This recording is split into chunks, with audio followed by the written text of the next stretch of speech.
let's take advantage of this. That will your culprit location. Nerdarine rated my stream with 12 viewers. Oh my god, Welcome, Nerdarine! raiders, to the stream. Welcome, welcome! Here we got someone in. Hey, Nerdarine. Well, I will be there. Actually, they can take that. That's not a long castle mate. There. That's a long castle mate. The command center. Cancels the fucking command center. Oh, that's what I'm talking about. And starts 2 barracks. And then he's gonna be waiting for them to mine those minerals to be like, alright, when's his command center up? And then he's gonna see the fire bat. He sees a fucking fire bat move out. Okay. You have to start a mass sunkens now. Like colonies. That's way too late. You have to start it as they're leaving the natural. This is Hero dying. And then Hero doesn't make it into ASL because of that. You're quite good at this, honestly. Oh, I'm so bad. Oh my god. Okay, I know I fucked up. But remember, as always, if you can't say fuck you to your friends, who can you say fuck you to? Fuck you. So technically this world is post-apocalyptic, and you do learn about that throughout the story. About the moon falling out of the sky, what the Monarch did, the war against the Beastmen, how it all started, and everything like that.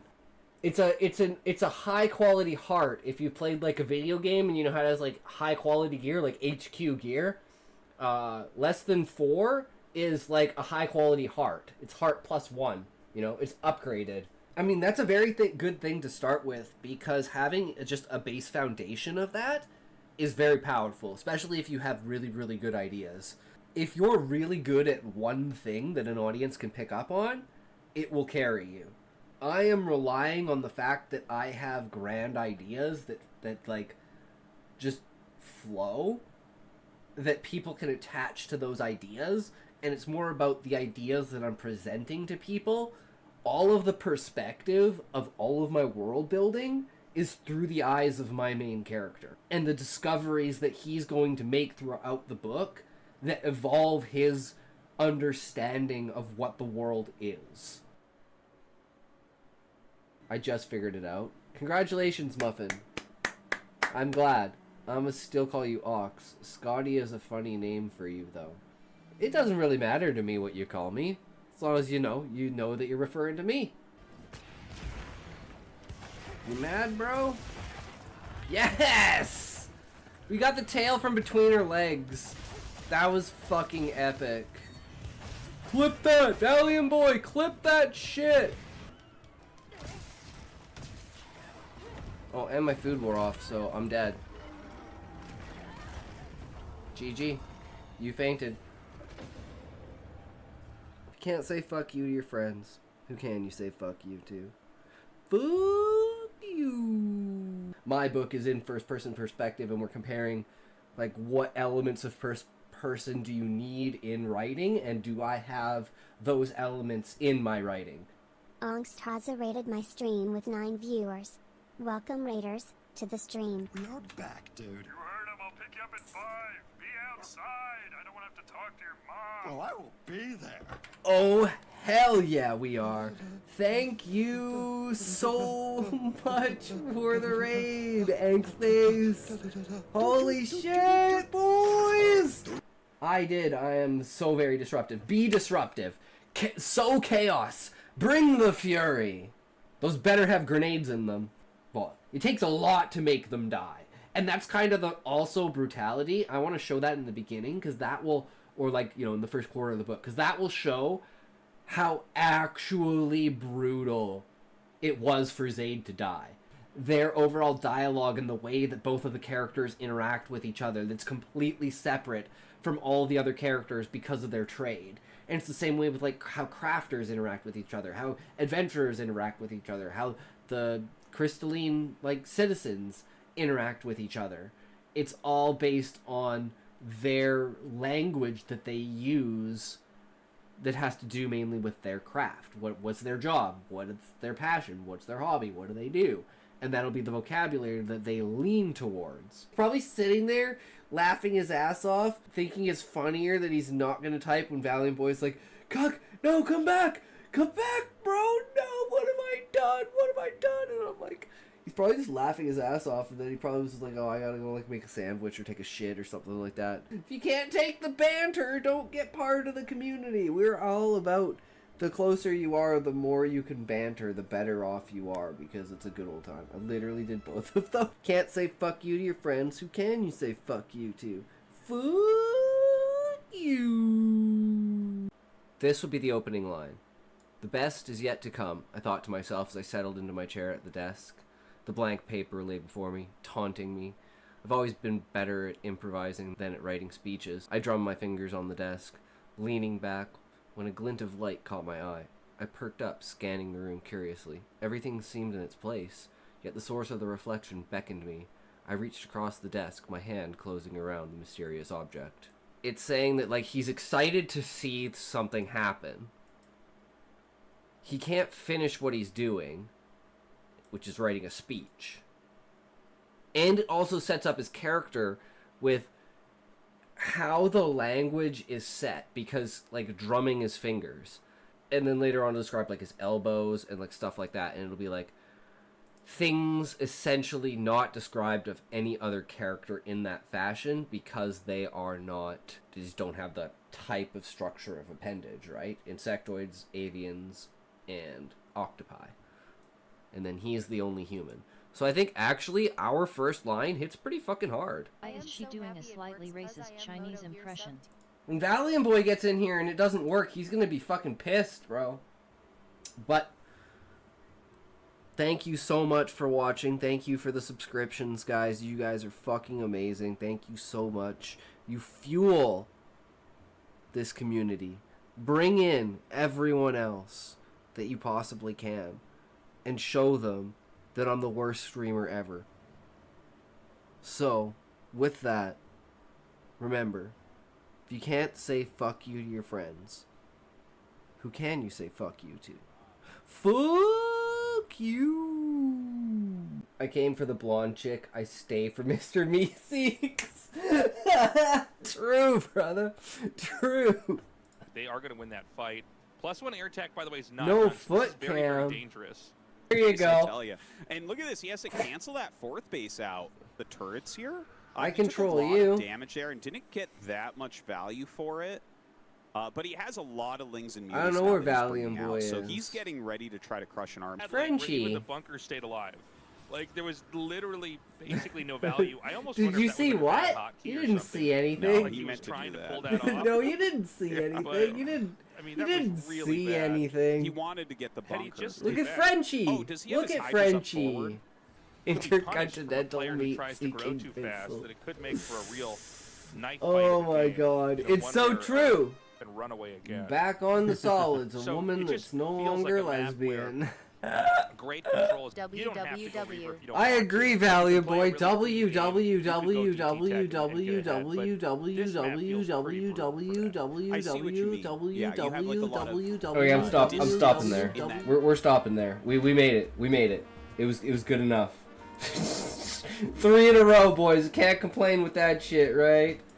It's all good. www.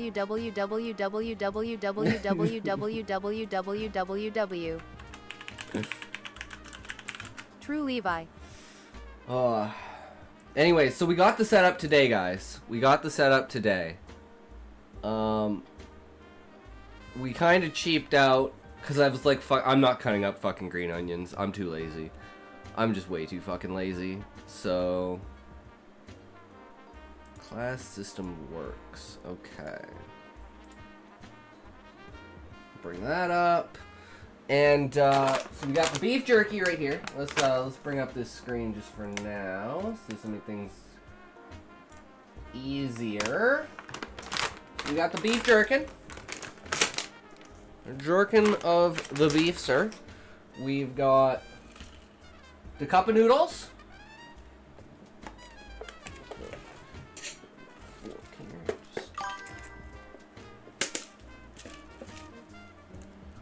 Whoa, damn, Sean, that's impressive, man. She jerk on my beef.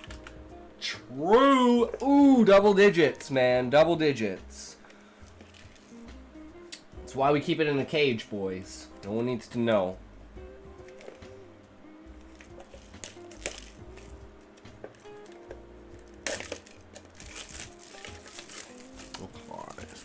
this. Unfortunately, I couldn't find beef. Fucking stupid shit. I hate chicken. So, we'll see how this goes. Throw this shit in here.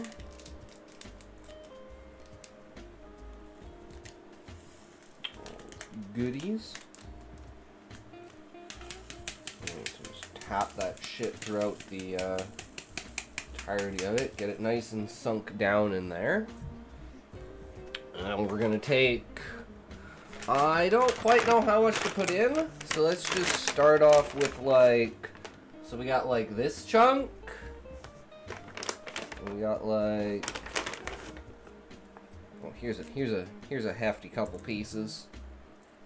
Throw like these three guys in there. And maybe one more. Yeah, nice little piece like that. So we got all our goodies in there. And maybe we should try to like put these down the side or something. Can we do that? Feels like there's not enough room in here. But we'll see how it goes once we get it done.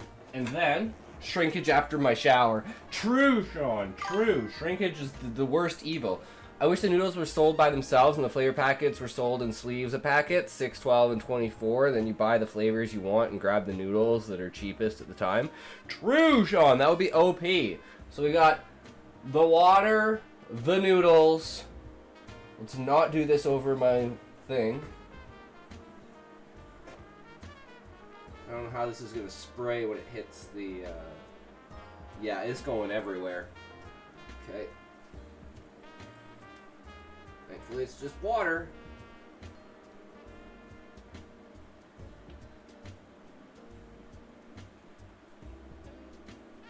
Okay, I think that's good.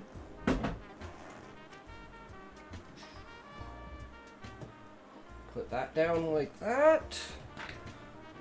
Kind of set an alarm for like a couple minutes.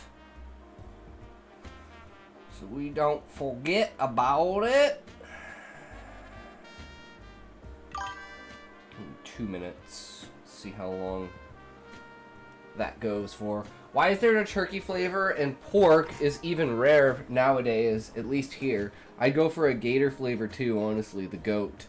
Yeah, I don't know. They're like, my favorite is shrimp. Like the shrimp Ichiban, that is my fucking go-to, man.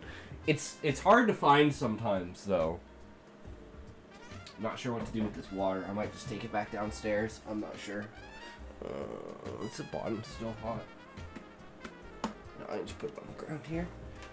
Just forget about it. People are gonna be yelling at me tomorrow. The fuck did you do? You know you checked the fucking kettle. It's always you when something goes wrong. It's always you. Maru-chan has a decent shrimp, I think. Gator jerky is pretty goated. I never had it, but I have heard good things about it. Right?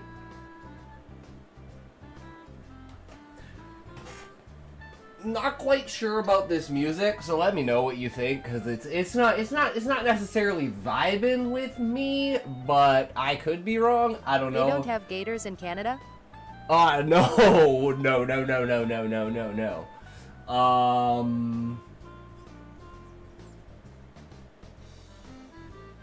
Yeah, no. Not that I know of. I mean, let's ask the expert.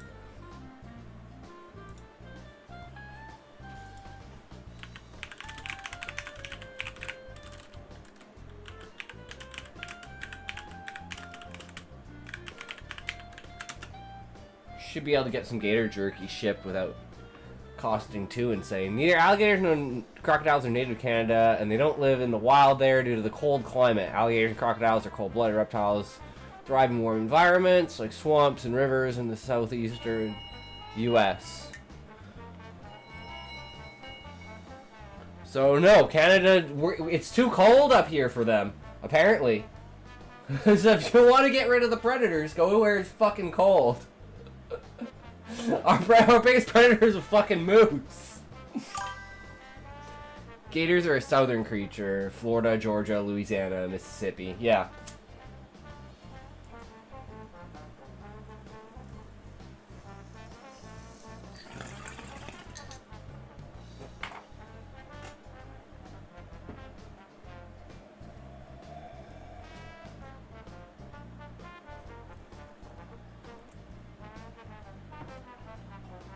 Okay, let's give this a look-see.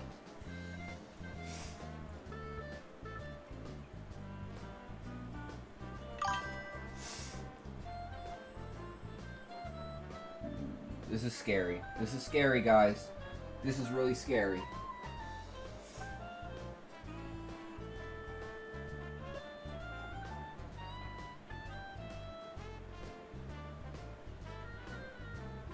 Oh, there we go. I think we got it.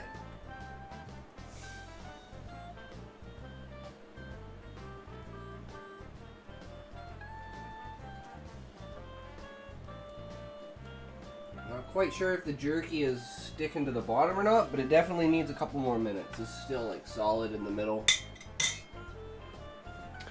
You do tend to have more alligator garfish up there though. Hey, talk, I started streaming. Yes, Callie!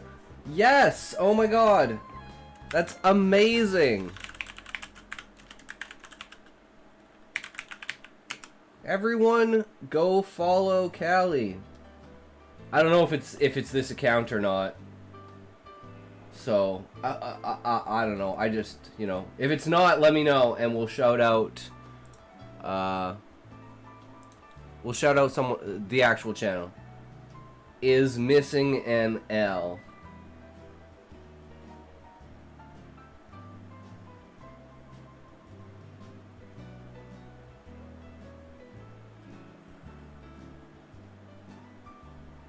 Oh, I'm retarded.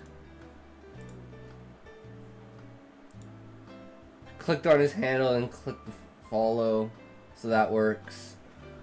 Okay, let's do this better this time. Calicober. Okay, hopefully that's the right one.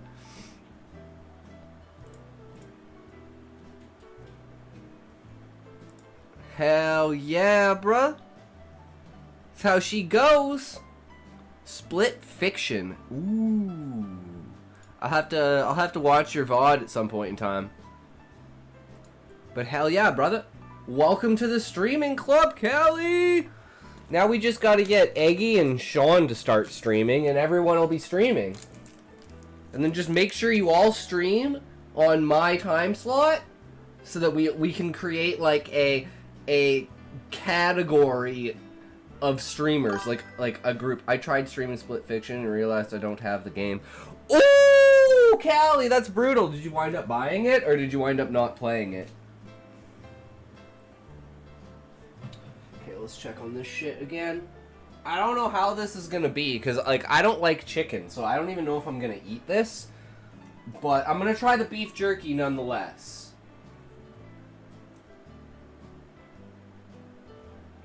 You know, it could be good.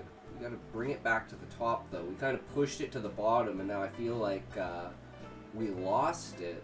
Oh, there's a chunk. There's a piece. There's a good piece. I'm like, should I have broken it into smaller pieces? You know, this is a very, very trial and error food proposition. Right? Okay, I'm not gonna cover it anymore, but I'm gonna let it cool down. Split Fiction is a great game to watch, but I couldn't play it. It needs 2 players, and you need to be good at working together. Yeah, I'm not good at those kinds of things. Well, I'm not good at anything, so it doesn't fucking matter. I'm just not good at anything, period. It's just how it is, guys. I mean, I can fucking cook, but, yeah, that's about it. So, lies. I don't know. I mean, I don't like to be my own judge. I like listening to what other people say. I find that to be the best way to alleviate yourself of the bias of, you know, yourself. I have a video now.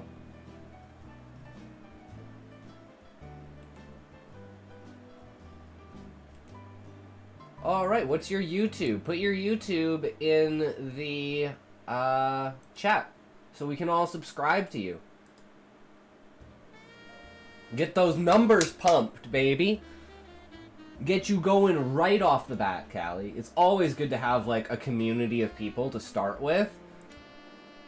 It just boosts like the first little bit right off the bat. It's a nice little rip right off the bat with all four of us. Exactly, right? Like holy shit. I mean we're coming up, like I've been streaming for like 11 months and you know, this is the product of 3 months. Callie write books. All right. Part 1 of narrating Call of Cthulhu. Ooh, that's a good one. That was a good pick, bro. See, the hardest thing about my channel is most of the people that do like story writing. Oh my god, do I even have any on this account? Where's Lighthouse? God, I have fucking so many of these things, but Lighthouse Horror. Like these guys don't write their own stories, right? Like this is all like Reddit posted creepypasta stuff that they're basically like just regurgitating onto the internet, but they don't actually write their own stuff. At least most of the channels that I've found. So it's like, it's a lot different when you write your own stuff than it is you're picking up stuff that people already know about on the internet. Like if you do like a channel dedicated to like SCPs, you'd probably pop the fuck off because people love horror and people love SCPs and SCP lore. So you just grab a bunch of random SCP stories off of like Reddit or something and then just like read those and post those as YouTube videos. I bet you get like fucking bunch of views right off the fucking bat. But my thing is more about, like, I don't give a fuck if the YouTube ever becomes popular, or if this ever becomes popular. It's holding myself accountable to my own writing. That's what the channel is for, right? Because I've been in a bad spot of, like, procrastination for, like, 10 years. I like my voice before posting the video, but for some reason on YouTube it sounded, like, less gruff. Yeah, there's some sound modification stuff for, like, the quality of the sound, depending upon, like, the site that you're using for it. Like, Twitch has a pretty good sound, YouTube is shit sound. Posted Chapter 3 for Dawn over the Queendom of Shalara. Already over 30 views. Current spread is as follows. 52 for Chapter 1, 42 for Chapter 2, and 36 for Chapter 3. Damn! That's impressive there, Jonathan. Good to Sir Jonathan. Better than me, man! Although, you know, I haven't I'm like, the only story I would post would be Cryogen when we're done, because I feel like that's the only one that's actually worth, like, at this point, anything. And we completely figured out a shit ton of stuff for Cryogen, and basically, like, I wasn't sure how to set it up, but, like, he sends his message to them, right? And then they respond saying, oh, hey, like, you want to be involved in this? So they basically invite him to the board meeting. So the scene that we were writing is actually him arriving to, like, the original station where he bought the ship from, which is where they hold, like meetings and stuff like that. So he's going to, like, a shareholders meeting, and he's, like, going to be indoctrinated in as, like, an investor shareholder of the company, and, like, actually named on a board, and have sway with the company. And then he's going to go do, like, promotions for, like, 3 months or something like that. And then from there, he's going to figure out that, like, because he's trying all of these things to try and see if he gets, like, a new thrill in life, essentially. Yo, hey, Cute Muffin, how's it going? I hate myself. I did a 1.5 hour stream and all of it was on the Be Right Back screen. No, Muffin, no! Oh my god! I feel you, bro. That sucks. Oh my god. Oh man, that's worse than having your mic muted. Oh man. It is what it is, Muffin. We all learned misclick the scene in OBS at the start. Oh, man. For those kinds of purposes, Muffin, I'd have like your, like if you have a phone as well, like have your stream up on your phone as like a second monitor type thing. So if like you can test the sound, you can test the visuals and stuff. I was gonna say I've done the mute thing. Yeah, I've done the mute thing too, but yeah, the entirety of the stream and a be right back screen where there's no sound.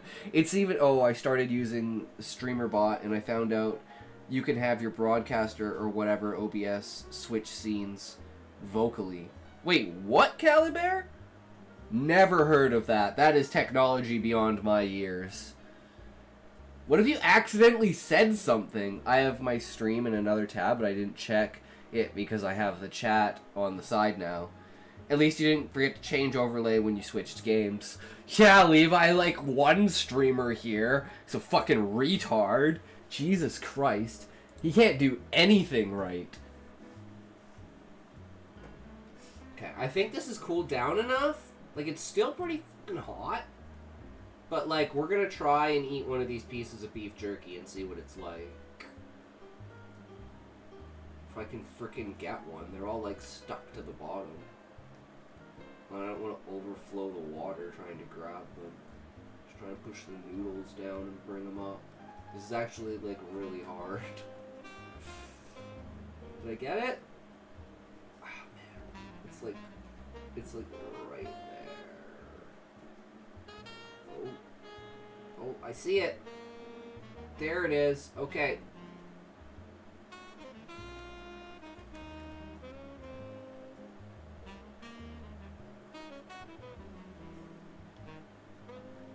Woo. Okay, we got it. Nice piece of beef jerky.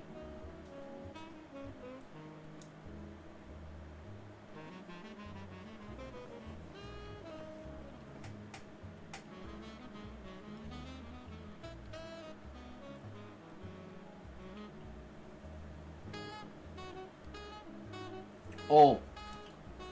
You guys want to know how my steak was? This is how my fucking steak was, guys. Oh, that's not what I want.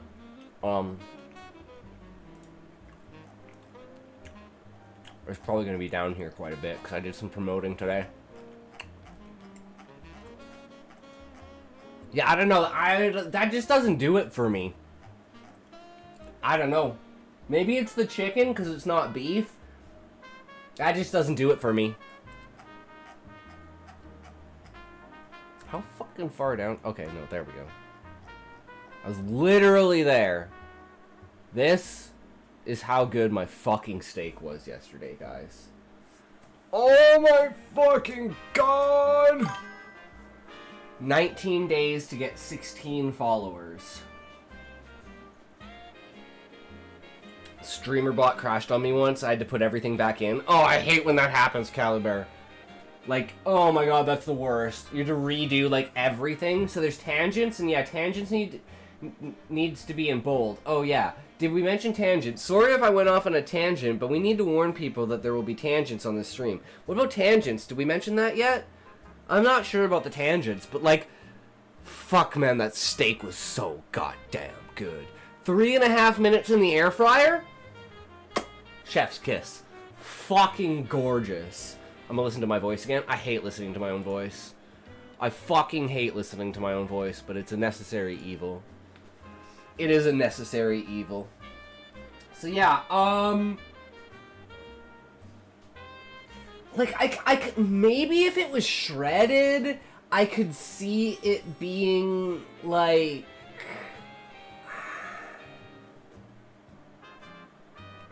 I don't know. I don't know. I like beef jerky too much to do this to it. This feels like sacrilege. Like, right now. 3.5 minutes. I think the inside is more raw than raw. No, Cute Muffin, I eat my steaks blue rare. Like, it is literally slightly seared on the outside. Do you actually guys want to know a trick? Okay, if you go like this, just it's easier if I take this shit off. If you go like this, around your ears, and then you talk, you'll be able to listen to what your voice actually sounds like. Because 90% of the reason why you can't listen to your own voice properly is because of the direction of sound. And you're only catching a little bit of the sound when you're listening. But if you do this, and you talk, and make sure that your hands are like completely cupped behind your ears so the sound can't escape, and then talk, it is fucked up what you hear. It's like, what? That's what I sound? That's what people hear? Oh shit, man. This is a bad time. Just block your ears. I find this way is just, it's just like way better. It's like you can, I can clearly tell that this is the same voice I listen to when I'm like listening to a video. Whereas this is like, holy shit, this is what I listen to all the time. Just like, it sounds fine to me, but when I hear it back, I'm like, wait, that's what I sound like? Fuck. Shit, guys. I mean, I'm really appreciative that you guys stick around after hearing that. Like, what the fuck?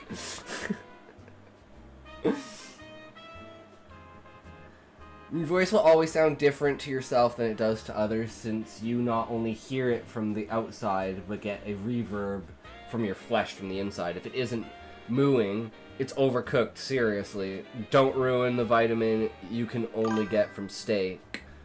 True, Sean! Okay, so we're trying some noodles here, and we're gonna see, like, if the transfer... Oh, and thank you for the raid yesterday. My average views was 3. Nice! Congrats, Muffin. That's great. Yeah, man, I've always wanted to raid you, but you're always offline. And I've been doing a little bit of shorter streams, because I'm fucking tired of shit. So, it helps. Especially when I can, raid Levi as well. So I like raiding you guys. Like, I like keeping my rotation in the community and stuff, but if you guys are live, like, you're my priorities to raid.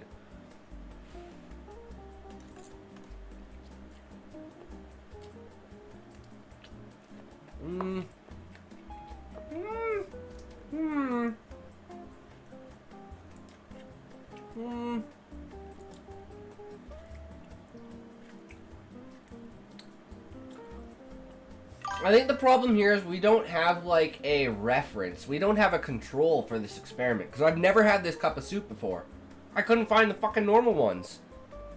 That one NPC on Oblivion looks like that pompous guy on MASH. Sir Charles.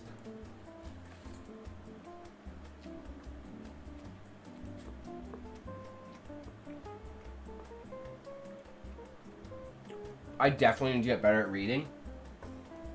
I'm dyslexic as fuck. So I just need to slow down when I'm reading and read like 2 or 3 words ahead of what I'm actually reading.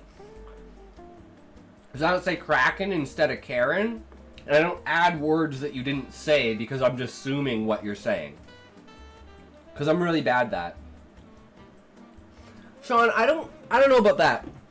Because it feels more personal. Like, the whole point is to be personal, right? Like, you guys are here because this is an interactive experience, right? Like Muffin said, he doesn't care about the stream, he wants someone to talk to.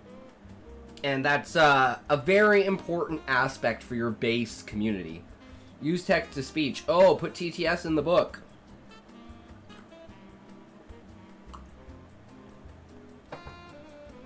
Now that's smart, Muffin. You open up the book, and you can, it has an option where you can just like press a play for each page, and it'll auto read each page.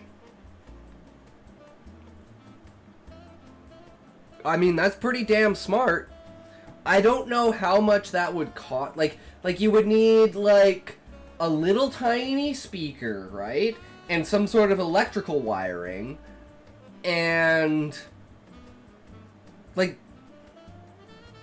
I'm thinking like back in the day you could buy the book with the CD that was the thing. Maybe the book itself comes with a mini USB that has like the audiobook on it. I use Auto Reader Online, which is free. As long as I can highlight the page, that will work. I've never used Auto Reader.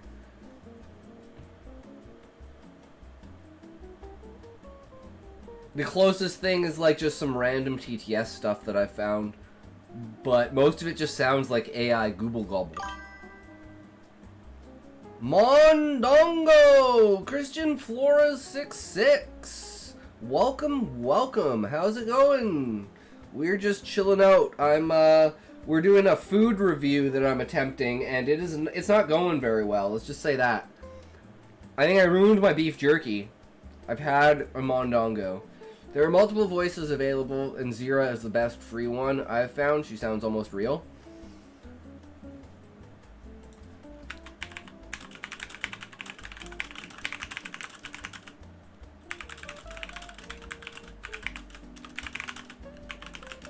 Fuck that cunt, I am the real one. Fuck you, bro. Ivy for the win. True.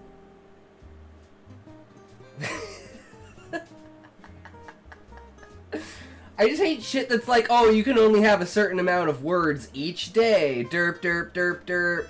That's the auto reader I use. I don't know.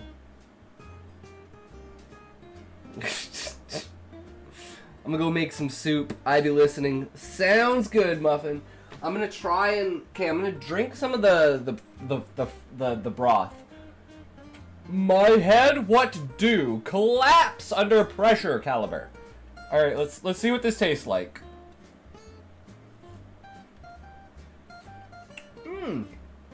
Actually...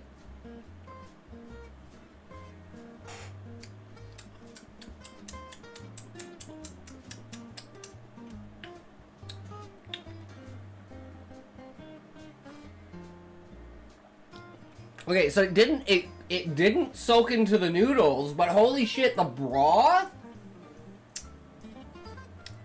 That tastes like drinking beef jerky.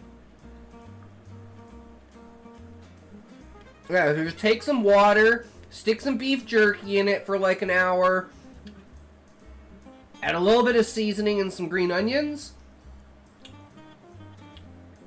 You got yourself a nice beverage. It's a soup that you, I think this more like putting a cracker in, the soup. I think that's, probably a better way of thinking about it.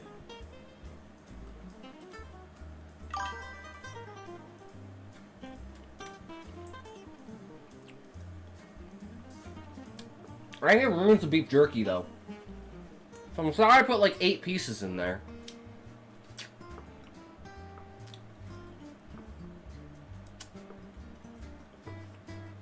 We should have gone into mukbang category.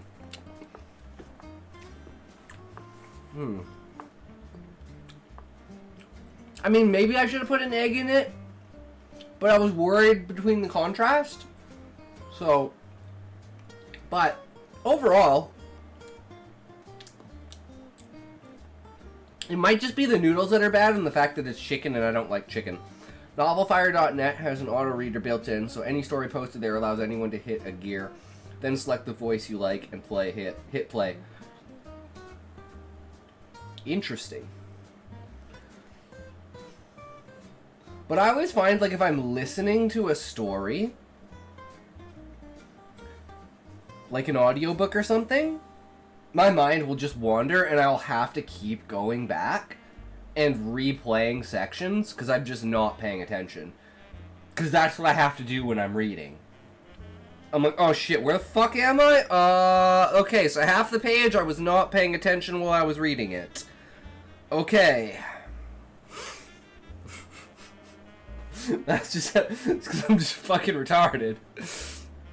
But, so, let's scale this. Broth, 10 out of fucking 10. Beef jerky, 6 out of 10. Noodles, 4 out of 10.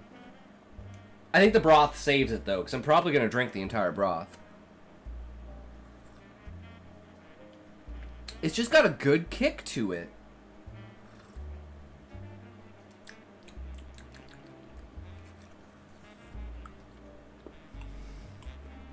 I mean, it's not as bad. It's just like it turns a 10 into an 8.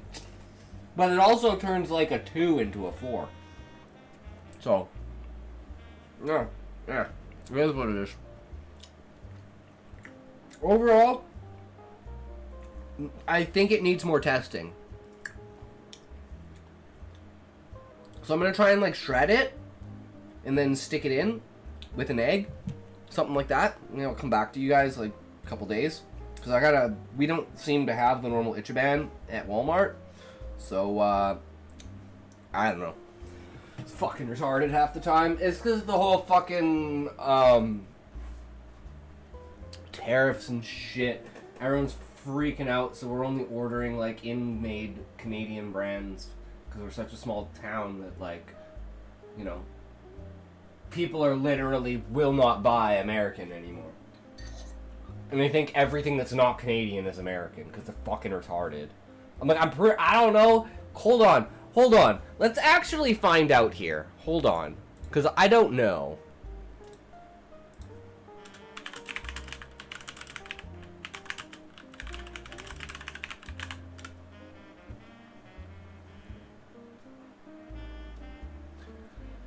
Sapporo Ichiban is not American. It's Japanese brand. Yes, of course. We all knew it was Japanese. So, if you're buying Ichiban, that shouldn't matter. The American tariffs shouldn't matter on someone buying Ichiban because it's imported from fucking Japan, not America. So it's like it shouldn't be people being like, "Oh, we're only buying Canadian products." No, just don't buy American products. And there's honestly not that many compared to the rest of them. I've got my soup. Nice muffin. Hell yeah, brother. We're Soup Brothers! Soup TV for the win! But yeah, I don't know. I think we should maybe just start the react and just, like, ignore the soup. It is what it is, you know?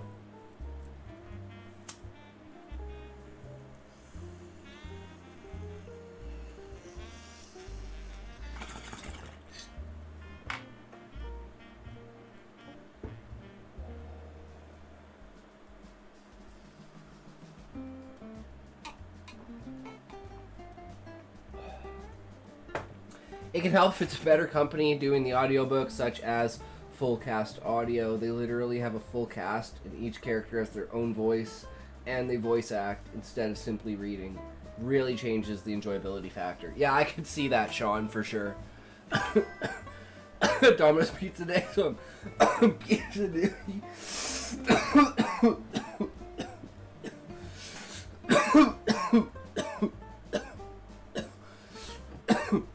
Nice, Sean. That's some good shit right there. Okay, so, here we go. Notes on class systems. Functionality of class. We're gonna call it royalty, politician, military,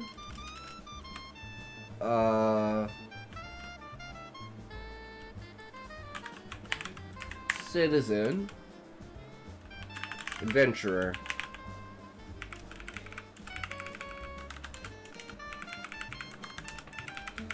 And these are like the social classes, which are basically classes that you're born into, but you aren't necessarily set in, right? Like, if your parents are adventurers, it doesn't mean you're an adventurer, but you could, most of the time, adventurers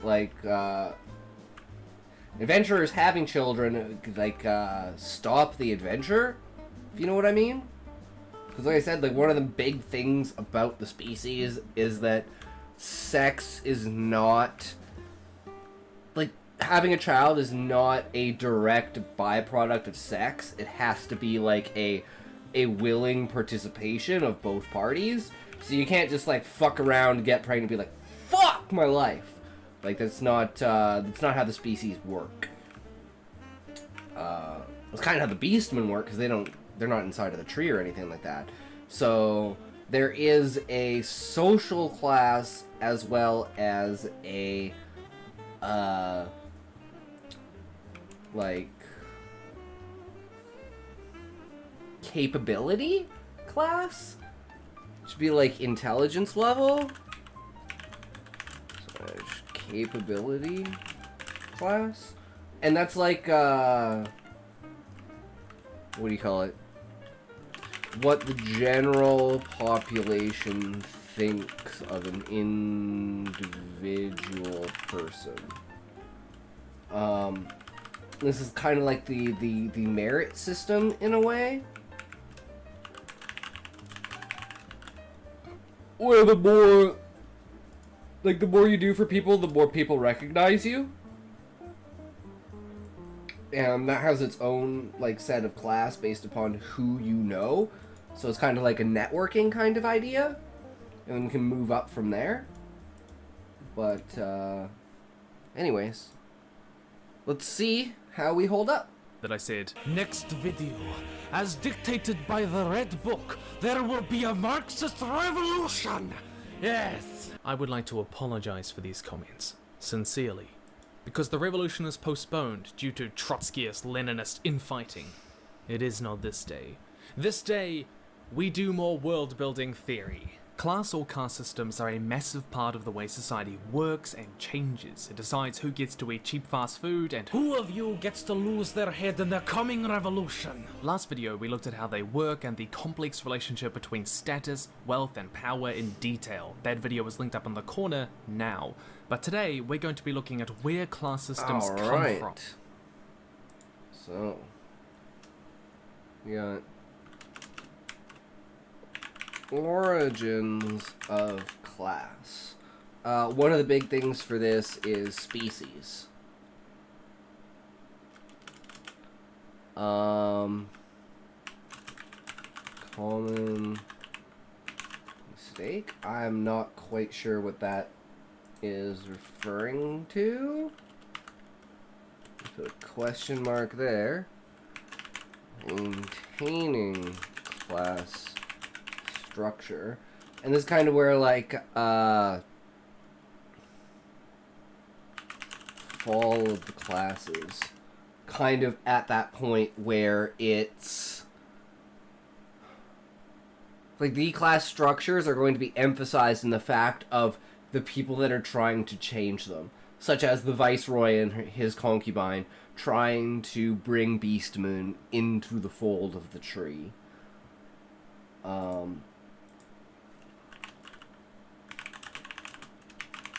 I think that the things are fine is probably, yeah, you're sitting there while everything else is on fire. People are like, don't worry about it, you know, and that's kind of how Husai is in some of the adventurers. They're just like, don't worry about the retards in the tree, we don't have to deal with them. Yeah, you don't have to deal with them anymore, because you ain't fucking going back, bro.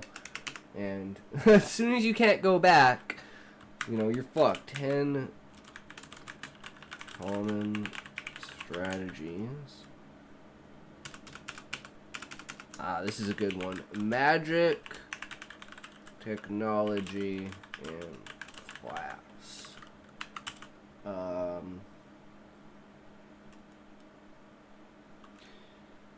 What do we call this? Like the original dome-dwelling octopi versus the true-born tree.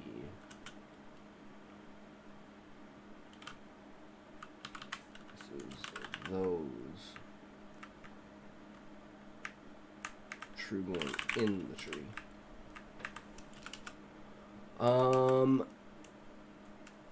Okay.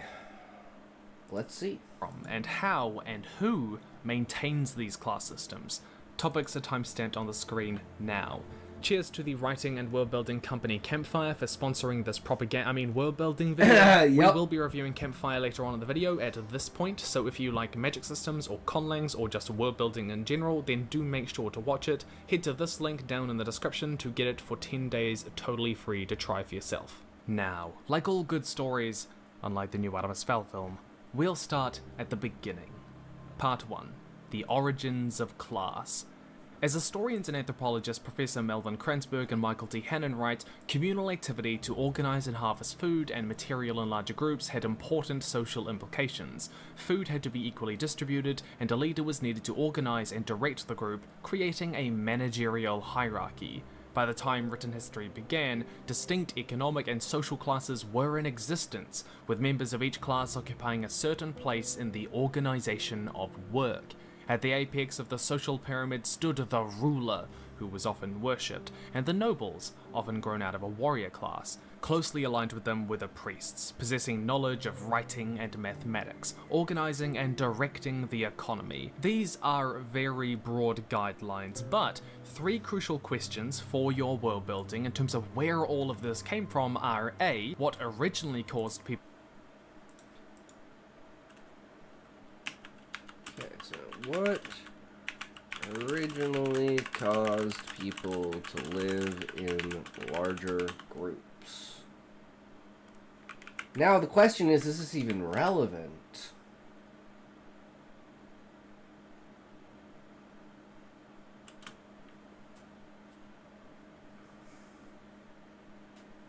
But I mean, for history purposes,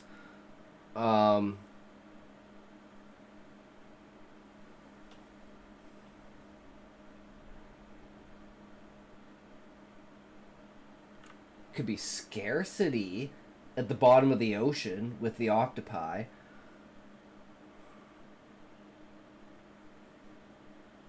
Because this is going to have rippling effects, right? So if we have to start at the base of the foundation in order to build something that really stands on its own. So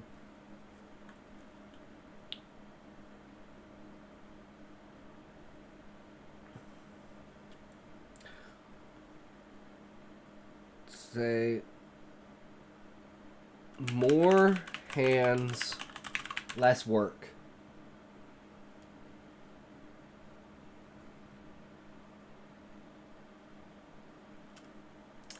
And like a subset of this would be like basic division of labor stuff. Yeah, because they're like super intelligent, right? Even from the very beginning without technology. Like, they basically, like, the idea is they overcame the one thing that was like holding their species back. And the one thing that was holding their species back was the way that they mated. If they're smart, they'll figure it out pretty quickly, right? And it's like, because the octopi are originally based off of the idea if the octopus species in real life didn't function the way that it does, it would be the most intelligent species on the planet. But it's basically like there's no maternal structure for the species because parents mate, dad fucks off, mother raises eggs, and then dies when the eggs are born. So they don't have any passage of knowledge. The only knowledge they have is learned from birth with no help from the outside. And that's the reason why among 10,000 only 10 octopus will actually survive. And that's the reason why their species is so good at learning. Because they literally had to learn everything or they would die. And that causes a very specific effect where only the most intelligent pass on their genes.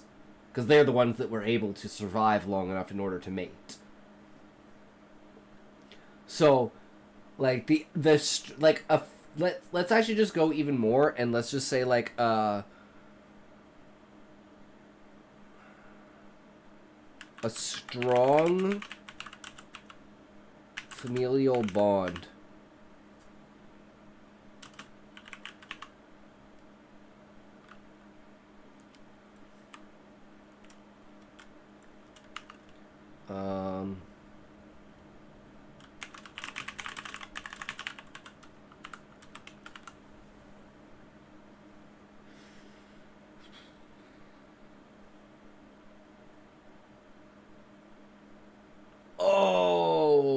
the main fundamental one is the discovery of the crevice. A part of the ocean that exposes Gaia's shell directly. From this grows the crystal coral. It's basically like the ultimate food source for like anything. Anything can eat it, and it just allows that source to live and infuses it with consciousness.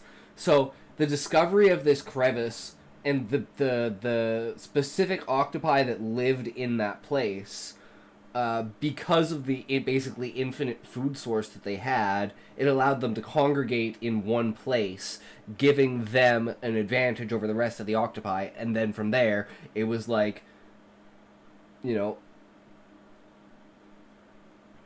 figuring out how to manipulate, because once they figured out how to manipulate the coral itself, then they started to figure out, oh, well, there's like minerals mixed in with the layers of dirt inside of the crevice. So then they get into like mining, and then they find about ores, and then it's like, well, how do you work ore underwater? Well, hydrothermal vents in an area that's exposed like this. So it's like all of these things come together.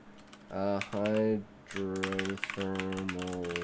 vents for the production of a industrial civilization. And then from that point, it was like just collective goals, right? Everyone's survival because necessity had been met. So how do we ripple that down the line to like where we are now? I don't know, we'll have to think about that. Able to live in larger groups, and fantasy and sci-fi can have less grounded reasons for this. In Tolkien's Middle-earth, how human society originally formed was impacted by the theology and how they interacted with the kind of dark lord figure, a god-like being Morgoth. He tempted them, and some men resisted, but some men didn't, leading to multiple groups drawing together in conflict with one another. There was that need to survive that came from interacting with godlike forces. Secondly, what resources was your society trying to gather more? What resources were they trying to gather more efficiently? Ore?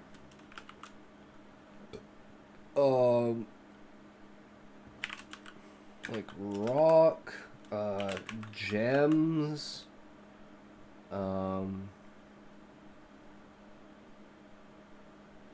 coral, which is like building material.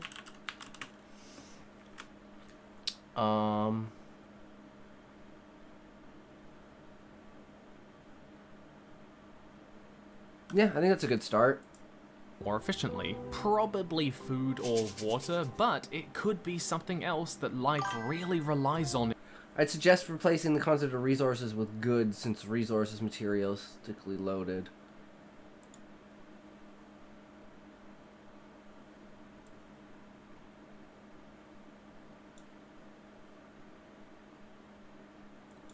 I mean, I guess so, but I don't think of it that way. I think of resources as like necessities. What are the necessities that they need? Like security is a good, but it's not a resource.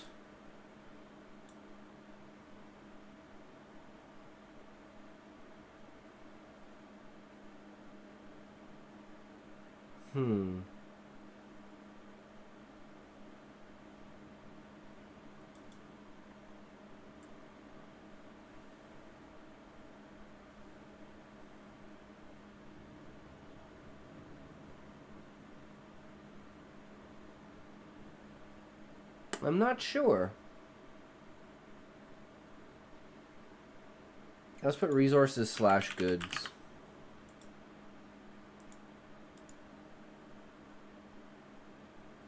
But it's mainly like, what are the building blocks of this type of civilization? The distinction is subtle because nobody collects resources that aren't goods.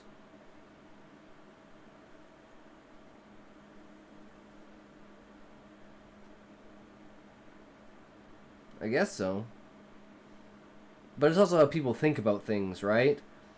Like, people think, like, I think resources are, like, your base material, and your goods are the product that comes from that material, right? So, like, the resources of security is people, but the security itself is the good. Does that make sense?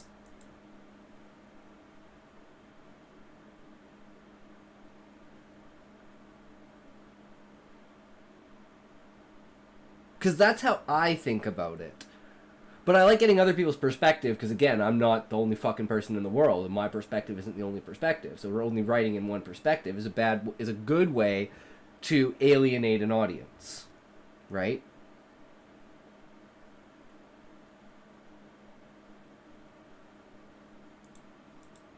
But would you consider, like, in the factor of security, that the resource for the security is whatever, like, in this case, like, people, or, like, a weapon, or, like, a robot. But it would be whatever facilitates the enablement of that good. Because without the resource, you wouldn't have the good, right? So you can't have security if you don't have someone in a position to do security. And like, I think of security, goods are the things that you want, resources, material, goods, valued for their use value. Goods are things that you want. Resources are material goods.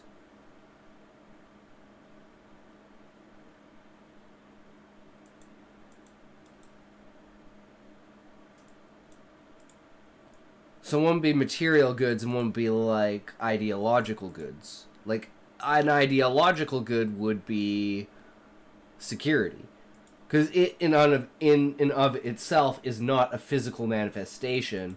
It is an idea that is manifested physically through an act. I.e. like protecting someone's property in the case of like trading and making sure that the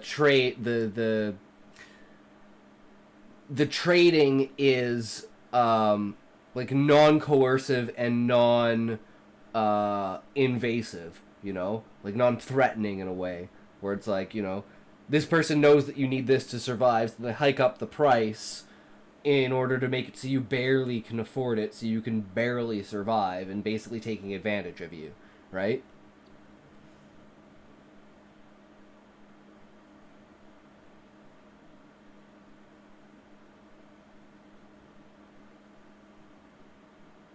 But in that case, like, what kind of goods would they want in this type of society?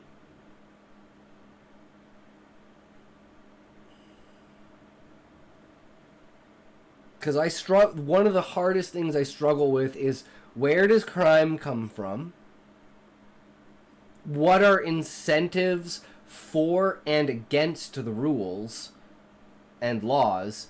And, like, what is the current public opinion on the current law system, and how long has that law system been in place? What changes have been made since then? And are any of those laws now invalid in some way?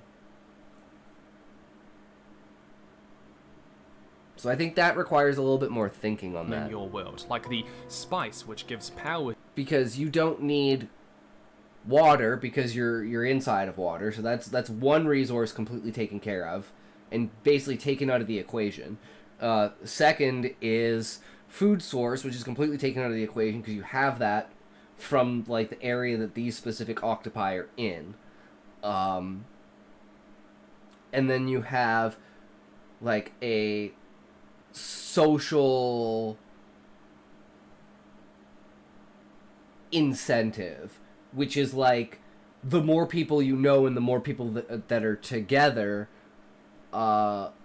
this brings in land can be a good. Yeah, the fact that, like, where they live is this super special spot because it exposes Gaia's shell, and that crystal and coral that grows out of it is basically the ultimate life-giving source. So that they basically live in a paradise.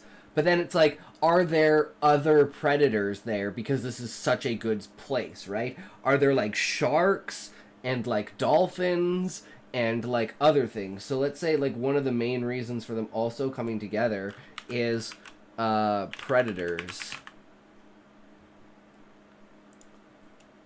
And we could design some sort of idea for predators and have those later on be like the shark and like the Sahagin and the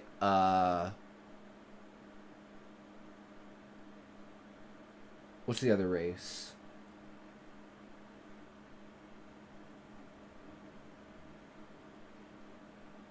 They're frogs. That doesn't make... Yes, it made just the Sahagin because they're sharks. Oh, the dolphin people. That was the other one. Dolphins. I don't know if dolphins eat octopi, but dolphins are fucking assholes, so I wouldn't doubt it. So the resource that they're biting in this area, right, to access to this location and security from outside forces. The guy will probably circle around talking about intangible goods anyways.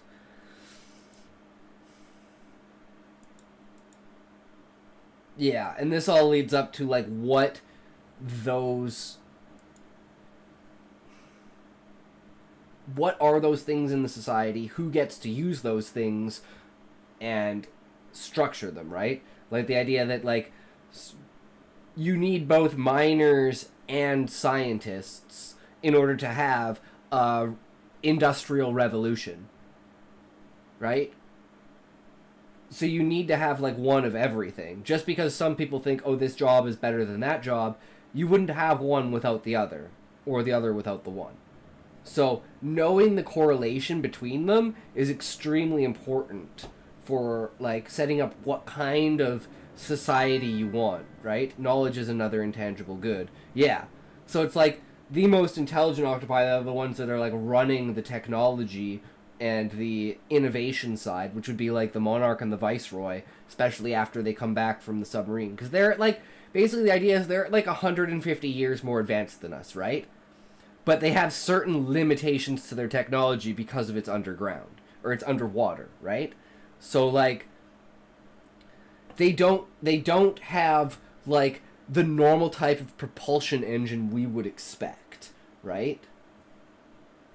I gotta head off from my stream now, fella. Yeah, no worries, Levi. Sounds good, bro. Enjoy the stream, good sir. Thank you for the insight. It is always appreciated. Was in Herbert's Dune, or Sakuradite, a healing explosive superconductor mineral in Code Geass. And finally, Code what Geass. religious or philosophical beliefs spread for... Alright. Third. What religious or philosophical belief spread far enough to influence class structures? Okay, this one I think can be more relative to the timeline. But let's start at the beginning and say scientific inquiry through manifested through imagination, i.e. Greek gods / Roman gods. Like, gods created out of the created basically for explanations for everyday things. Why does the sun rise? Why does the sun set? Why do the stars move? Why does the moon have different phases? Like, those are the kinds of basic things that they're going to start on a, like, mythological level in a scientific inquiry state, right? but they can't see the sun, so the sun is like an X, so it's not like that. So it's like, what kinds of things like change their view of the world, which is pretty static if we think about it, right? The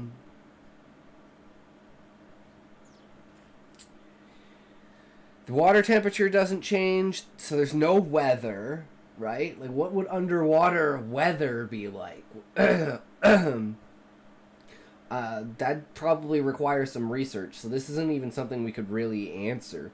What are the, like, main functionalities that a philosophy would facilitate for living life? Would be obviously good and bad in the,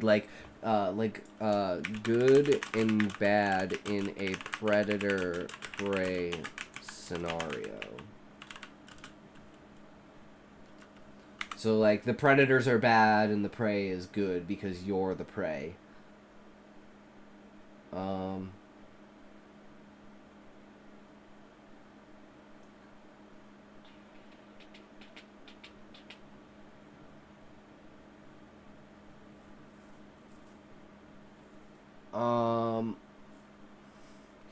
I guess there's the... What is the ground? Like, how do I word this? It's like, what is the ground if there is if water's everywhere? It's like, oh, what's the contrast? What is the contrast of water and land? How do these two interface and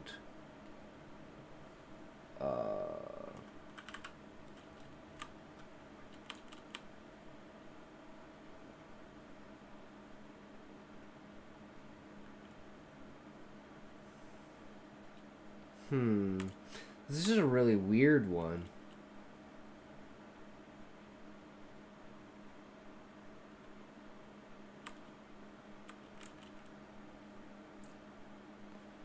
I don't know, I guess it would say what is land, what is water.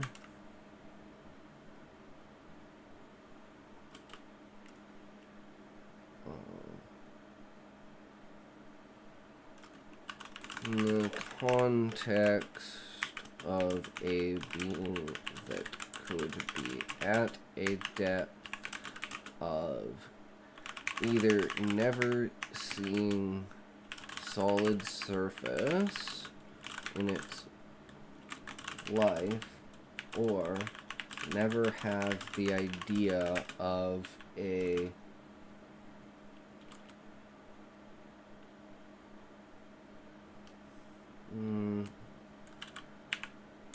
or always having land and never considering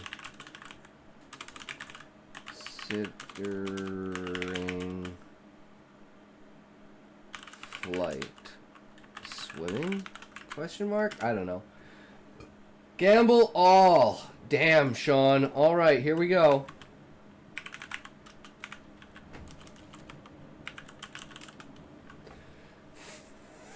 Fuck! Fuck!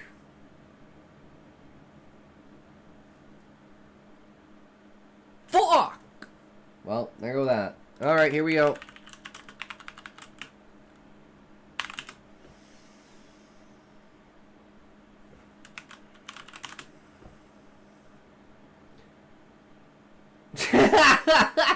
You can't do both, Sean.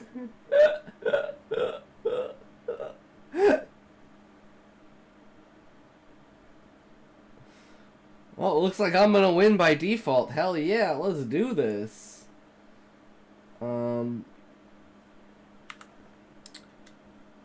Son of a bitch, that was a Twitch glitch.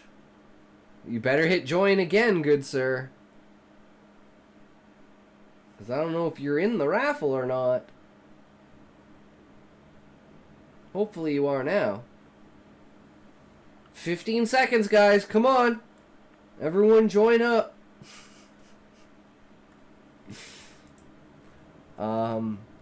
Natural effects. Yeah! Okay, let's do it. Fuck!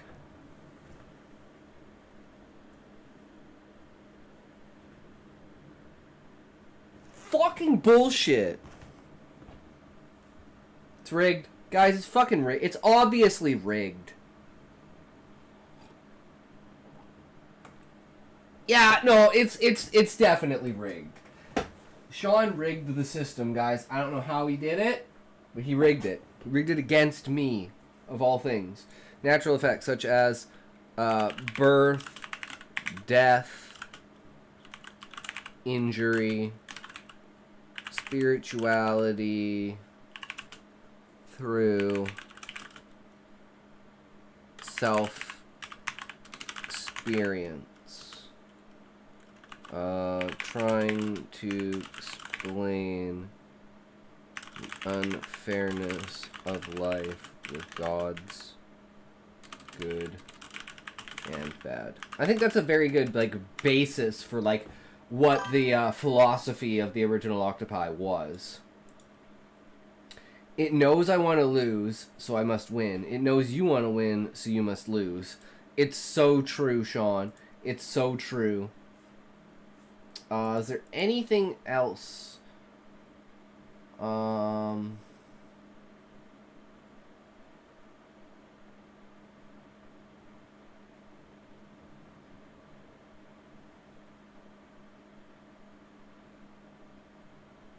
Punishment for ill behavior.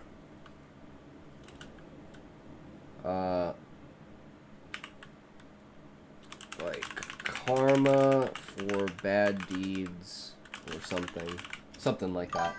I think that's interesting. I mean, you keep doing it, Sean, and you're gonna have the billion for the fucking doxing stream.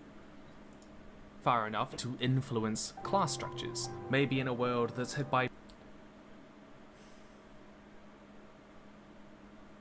See, we're just thinking about, like, from a base level, not necessarily, like, spread. Right? Massive tsunamis once every decade, those who are incredibly good swimmers are revered and raised to an upper class. Caste systems evolved along similar guidelines to these, but they tend to put a special emphasis on that third element. See, caste systems are usually accompanied by a strong belief about how the world and people should be organized. Yeah. You there, anime weeb! Your taste in weird and inhuman gasps makes you the highest caste. True. The Hindu Rig Veda, forgive my pronunciation, divides society into 4 groups, morally destined for their position. Magic will also... Morality. Morality is very important. Distinct set laws based on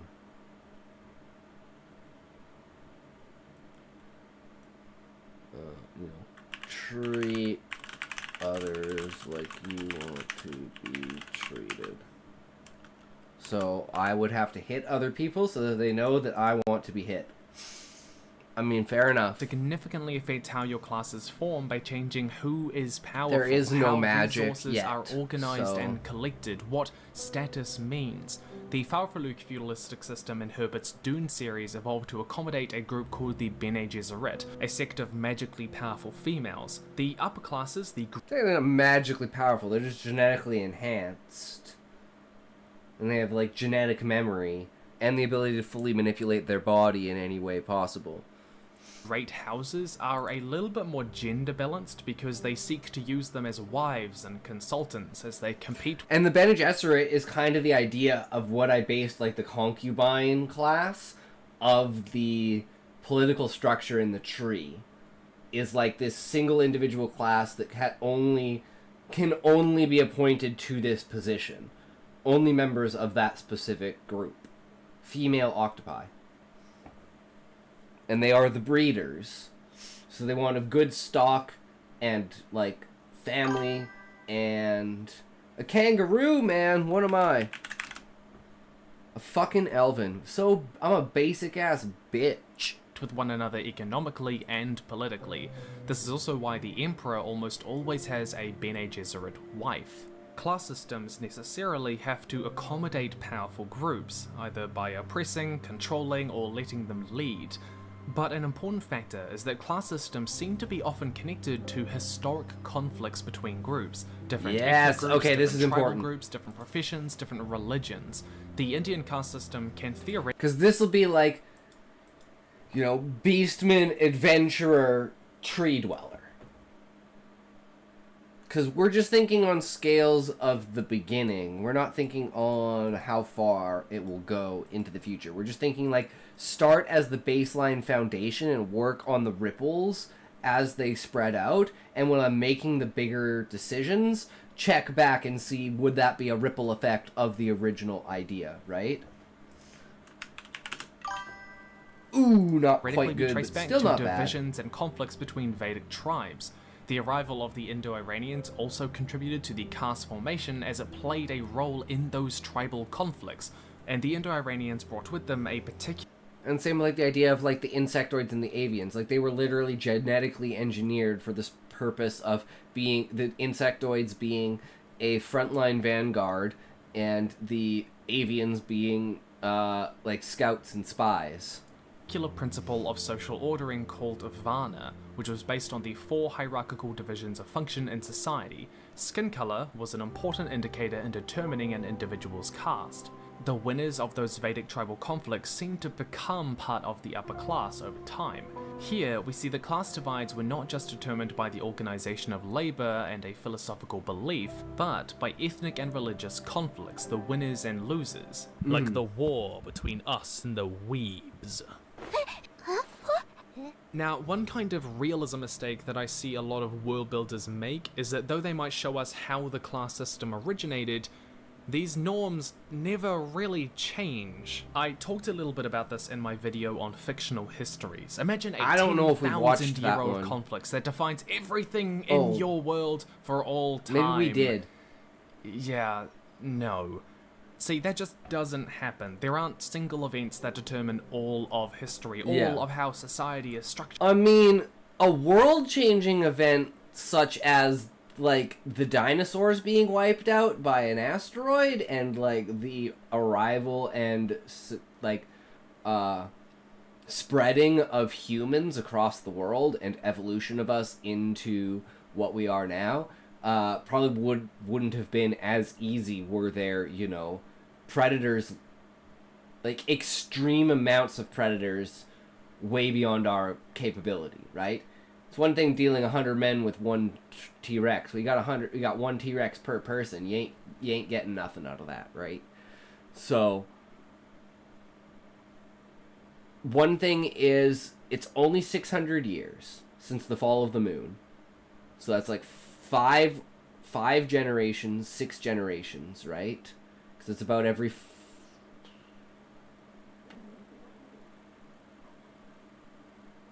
Maybe it's actually 10 generations. Hold on.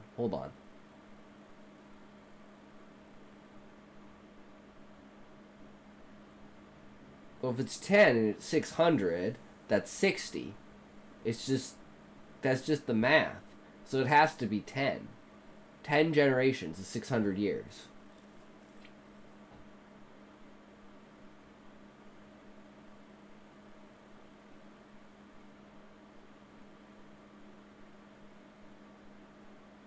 But the highest end of that is like 4. So it's like 4 to 10 generations. Because the newest borns in this time would be the 10th generation. And the oldest ones alive would be the 4th generation.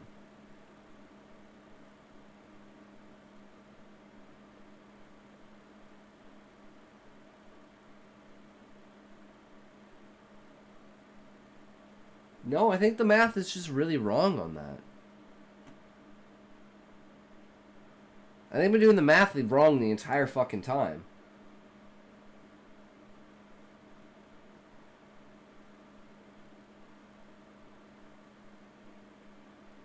Okay, let's do the math on this. let's do 60. So like 1 is 60. 2 is 120. 3 is 180. 4 240. 5 300. So if you're having one kid every 60 years, and then every 60 years that kid is having one kid, yeah, that's 10 generations. So even within, like, what generation would have to survive or like still be alive, could still be alive? Those born in 420, nope, it would be 8. It would be the 8th generation. Those born in 480 have the potential to still be alive in the year 600.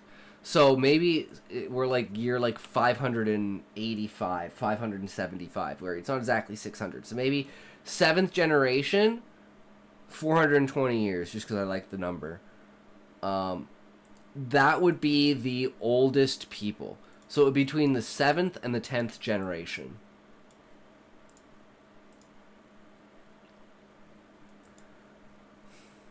So maybe that actually changes things significantly. It's 4 lifetimes, but that's 10 generations. 4 lifetimes is 10 generations.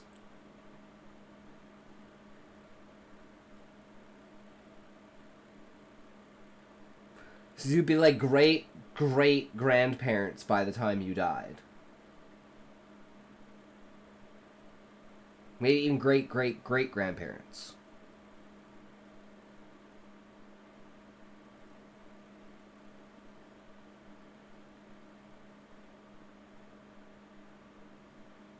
There's a lot to think about on this one, man. I just can't get...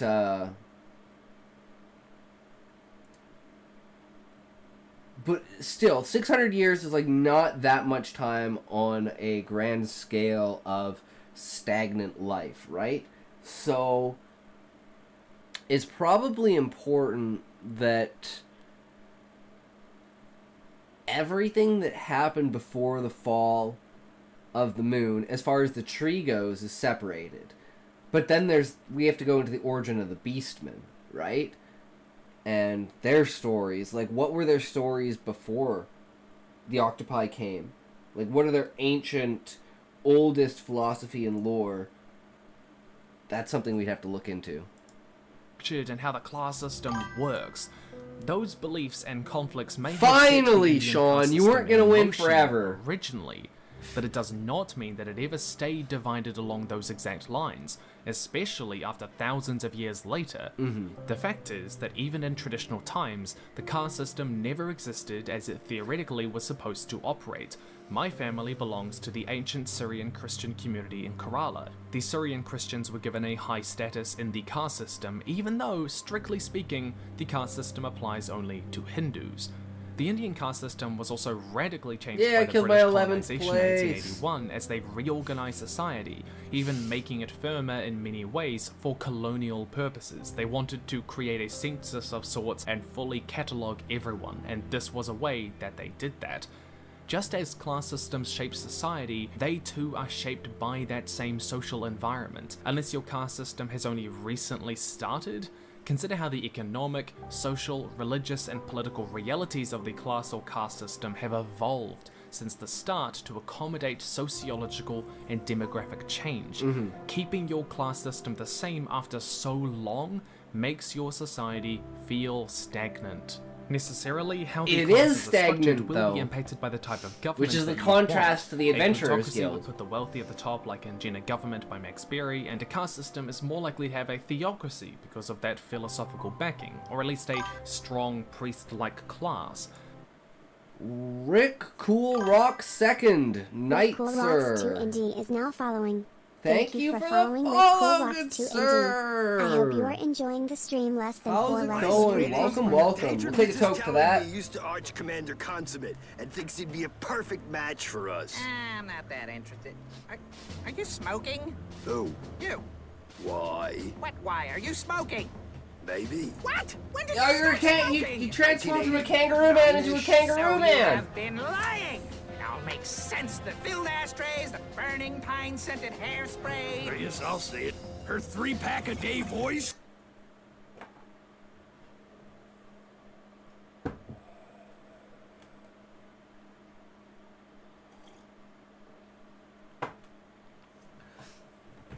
Okay. So yeah, like, the first people that would have become adventurers most likely would have been people that were, like, guards and, like, part of, like, a military/police force inside of the tree. And there's just not enough crime inside of the tree to facilitate, like, you're a story writer. Yes, I am, Rick Cool Rock. Second. We are discussing how my class systems and caste systems hold up to the greats and how layered it is and where, you know, we're coming from. We're kind of putting everything into a perspective, because my biggest problem with the stuff in my mind is I don't necessarily have a category or for certain things. So, cool. Same goes with me. Hell yeah, bud. What kind of stuff do you write? And if you want, you can join the Discord.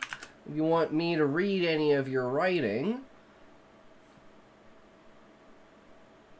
Complex? Ooh, I like that. Alright, alright.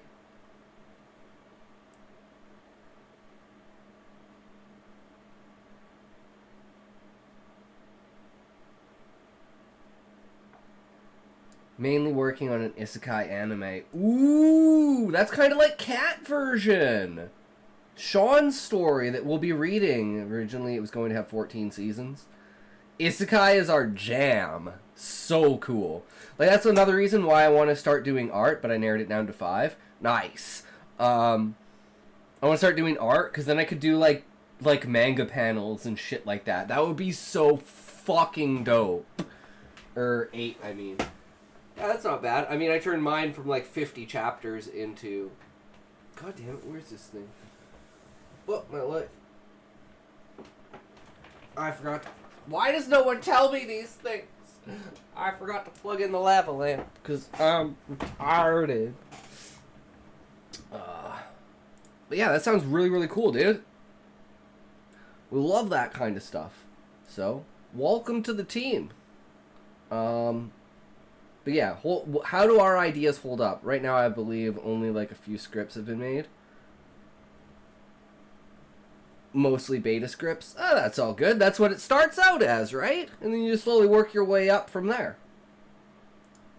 And while all of this may have been how class systems originated, it's important to remember that they're also often invented more artificially, like the Neo-Confucianist systems. Yeah, and it's like the separation between the avians and the insectoids is a completely fabricated and propagandized topic, because it's like everyone's IQ base is like 70. So anyone can have an IQ of 70. You can have an octopi, an avian, or an insectoid have an IQ of 70. So that kind of evens the playing field for everyone. Would you like a log line or a synopsis of the like summary of my anime? Different smarts. But the avians cap at 110 IQ, whereas the insectoids at 110, avians at 130, and octopi at 150. So the highest, most intelligent people in society show the difference in the intelligence of the other species, but the lower level intelligence show the equalization across the board. So it has to be this contrast between the higher-ups propagandizing, like, the fact that they're a public figure, so people look at them more, right? So it's like the idea of there's the silent majority and the loud minority. They would be the loud minority, causing people to think that they are the majority because they are the ones that speak out the most. The isekai genre is a lot of cliche fan service stuff out there, but it has the best potential for a great story. No demon lord, no slave harem. Don't make the main character too OP unless there's an emotional struggle to make the journey difficult. So various species have different smarts. Slave harem. Obviously there's going to be a slave harem of beastmen. Everyone's going to want to get their hands on that,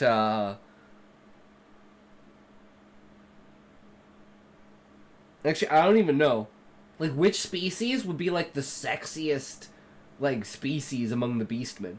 We got, like, the kangaroos, we got the sharks, we got the dolphins, we got the frogs, we got, goats, we got, also mine is going to be well different, but have a bit of cliches. Cliches aren't bad to have, they're there for a reason. The problem is relying on them and maintaining them. Usually use a cliche as a hook, and then eventually change that. Like the super ridiculously overpowered character that, you know, at the end of the first season loses all of his powers, and then the next season is him, like, rising up. And the hook is everyone's like, yeah, he's fucking OP as shit. And then it's like, oh my god, he lost everything. Now he's like a normal person, and he has to rise to the occasion.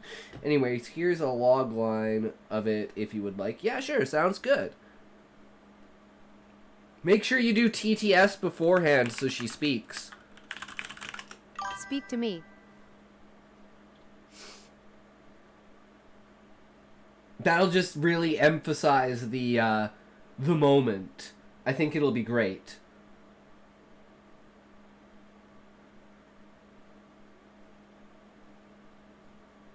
But yeah, each species has a cap on intelligence, essentially, because the avians and the insectoids were made for a specific purpose. So, like, their cranial capacity, for instance, is not as grand as the octopi. And that's very stressed in the main character because he's human, and his, like, brain cavity, essentially, is larger than all of theirs, and his intelligence potential is higher, even though his IQ actually isn't higher, but it's the ability for his brain to comprehend and understand the influence of Gaia, the celestial being of the planet, in order to facilitate his push to the narrative.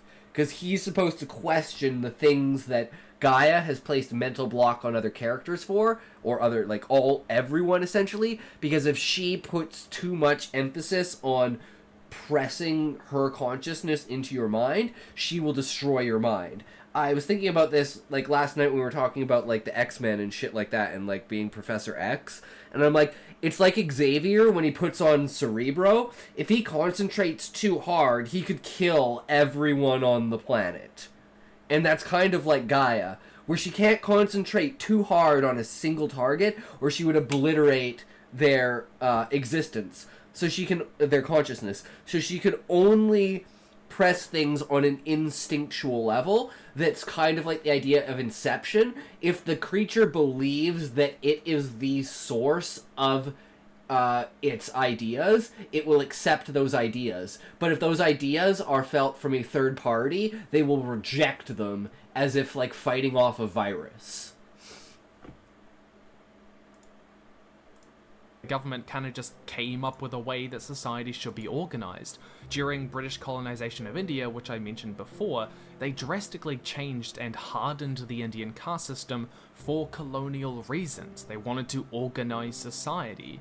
Oppressive governments will sometimes create a class system that... And it's kind of like with the monarch, with the idea of creating the Adventurers Guild, where it's like, well, we can have this outside piece where we don't have to have any oversight. We allow them to do the job of dealing with the beastmen. This is the title of my anime. A new world filled with medieval knights, snow, magic, and monsters.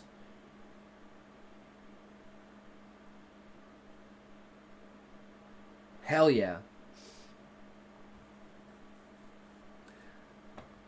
And the fact that, like, the monarchy is supposed to feel oppressive in its own way, but that's oppressive, like, on the side of the majority of the people. So it's like the idea of, like, the people that lose kind of get fucked over. And it's like, that's one of the downsides of, like, the monarchy. And that's one of the reasons why slowly over time they introduced the political system and the governmental system that allowed them in order to... I'm just going to copy and paste this and TTS it, because I think it's going to be way more badass if I do that. So just type it all out, and then I'm going to re-TTS it, and we're going to have us a badass TTS story time.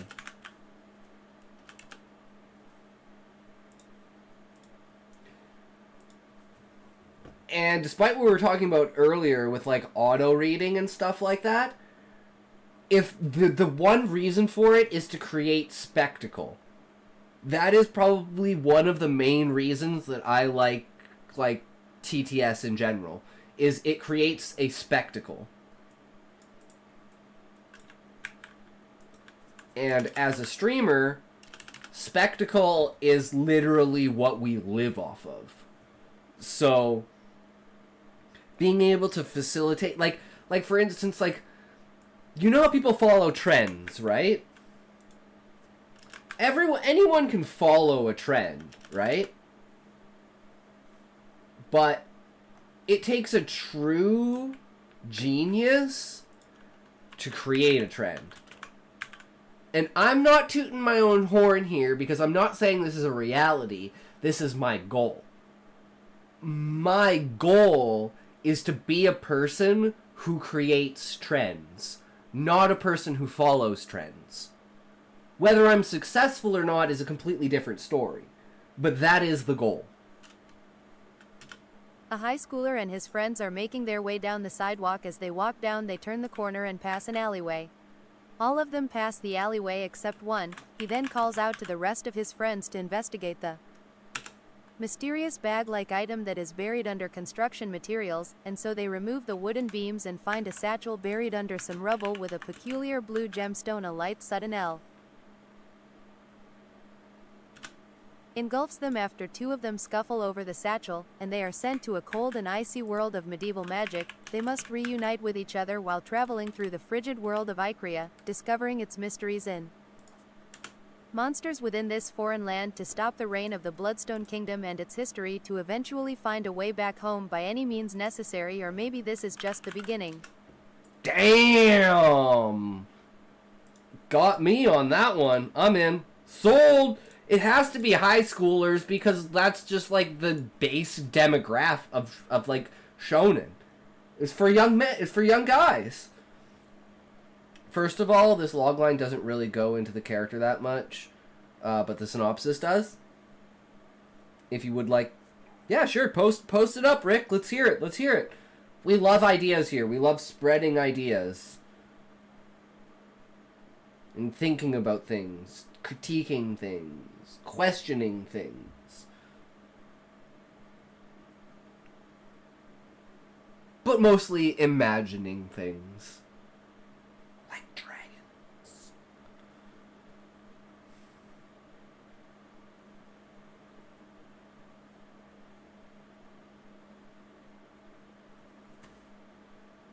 I'm trying to remember where I was.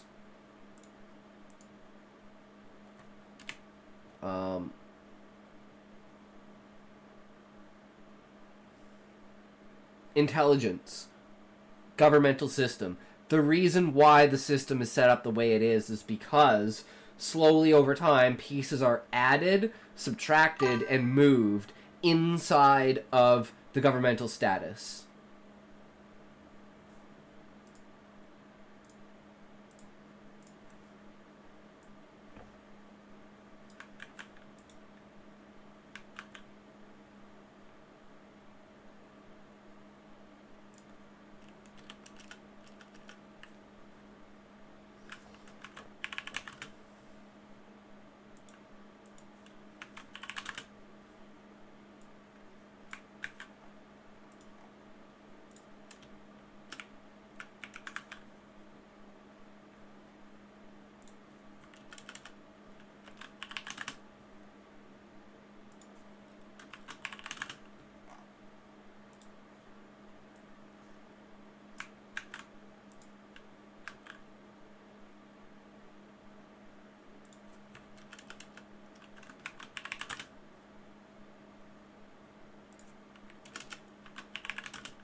That's everything, Rick?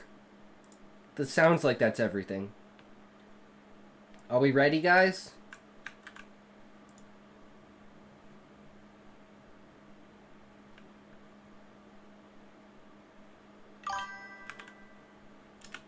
In Realms of Icrea, 17-year-old Jake, a passionate history enthusiast, finds his adventurous spirit tested when he and his friends, Bob, Ribald, Donnie, Ella, Yuri, and Chris, are unexpectedly transported to the icy, magical realm of Icrea.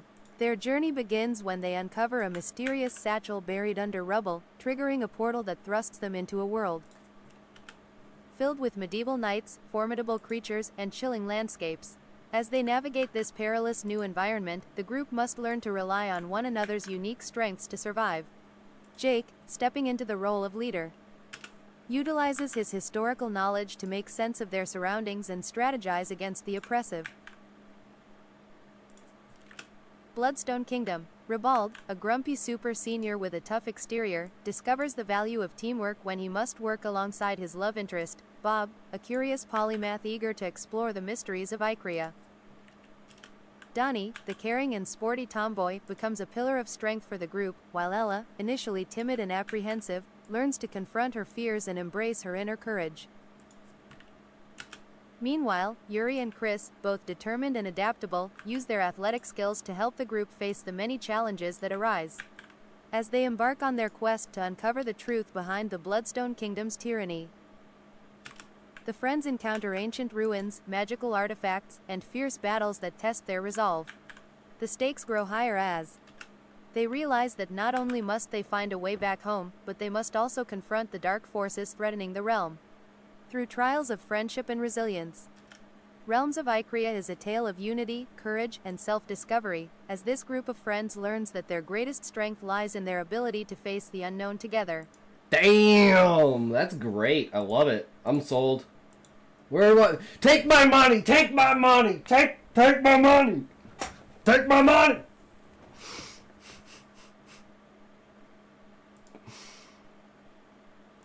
Aligns with.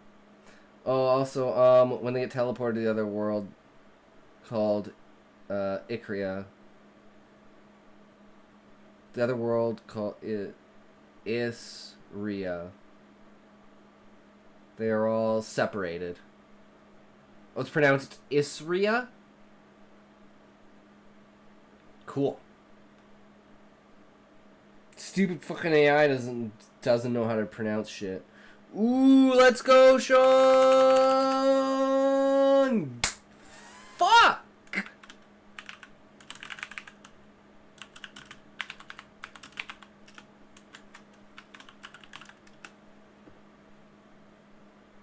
Correct pronunciation. Nice. Get in on your points while you can! Well, you know what we're doing. Oh, I don't have enough points.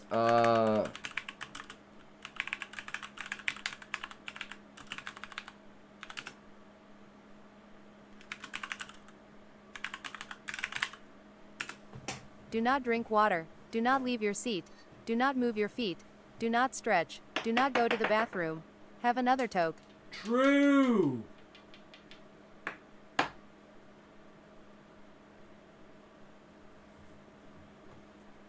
Who's gonna win? Who's gonna win? It's all about me. 'Cause I'm the streamer. Fuck!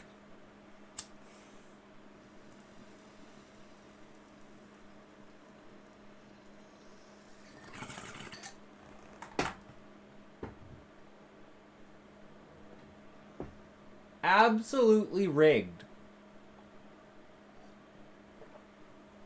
I don't care what anyone says. Absolutely fucking rigged. Sean wins every time.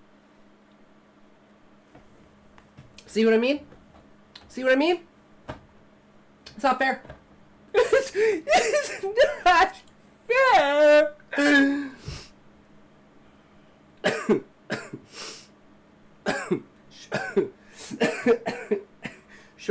Sean is a winner. Winner. chicken dinner.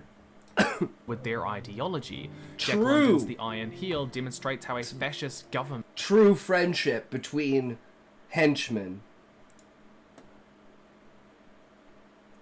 By the power of some mysterious world, Sean has been transformed. How do you get Kangaroo Man 3 times in a row, bro? What the fuck? Oh, I'm transformed back into a human. Woo! Woo! Woof. Don't have to be a Mithra forever, you know. creates and enforces a class system based on race that did not arise organically in any way. So yeah, there's no reason for the races to like think that this intellectuality is the reason for their separation. It is purely to keep the octopi as the ruling class, and that is directly because of the structure that the monarch and the viceroy hold over everyone else.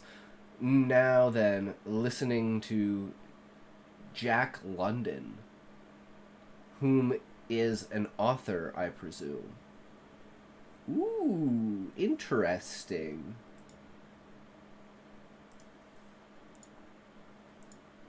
Is truly organic. Nothing is truly arising as organically as I described at the start. Let's consider the most accurate representation of feudalism ever made.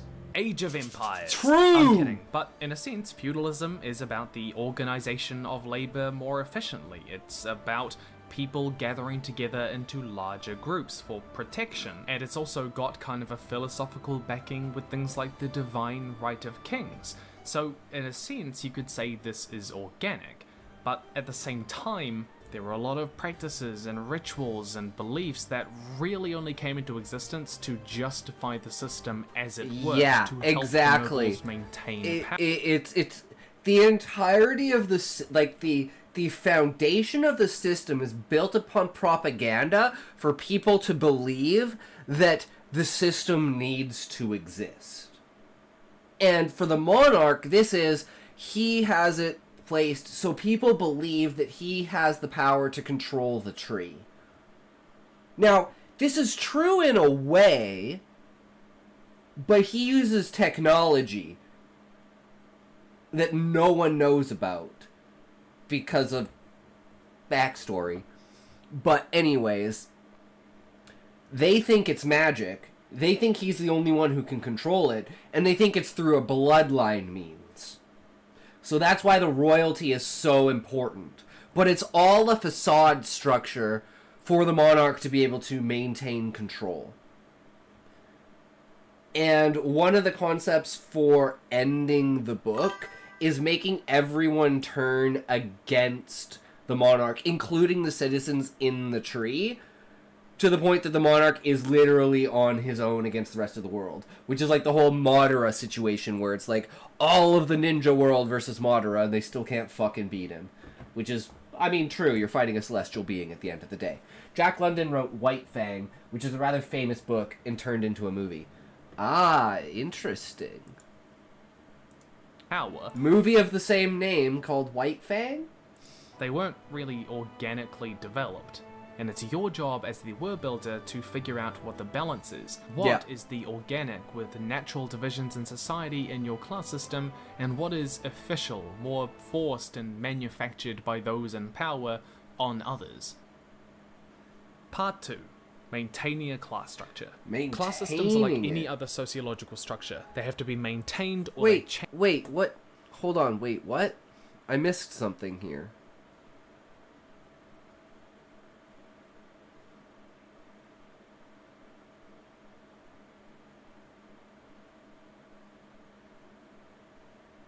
Wait. Okay, I'm confused. Let's go back to the intro. Where is it? There it is. A common mistake.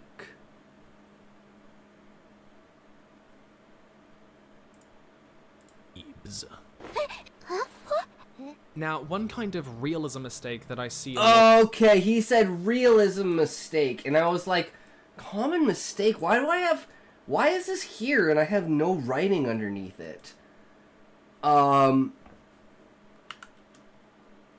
the mix between an artificial society and an organic society. So the mistake is making things too static. Okay, that makes more sense. Okay, let's move to the end of this then. Maintaining class structure. A class structure. We lost our place. Like It's any okay. other It sociological happens. structure. They have to be maintained, or they change, or they fall apart. Yeah. We like to think of these systems as being about an oppressor class versus the oppressed, but that It is kind of in this sense, but it's more of like an intellectual oppression. Where it's like...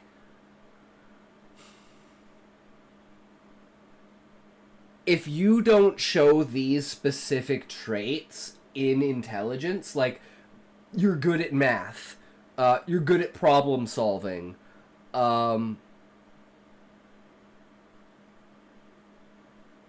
you can think outside of the box. What's another one? Organization of labor. Well, in my world, or in this case, the Bloodstone Kingdom's outskirts, are run by the king, obviously, and they are friends with the Doriches, rich nobles who have control over 5 towns each, meaning the father, the mother, and the eldest son have control over 15 towns in total. Ah, nice. So they've got their own separate fiefdoms.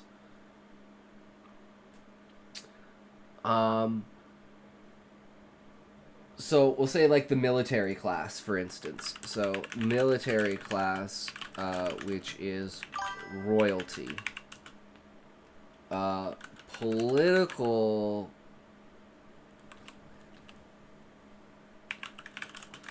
class, which is female octopi. And these are the two classes that cannot change. These are static. In the fact of, if you're royalty, you will always be royalty, and the only way to be... and they, like, feed off of each other, because the only way to be royalty is to be a political octopi. And only a female octopi that's of non-royalty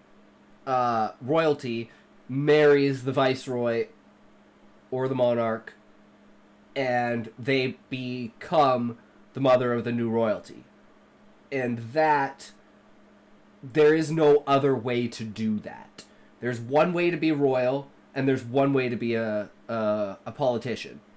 Everything else is based on, like, promoting that singular octopi to be in a position of power, and then adjusting the standards of government and, like, each legislative section and branch of the government to facilitate whatever new upcoming structure is foreseen.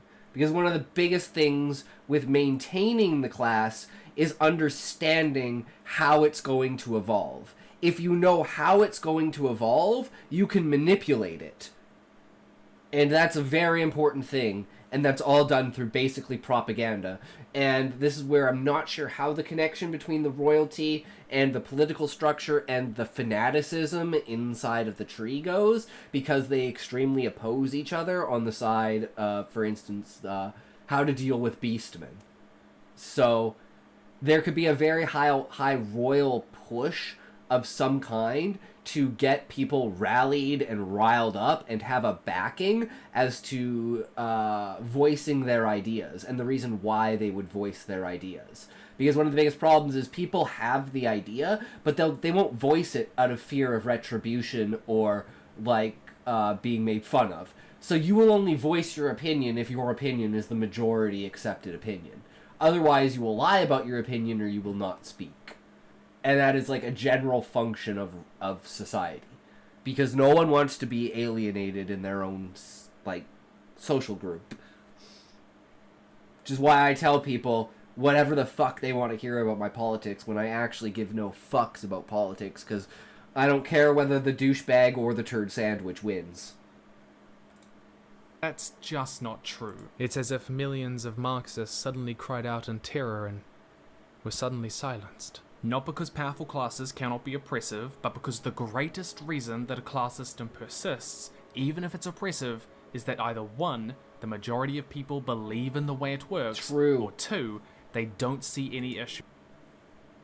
That's the second one is the biggest one, because the monarch is technically oppressive, but it's in such a passive and lengthy way that it just goes like under the radar for most people, and it just feels like a natural, smooth moving of society. But this is because the monarch's been doing this for 10,000 years. He's a motherfucking master of it. And Anima, at the end of the day, has been doing this for much, much longer.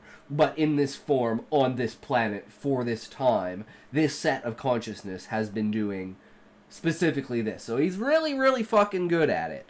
Is basically on autopilot at this point. And that's where things kind of start to fall apart, is where it starts to feel where it goes into autopilot and cogs start to change in their own way. Like the fanatics getting to the political class, and that political class getting to the viceroy, and the viceroy during his inauguration basically revealing his last 5 years of, like, we would call it treason to some people just straight up, like, lying, and other people, like, insignificant. But placed the value of the person who is the bridge between the Adventurers Guild and the tree, not on a governmental or bureaucratic level like the main character Husai is, but on a purely practical, like, adherable level for the normal people, for like a transitionary for like the people that are in the tree that want to become adventurers. And they love this guy. This guy's fucking awesome. So they voted him to like the high council of the fucking government. And then the viceroy's like, yeah, by the way, he's a beastman. And everyone's like, what? And freaks the fuck out. They might as well be at like a KKK meeting and pull his fucking hat off and be like, well, he's fucking black even though he's our leader. And they're all like, no! It's kind of like, there were origins with that in the idea of it. Like, that's how far the racism for the fanatics goes with beastmen. Is that they don't care if, like, they've trusted their entirety to this person. The second you reveal who they actually are, they take back absolutely everything they've said. Even though the whole point of it is trying to prove to them that it doesn't matter, because their ideas are the things that hold them to their view, right? And it's like, if this guy organically came up with these ideas and people like the ideas, and he's organically, like, despite being, like, artificially told he's an adventurer and he's an avian, he is technically organically woven in because he is the only beastman adventurer that they've, like, had. And it's because he worked as a, like, bag carrier for an adventurer for a bunch of time. I don't know the backstory of him or whatever, but it's going to be like something like that. So it's like he knows the intricate ways of the Adventurers Guild, and the fact that he is a what's called a high beastman, which is like there's like 10 or 20 in the world of each beastman that have, like, you know, they're the smartest and the highest intelligence, and they understand concepts far above the rest. It's like having the difference between an IQ of like 60 and an IQ of 90. And that's kind of the difference. And there's only like a very select few of these species per beastman. And this Lamia is one of them. And that's the reason why he is like, he can speak to the common folk essentially, because his highest, grandest ideas are like the most basic, understandable, universal concepts across like a static base class, which is the majority of people, which again is the silent majority, despite the silent or the loud minority trying to press that there's no issue with the oppression and people believe in the way that it works. With the oppression. I think we Class passed. Systems like Panem and the Hunger Games, with such an overwhelming social divide and purely based on fear, are, on average, a lot more fragile. Suzanne Collins even seemed to realize this, which is partly why Mockingjay was criticized for a lack of tension. The capital fell apart with very little real resistance. Societies like these, with such an overwhelming social divide and purely based on fear, can survive for a long time, such as the southern states of America or the slave empires like the Ottomans, but those typically have a large population who aren't slaves. Slaves were outnumbered 2 to 1 in the southern states. With this in mind, let's look at the legend of Korra. We can see the massive wealth, power, and status inequality in Ba Sing Se between the 3 rings. But some of the poorest have come to believe that the noble class like the Empress deserve the wealth, power, and status that they do not enjoy. There is a religious reverence to it, whether or not it's true, and that helps maintain it, because those... And that's, again, one of the biggest things in the book is what people perceive versus what is reality. And it's always presented to you in a way of what people perceive, and then reality comes after that. And either reality lines up with what people perceive, or it does not. And when it does not, that's when you, as the reader, can say, oh, so this is something that people believe, but we've seen in an experiment in reality that this is not the way that the world works. The world works in a completely different way. Such as the idea that magic has always existed. Because magic didn't exist before the destruction of the moon and the fall of the moon, because the crystallized essence of the celestial being is what is the catalyst that allows magic to facilitate itself. Whereas in the old world, it was all done through technological means, which is why the monarch has an exceptional knowledge of extended, advanced technology that seems to normal people to be a type of magic that normal people seem to not be able to control. And that's why he has presented himself as, and the royalty, as having this, what's the word? Duty to the people of the tree, that they're the only ones that can control this power, so they have to make sure that the people are always protected. But their main thing is saying, what do the people want? And this is where, there's a bunch of, separation places for, different types of people in the class system, which is, the idea of, debauchery. For instance, the fact that procreation is not directly related to sex. You can have as much sex as you want without procreating, which causes there to be in a society where there are no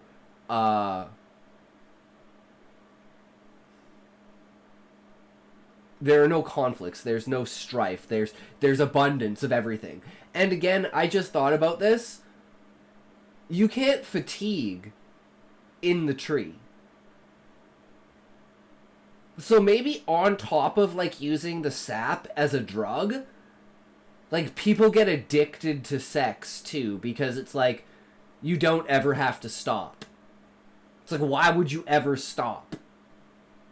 And this becomes, a huge problem for, the lower end of society.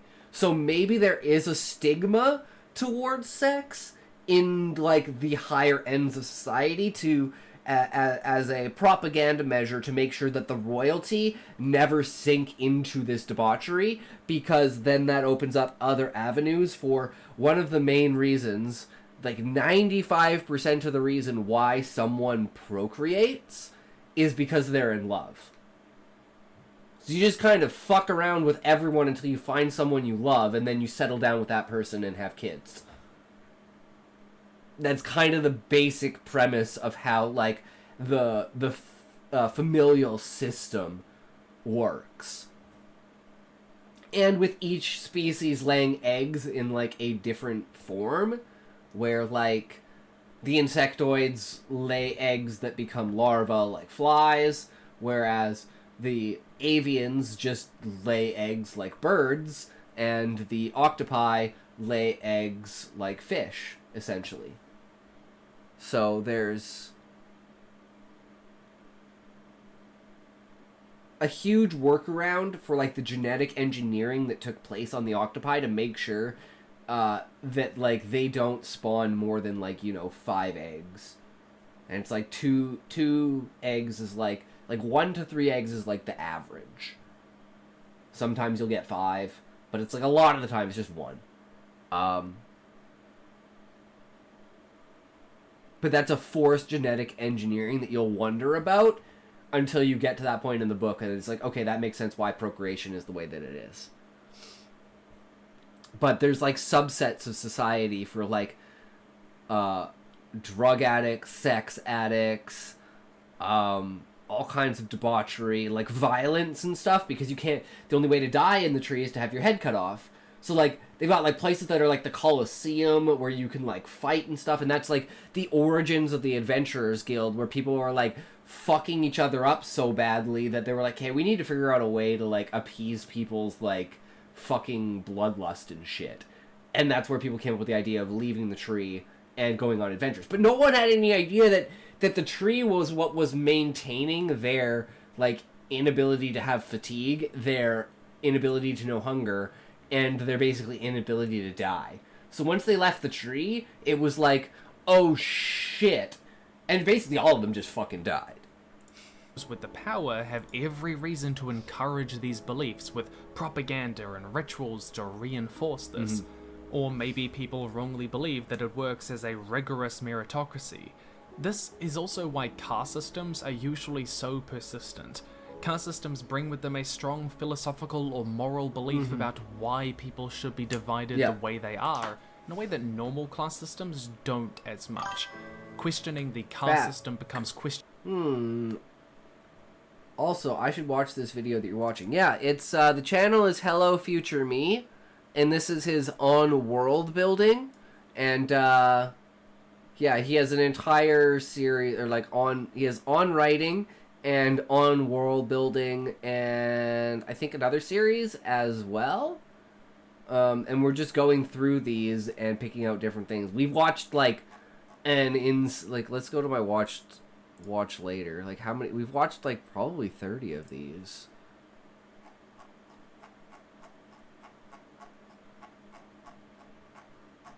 Like they're really, really good. We were watching other people, and then we were like, nah, we're just gonna stick with this one series because it's really, really fucking good. And all these videos are between like 4 and 6 years old as well. So like his stuff now, like you can buy his books that he took all of these, wrote them into books for like easy reference and stuff. I at some point in time may buy them. Who knows? But for now, this is more of a stream content thing, just for reacts and like categorization. Once I have everything categorized in my mind and I have like a basic understanding, because it's like I haven't gone to school in like 15 years, so it's like I'm basically going. The stream is basically me going to school, guys. Questioning society's morality around value and purity, even questioning God. If you can make an objective moral imperative for oppressing another group, it's much harder to question for both the oppressors and the oppressed. Secondly, perhaps a majority or a large group of people think that the way things work, well, it's okay. That's fine. They're not the wealthiest or the most powerful or have the highest status, but things are fine. And those that do have all of them, well, they deserve it, right? Or those that don't, well, things will come right for them in time. So I just gotta try harder. I just gotta believe in myself more. There's a really nice quote from Martin Luther King Jr. that captures the sentiment really well. I have almost reached the regrettable conclusion that our great stumbling block in the stride towards freedom is not the Ku Klux Klaner, but the white moderate, who is more devoted to order than to justice, who prefers a negative peace, which is the absence of tension, to a positive peace, which is the presence of justice. I think this is a pretty important question to ask when world building your class system. Does your society have a white moderate class who are largely apathetic? That quote is as relevant when you look at today's injustices. Very much so. They don't give a fuck about the world. They just want to watch plays and have fun and fuck around. Do drugs and have sex. I mean, it's still on fire. Shouldn't we, like, have a fire brigade or something? Have a fire brigade? Ha! That'd cost us all a lot of money. Yeah, but, like, that dude's house is on fire. I understand. Trust me, I hear you. But most people's houses aren't on fire. I don't think... I don't see a fire anyway. The task for you as a world builder is to figure out the combination here between people believe... I am writing a book. It's a Final Fantasy based book. And we're just doing all the background, world building, and lore, and structure, and everything, and putting everything into place, and seeing where the holes are, how do my ideas hold up. But the entire idea of these reacts is the creative process. How does the creative process work? And what is the successful creative process that leads to a product that you can feel the passion in. I think that's like the main idea, is like, it doesn't matter whether it's good or bad as far as the writing goes, but it's like you can see the dedication, the passion. And for me, I'm a writer about ideas. I don't read for the writing itself and the structure. I read for the ideas and the lasting of, once I'm done reading this book, what will make me think back on this book? And what will this book make me perceive differently in reality, and use examples and contrasts to this book and this story and how these conflicts are, in order to create a system for myself to evaluate how people believe about things, right? Because I'm a very, very much, I don't care, like, what you say. I want to know what you think. I don't care, I only care about, like, what you do, your actions themselves. I don't care what you say. Anyone can say anything. It's what do you do? And what does that show in many ways, right? So having the depth, the understanding, the structure, and the ability to portray an idea to someone has nothing to do with how fancy your writing is, how well structured your sentences are, right? So it's like, some people absolutely love the writing itself, but I'm more about the idea. So to me, I don't care if I'm ever successful or published or whatever. It's, I want to read the book, see my idea in its fruition, and then come back to it and say, how did this affect me? Could this affect other people? Because the way that I got into writing was when I was in high school. It was grade 8 humanities class, and we were reading short stories. And the short story, I don't know what it is, but it was basically the idea of, oh, this alien race came out of nowhere. They started, attacking our planet and destroying our civilization. We've been fighting them for thousands of years. There's no end to the conflict, all this stuff. And then at the end, it looks down at the enemy and it describes a human.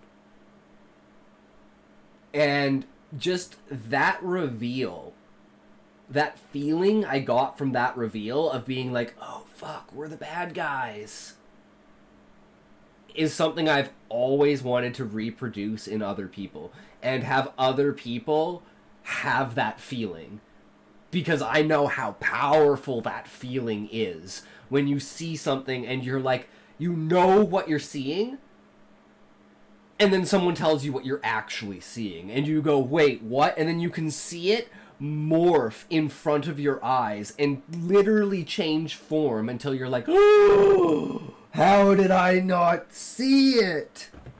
And that's like, one thing I was gonna say on this is like if you look at my name,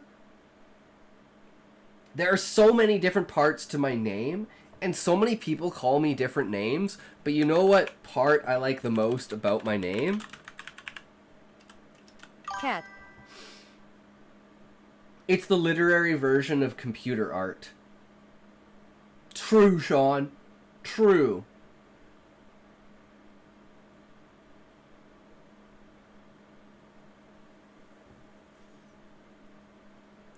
In your system, and people not caring about its problems, for you to find out how your system is maintained. But, no. Let's not let the rich and powerful off too light. Same with me, kind of. Well, it started in my creative writing class. It was a screenplay assignment to make a pilot episode screenplay, and we watched Avatar: The Last Airbender pilot for info and such, to have a visualization and structure of pilot episodes. Well, if you like Airbender, that's this guy's favorite show, so he is always talking about Airbender, because Avatar is fucking amazing. It is such a good story. It's just static. No, dude, cross your eyes.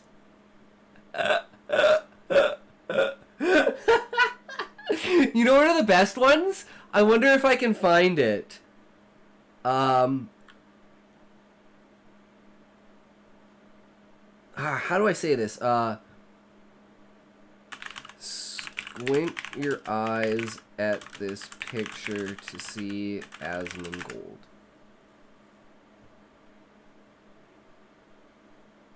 Oh, he's had so many of these. Oh, for fuck's sakes. Images. Maybe I can find one.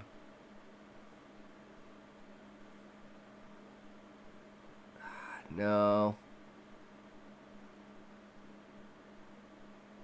But there are these images, and he showed them on his stream on his Reddit, and it's like you squint, right? It's like, let's say it's two chicks with ice cream cones standing in front of a cart with like cars in the background, and you squint your eyes, and it's a fucking picture of Asmon. It's like, oh my fucking god. Or like, you know, the things on the back of the cereal boxes where it's like cross your eyes, and it's like the 3D printouts, if you're old enough to remember those. And in doing so, I made a big ol' isekai anime and a ton of backstory for my main characters. Mainly Jake, though. Yeah, Rick, I have like 18 years worth of lore in my head. So that's kind of why it's like so large to structure. Because I literally have everything in my head. Basically, nothing is written on paper. My English teacher had a rule. You must skip every other line on the page for grading purposes. If you didn't skip lines, he'd grade every other line and your score would be crap. I mean, it makes sense because everything kind of blurs together, right? So it's like this is a perspective thing that I now, as a 33-year-old, go, oh, I would have never thought about this as a kid. But the idea that you don't have perfect eyesight. Like, your teacher probably doesn't have fucking perfect eyesight, even with glasses on. Especially if maybe they're an older, like, 50-plus teacher, right? And usually those are the best teachers because they've been teaching the longest, right? Both the current story and the past story follows Jake Takahashi. Nice.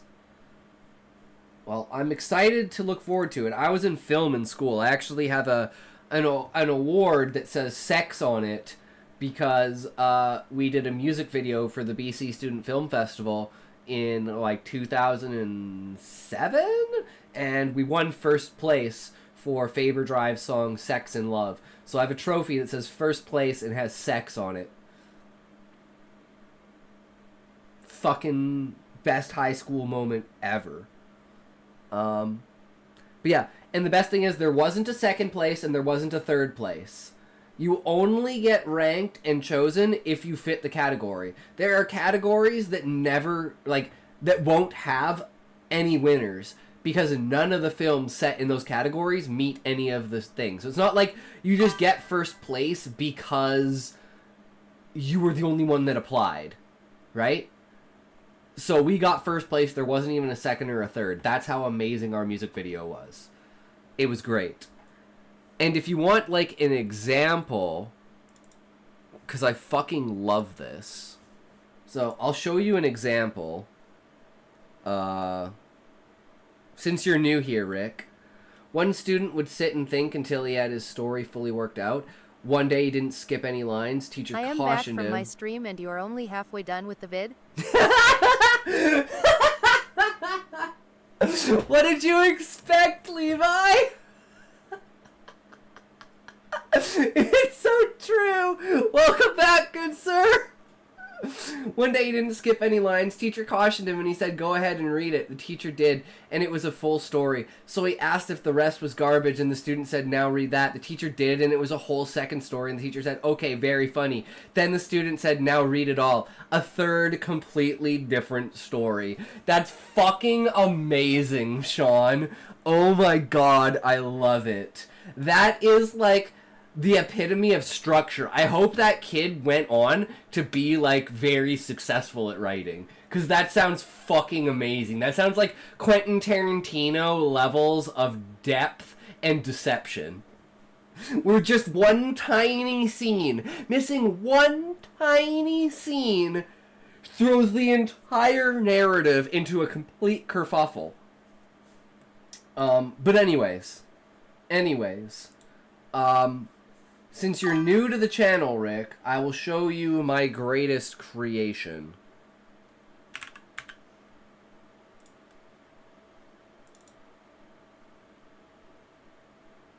Teacher came in on the third day, dropped the story on the desk, and then went down to his knees and bowed, saying he wasn't worthy. Oh my god, that's great. So... It's a good start, isn't it? That's just probably too loud. Okay. Maybe this is... This is my greatest creation.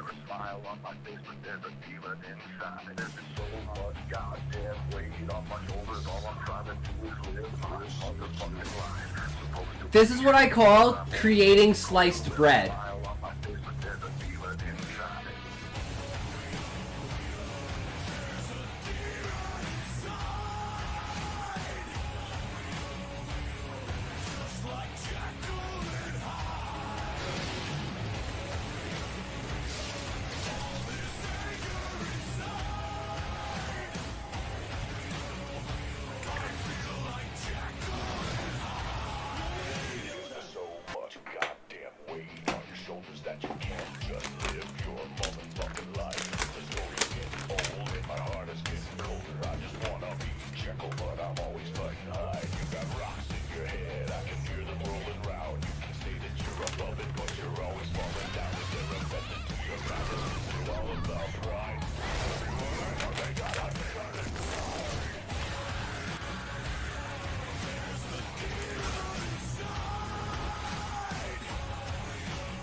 But yeah, I wanted to do, like, my original YouTube channel, I started and I just wanted to do AMVs.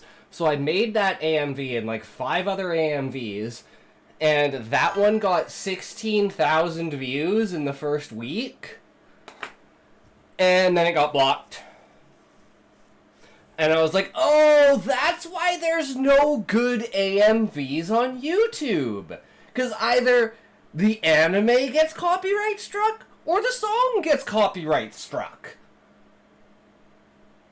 So I was like, well, that fucking sucks. Cause, like, I'm pretty sure I could make so many fucking amazing AMVs, but they'd all get fucking copyright struck. So, yeah, it was really, really unfortunate. Cause, like, I was like, dude, we're popping the fuck off, yes! And then it was like, oh, what happened? Oh, fuck YouTube. Okay. So yeah, if you ever wonder why you can't find good AMVs, it's because probably they're all fucking copyright struck. Super annoying. I wish that wasn't the case, but it is what it is. So then I did things like social commentary kind of stuff that was like, I called it It Talks Taco Time, and it was like me talking to myself, and it was like split camera, so like I had a script, right, and I'd like read the one side, and then I'd do the other one, and then edit it together of me talking to myself about like and like playing devil's advocate for like social issues and stuff like that. Need written permission for both the music and the anime.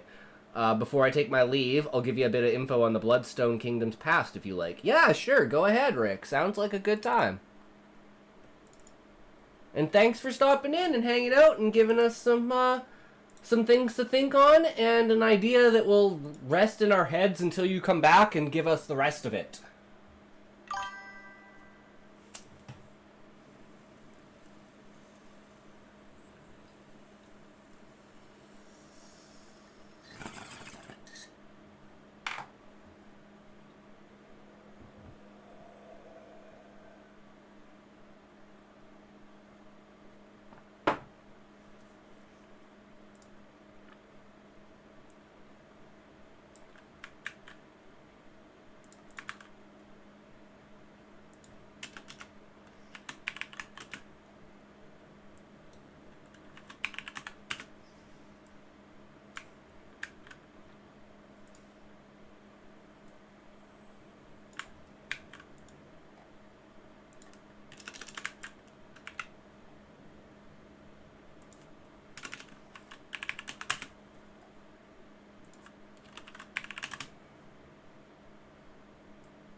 I really dislike the summoned hero trope. It was great a few times, but when you think about it, it makes no sense. Option 1. You get a standard person with no backbone that will be useless despite any powers given from the migration. Option 2. You get the believer who won't take instruction because they are the hero. Option 3, and most likely, you get the patriot who would see the summoners as a criminal threat to their nation and instantly fight them. I mean, that's a fair assumption there, Sean. My thing is always the fact that the people who are summoning think they know what they're doing, but they actually don't. So they think they're, like, calling upon their ancestors to, like, bring one of their, like, people, like, reincarnate them, basically. But it's actually, like, they're just pulling random people from random, civilizations. I think that would be, like, a really funny kind of trope to go with. where it's like you're literally trying to be as humorous as possible and make it as ridiculous as possible, I think that would actually like be a new way to work with that trope. Is literally to make it like almost a comedy of how ridiculous it is. And just show everything wrong with the world itself from the person who got summoned there, essentially, in order to be... Oh, fuck, what did I do? God damn it. Is that going to reset it? What was the last one? World. Wait. Fuck! Hold on, I got this.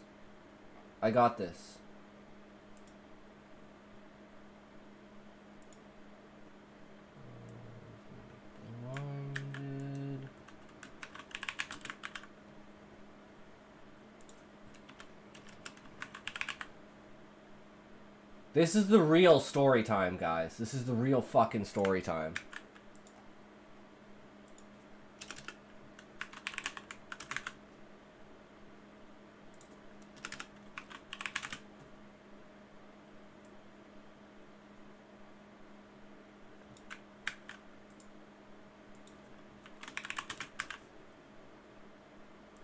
This is gonna be insane, guys. This is gonna be fucking insane.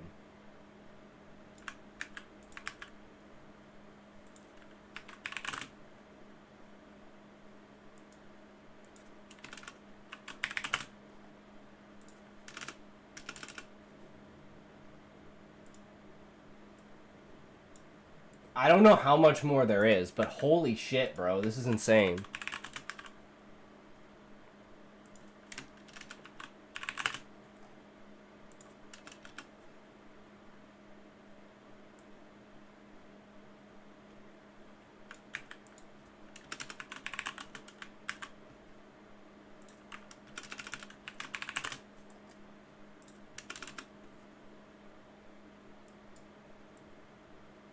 Okay, that's the end of it. Okay, there we go. Perfect. Okay, are you guys ready? Whew! Okay, here we go.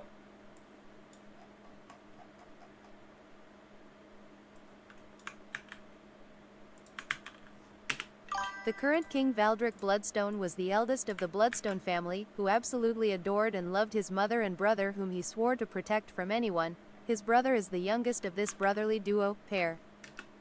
Also, Valdric has a friend whom is Morgana Blackthorn's father's son, named Ezrin, but the father of Valdric was a different story. Oh, also the Bloodstone Kingdom is like the big bad of all of the clans and stuff, but they see the world differently. Mainly the king and queen do. They are a mix between a loving and caring, but with a twist. They just want their children to live peaceful lives, and so that is possibly why they act like tyrants. One reason is to not be seen as a weak nation compared to others, but to be seen as one who is authoritative and disciplined, also because of darker powers that someone named Morgana Blackthorn is using and helping them to get what she wants. However, she has a soft spot for the Bloodstone brothers. She is their advisor and sometimes a teacher at the Bloodstone Academy, but secretly is a part of a secret society, meeting at a kingdom known for anarchy and somewhat secretive dealings and trades, where she gets some of her valuables for her plan to one day find her long-lost love.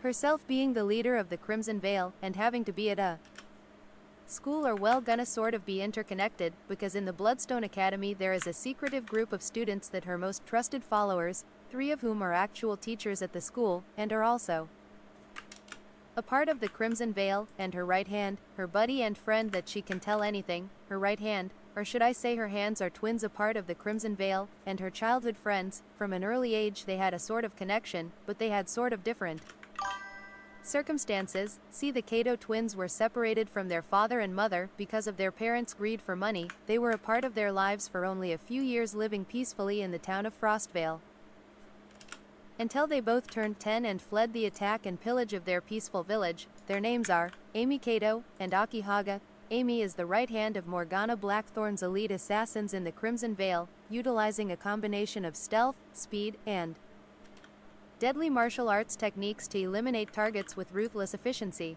Aki Haga is the second hand of Morgana. Aki is a versatile assassin skilled in the art of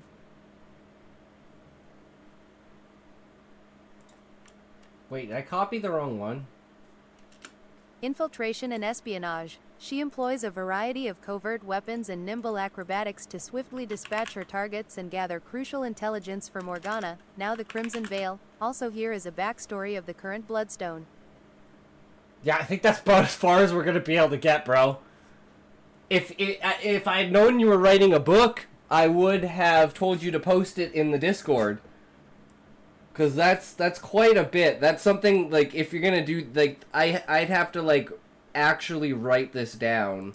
And, like, this is something that's, like, actually worth writing down and reading, right?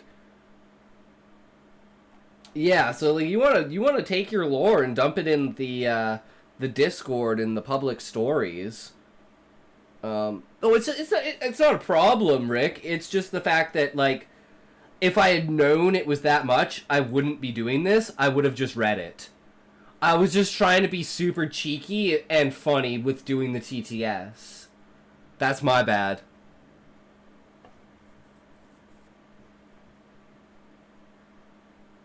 But I will, if you want to take that and post it all in there, then I'll actually read it. It's not reading it that's the problem. I was just, because I thought it was, like, short-ish, so I was just gonna, like, fuck around with the TTS, but, like, that's a story, like, this is, like, background and, like, lore and stuff. I would love to just, like, read straight off the page. Because I love world building and background shit.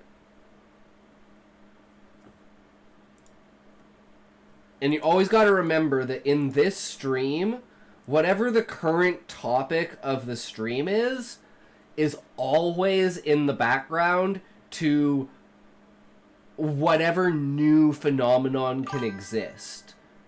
Like, this is how I think about streaming on a, like, base level. I've got, like, you know, the reacts, the reading, the writing, and then the game. I've got 4 components to my stream that I generally do, right?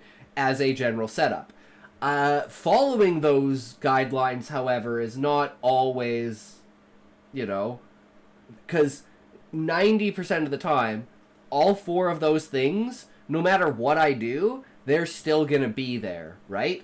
So there's no point postponing, let's say, a conversation with chat, a story from chat, from a chatter that, you know, you might never see them again. This might be the only opportunity that I ever get to read your story, and I really, really want to read your story. So, putting everything else on the back burner for something that you know may only have a small window, I think is a great way to have a structured stream that also facilitates, like, random shit to happen. And you don't have to feel like the stream is getting derailed as, like, the chatter if, like, whatever happens to be happening on the stream because of the chatter is no longer related to the original topic of the stream. Whereas I feel like a lot of people, especially chatters, feel like they don't want to talk because they don't want to derail the stream. Like, we should actually change one of the tags on the stream to, like, derailment. Stream derailing. And basically completely go right off script. Donald Trump speech style, right off the script, just spam a bunch of shit, right? And it's like, we can always go back to the reacts and continue on with that. That knowledge, that information, that process is never going to disappear.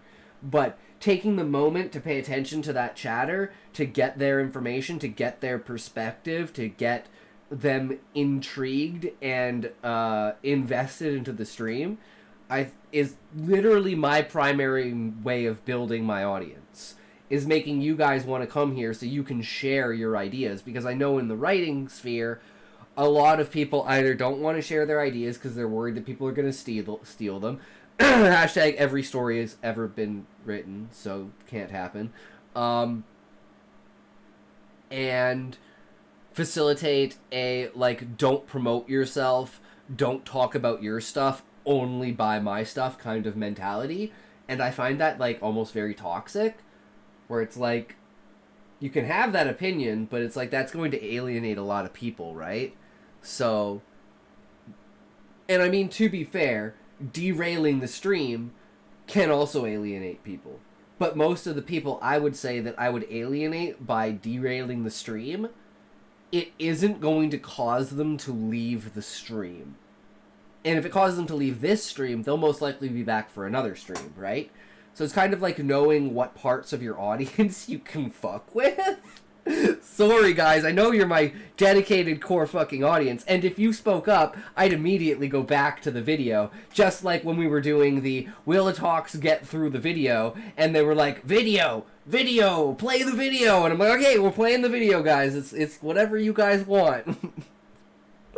But anyways, let's actually go back to the notes, go back to the video, and find out what these, because we're the things are fine stage. I want to know 10 common strategies that I might be able to use to facilitate, as examples for, as an example of learning this new information, right? Lightly, they have their dues as well. While they're not exactly huddled in secret societies going, "Greetings and welcome to the annual meeting of the rich, powerful, and shady. We are here to discuss how..." Well, that's kind of like the feeling of, like, the inauguration, right? It gives you this grand structure of, like, the idea that the entire public is entranced with the operations of the inauguration and everything that's going on. But in reality, it's only a very select few. It's just this few within this group is considered all that matters for society. Right? Like, each person will trickle down the knowledge to their lower, like, subordinates, essentially, on, like, a bureaucratic structure level. So you only need the top honchos with the main information, and then they can just, like, alleviate that to the rest of the people, right?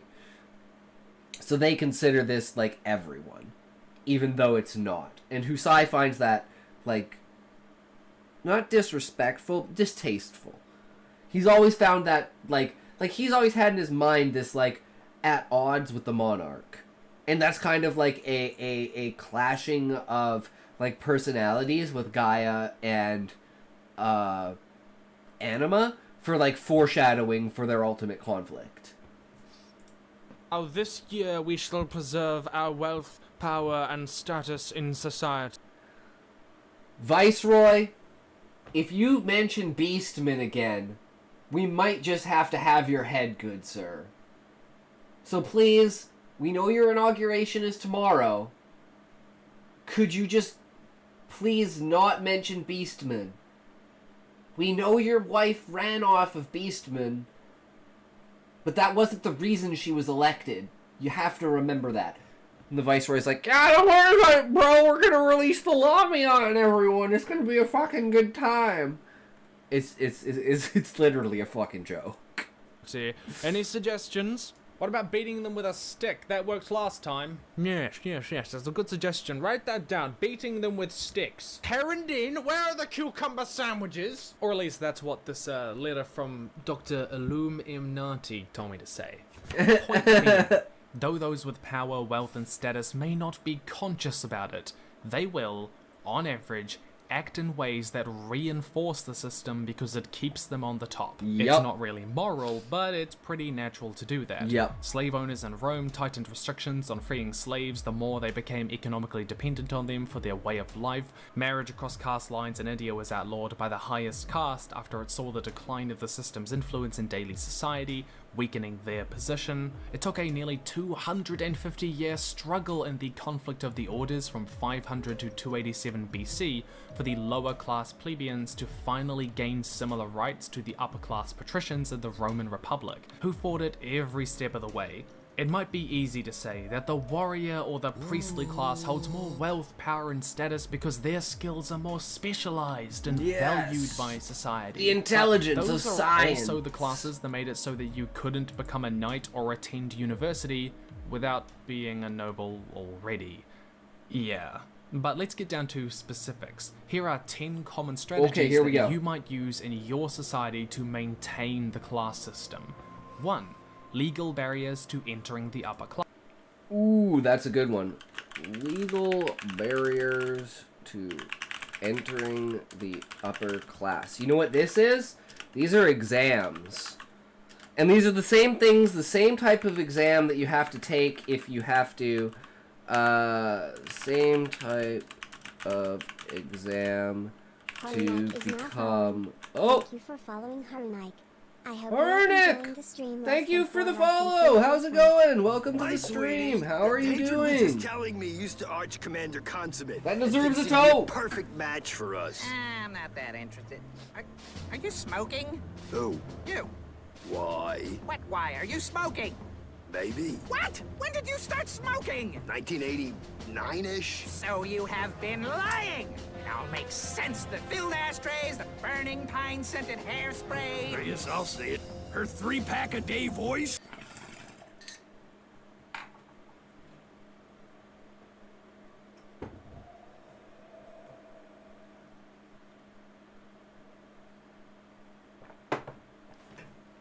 Same type of exam to become an adventurer.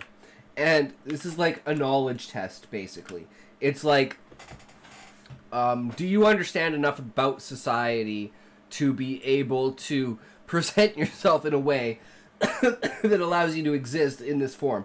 So these exams are used to reinforce, excuse me, the standards.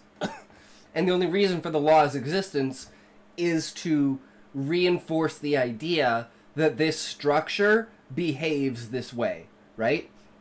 And that's like the idea that like public displays of affection are meant for peasants, right? So it's like you have to be like decent in public, like treating other people less than you in a, like, this is a like, I literally want this to be like a stipulation in the law.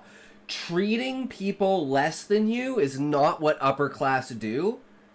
What the upper class does is thinks that everyone else is below them. But they don't act like everyone else is below them. They just know that everyone else is below them. And this is like a stipulation literally written into the law. So that's one example, is exams that are basically written to maintain the structure as it is, and to show that only these types of people... So they're basically like exams for gatekeeping. Heavy gatekeeping. Class. 2. Difficult cultural barriers to cross. Difficult cultural barriers. This would be like job distinction. Crafter versus like merchant versus like worker, right? And it's like this goes back to the exams too, because it's an understanding of the etiquette of that kind of so like understanding of etiquette related to that class.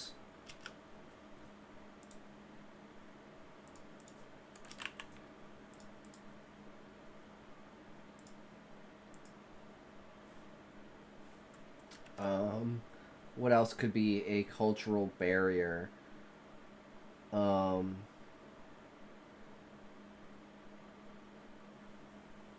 well, of course, like, that's the,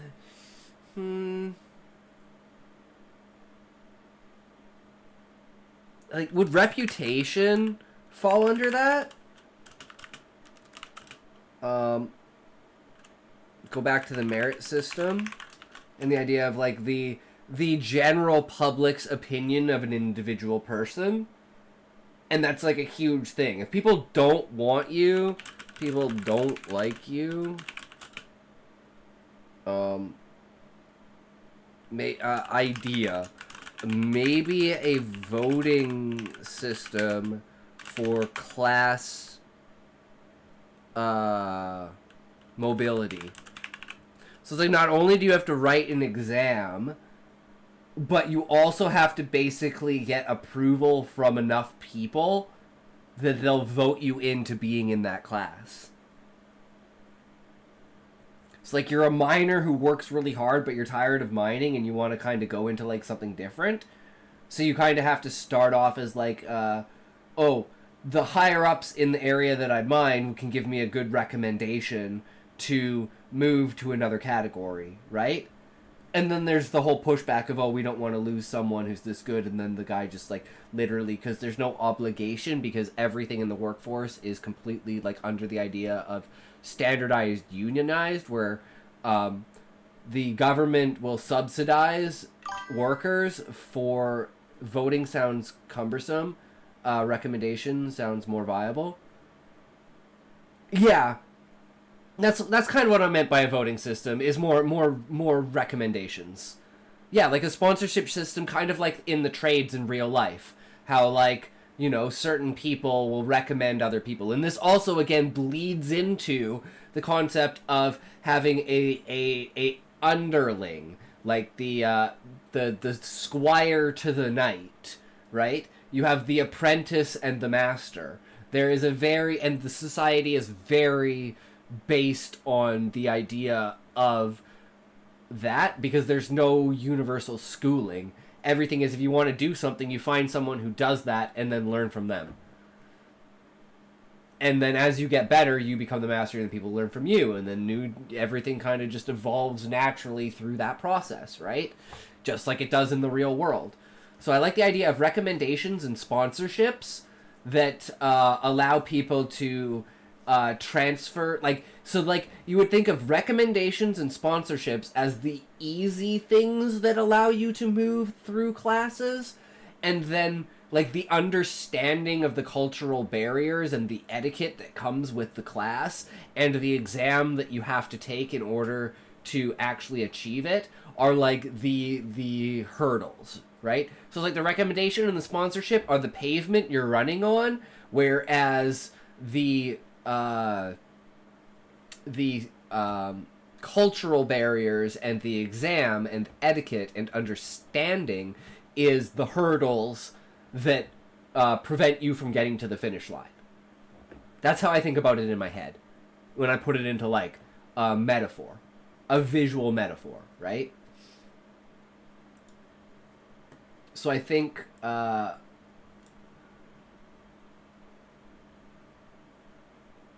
recommendation system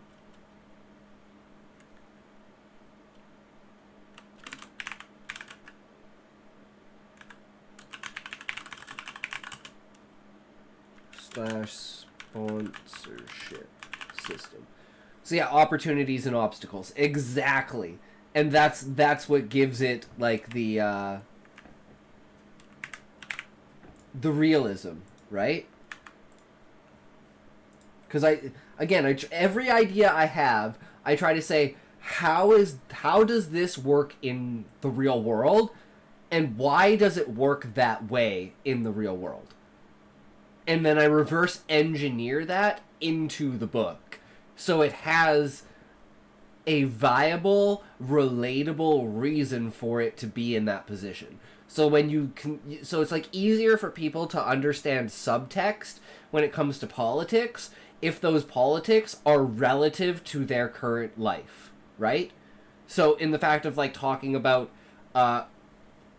like a race issue, an intelligence issue, a schooling issue, a commodity issue, an intellectual creativity issue, and by issue I mean either a lack thereof or an abundance of, to the point that it's like an impossible market to get into, or it's a completely empty market. And those would be the two extremes for that. So I think that's pretty decent. Such as language and manners, which And language those beneath doesn't them matter, would not manners have, does. like in The Great Gatsby. 3. Cronyism, like in Terry Pratchett's Making Money, where the bank manager... A race issue, an abundance of race. Yeah. And it's even like, you even have subspecies, right? Because I want to create... There's 3 types of octopi, right?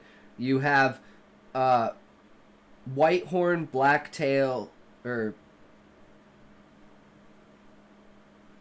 Is it yellowbacks and blacktails? Or is it black... Yeah, it's yellowbacks and blacktails. Because I didn't want BB. Blackbacks. So... And then for the avians, they're just like different colors, right? Like there's white, there's gray, there's brown, and there's black. And then for the insectoids, it's the different colors of their shells and their exoskeleton, which is like red, orange, yellow, and like pink, I think. Like that kind of classification of colors, right? And like on the very lighter side, what you would find from like a lot of insects.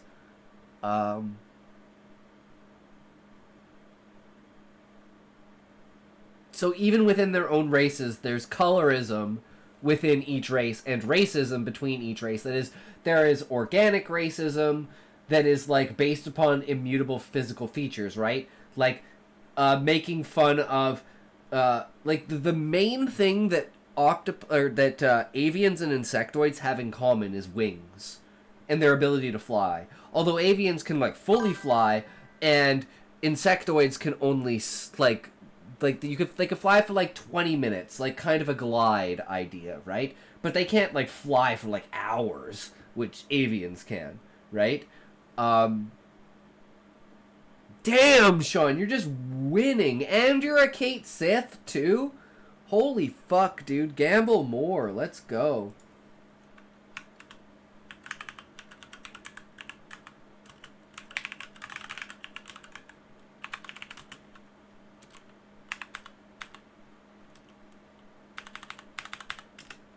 Here we go, here we go, here we go, here we go, here we go, here we go.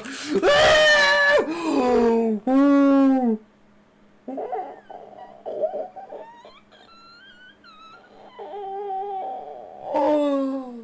Oh shit, guys!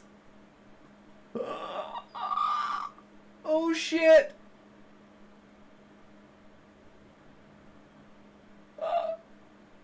I wasn't supposed to get it! I wasn't supposed to get it! Fuck.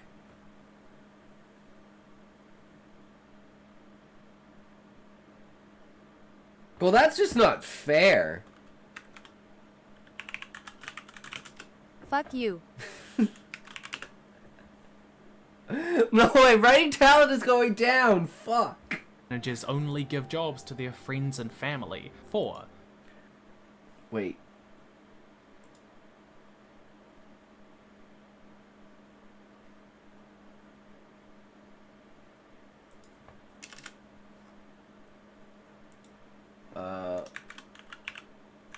Cronyism? Only giving jobs to friends, family.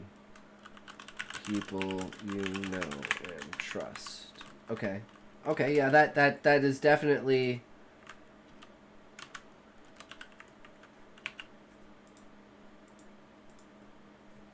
That is definitely understandable. Today's episode of Oops was brought to you by Impulse Control. Never gamble without it. Making less powerful individuals dependent on... Making less... Okay, let's see here. So, hey, Talk! I found something out! What'd you find out, Callie? That you're an amazing streamer, and that you should have been streaming this entire time, and you've built an amazing audience?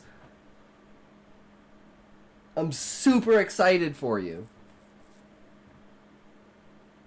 Do people love your book because it's so fucking good? And like it's so out of place and random and original. I fucking absolutely love it.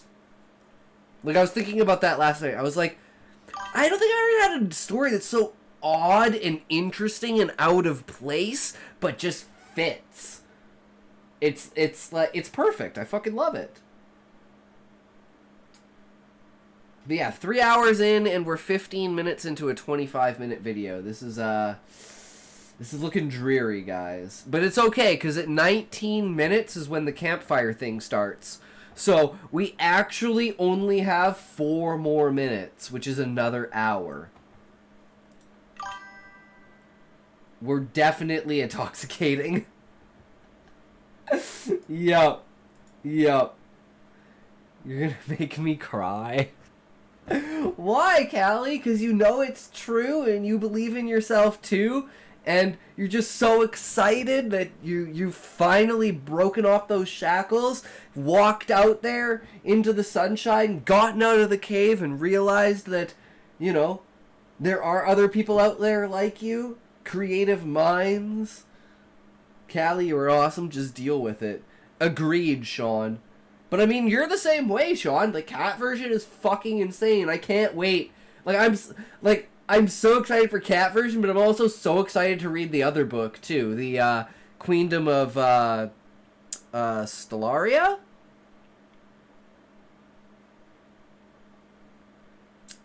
Super excited for that. Shalara. Okay. Okay. Yeah.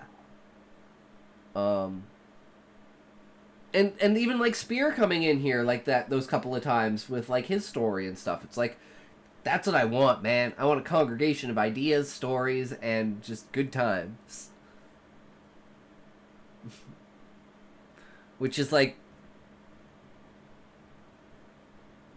facilitating a guild hall like in Fairy Tale is like, I guess that's the best way I could say that I want like my stream to be, is literally like the guild hall in Fairy Tale, where everyone's doing random different shit. Everyone's kind of like, they have their own like rivalries and stuff, even though they're like best friends. And it's like when there's an outside source, it's like they put all their rivalries aside, but it's like they've got nothing better to do, then it's all about the rivalries, and it keeps everyone going and everything like that. Continuous inspiration, telling people to, you know, you may be down on your luck with like writing and not be able to do a scene, but, you know, work on something else and it'll find you. I found out I'm compelled to do exactly what I don't want myself to do, like spending money. When I feel the need to spend my money, I'm like, I shouldn't spend it, but because of that, I have to. Now, Callie, all you need is the self-awareness and restraint to know that that's the feeling that you're feeling, and to get used to that feeling instead of caving into it. That's literally what I did. I took like the tap off of my fucking debit card, and I haven't had fast food in like a year and a half.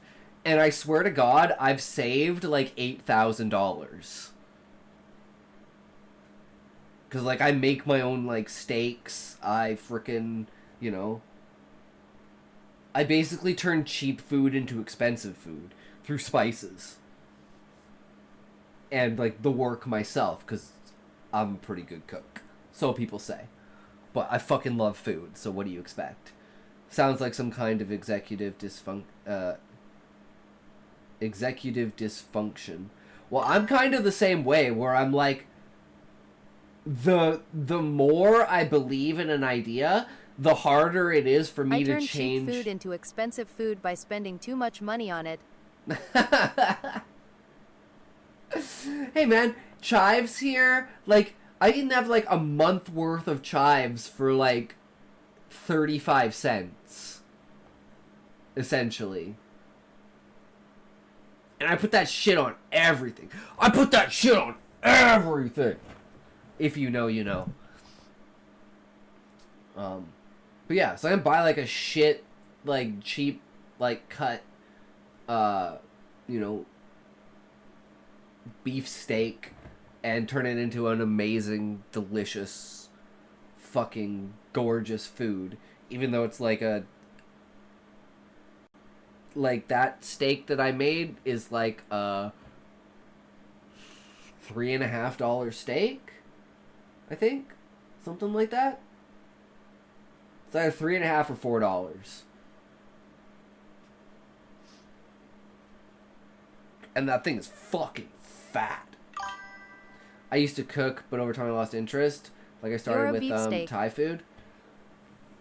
I cook so much, my friends got me like cooking books for like fries and like donuts and like burgers and paninis,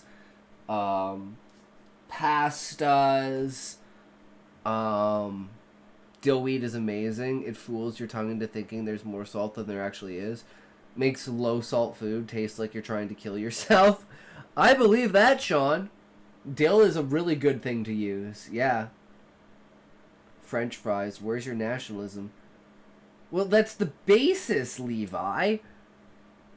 Then you add all the goodies. Like I said, you got like the potato wedges, fries of different sizes. So you have the small, long fries, small, thin fries, potato wedges, thick cut fries, thick, long wedges.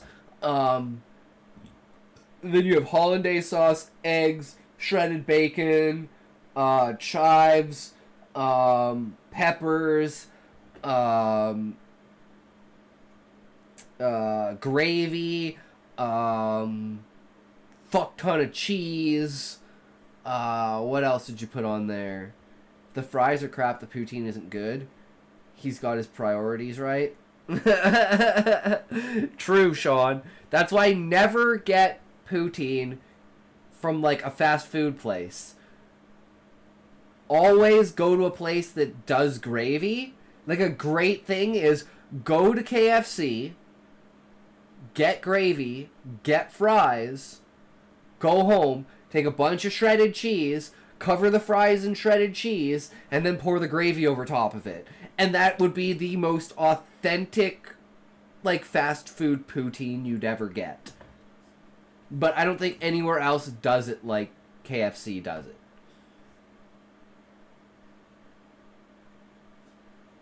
So, if a fast food you wanted to try poutine, that would be my best suggestion. But don't get, like, KFC poutine, right? You gotta make it yourself with your own cheese. Because the fucking cheese curds are bullshit. Because you're just eating chunks of cheese. You might as well have, like crackers, salami, and pickles. And you're just eating the crackers. Right? So, making less powerful individuals dependent on them for money, status, or wealth. Plays.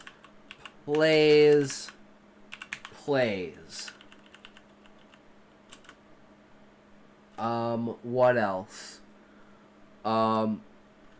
The idea that physical possessions cause inner enlightenment.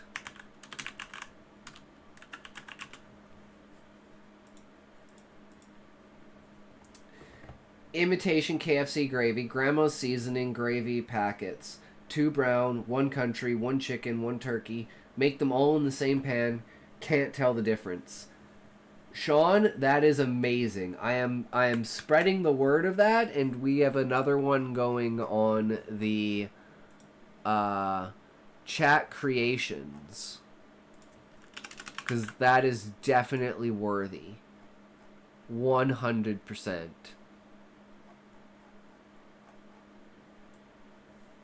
Sold, good sir.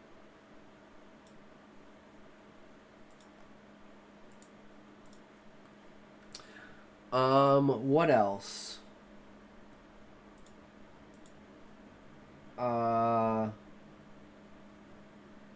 Protection. Lower class guards paid very well. I'm like a negatively food motivated, which sucks. Oh, that sucks. I fucking love food. Which is why I was willing to try this shit, even though, like, yeah, I'm not eating this. It was, it may have just been because it's chicken, and I fucking hate chicken soup. I don't know why. The broth was great, but yeah. Did you know that Frank's Red Hot is a buffalo dry rub that you can get so you don't have to get sauced chicken in order to have buffalo chicken?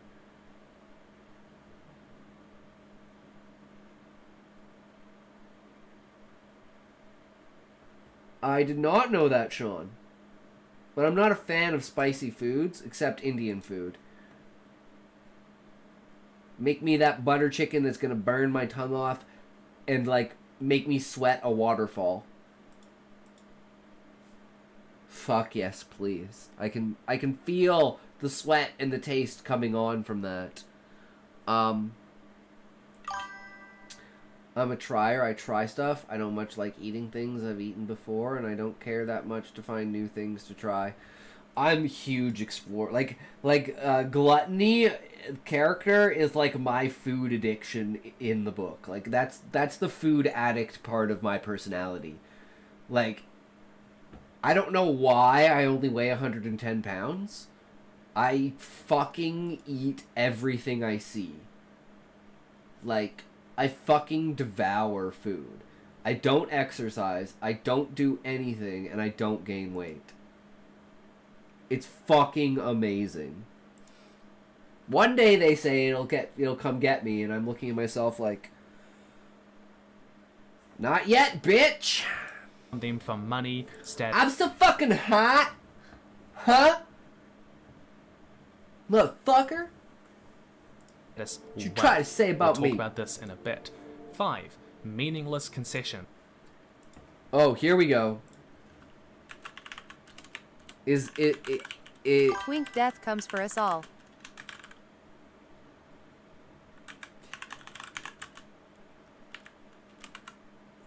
True. Which placate the masses. 6. Bread and circus.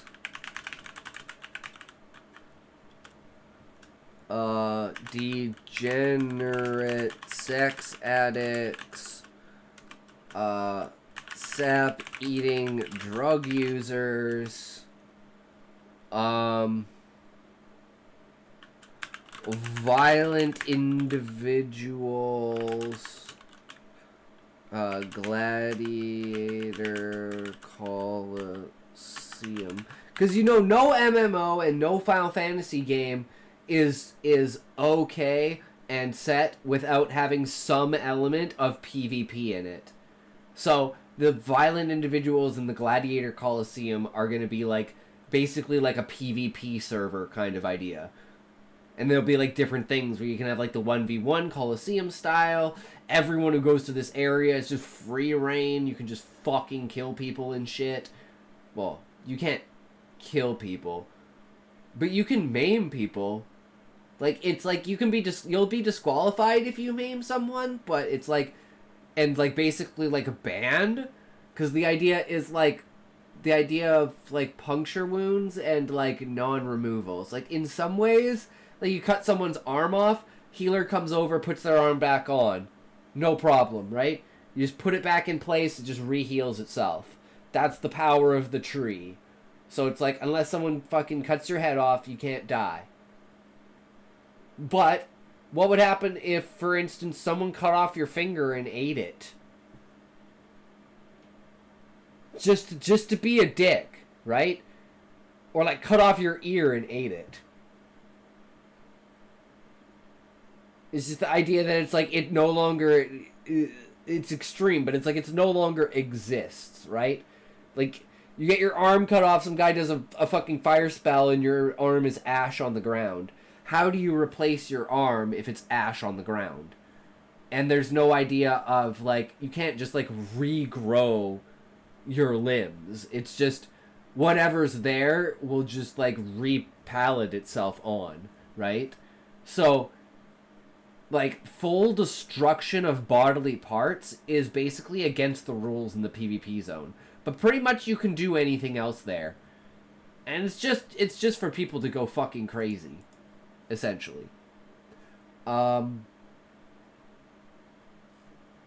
There's no... Violent okay, well, form. there's...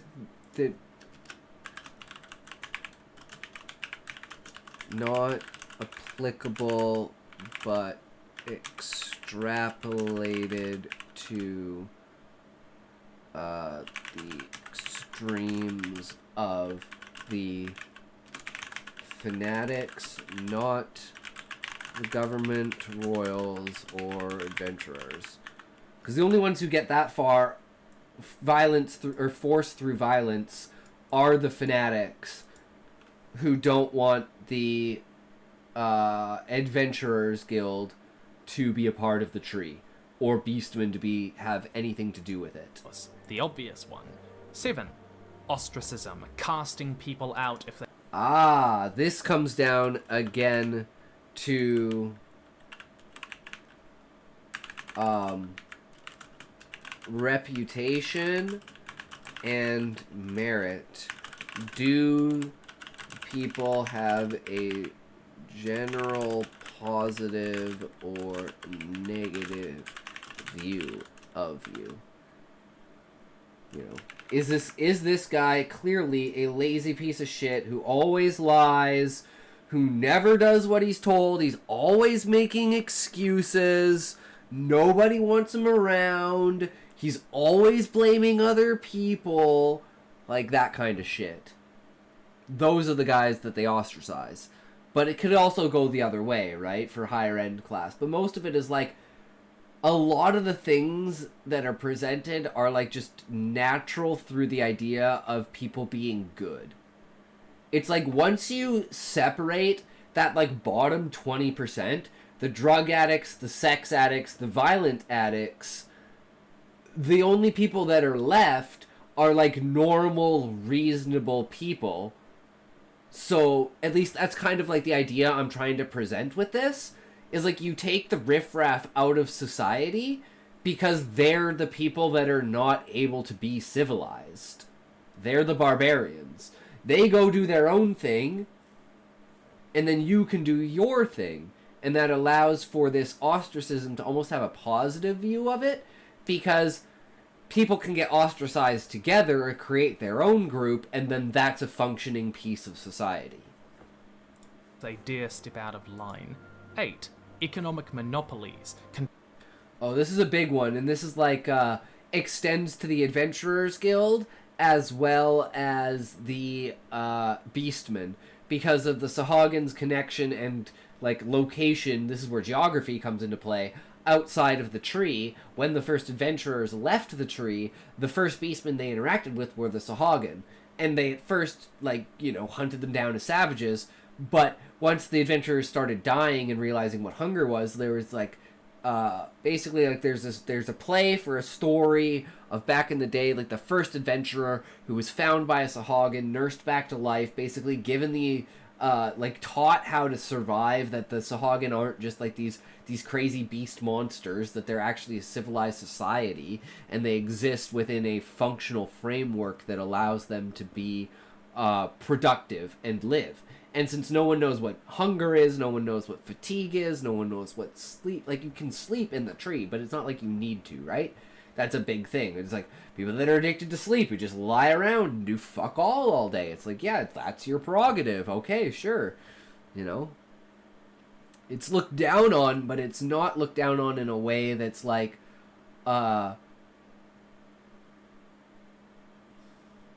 important enough to sacrifice your time in the day to be able to go out of your way and make that person do what you want.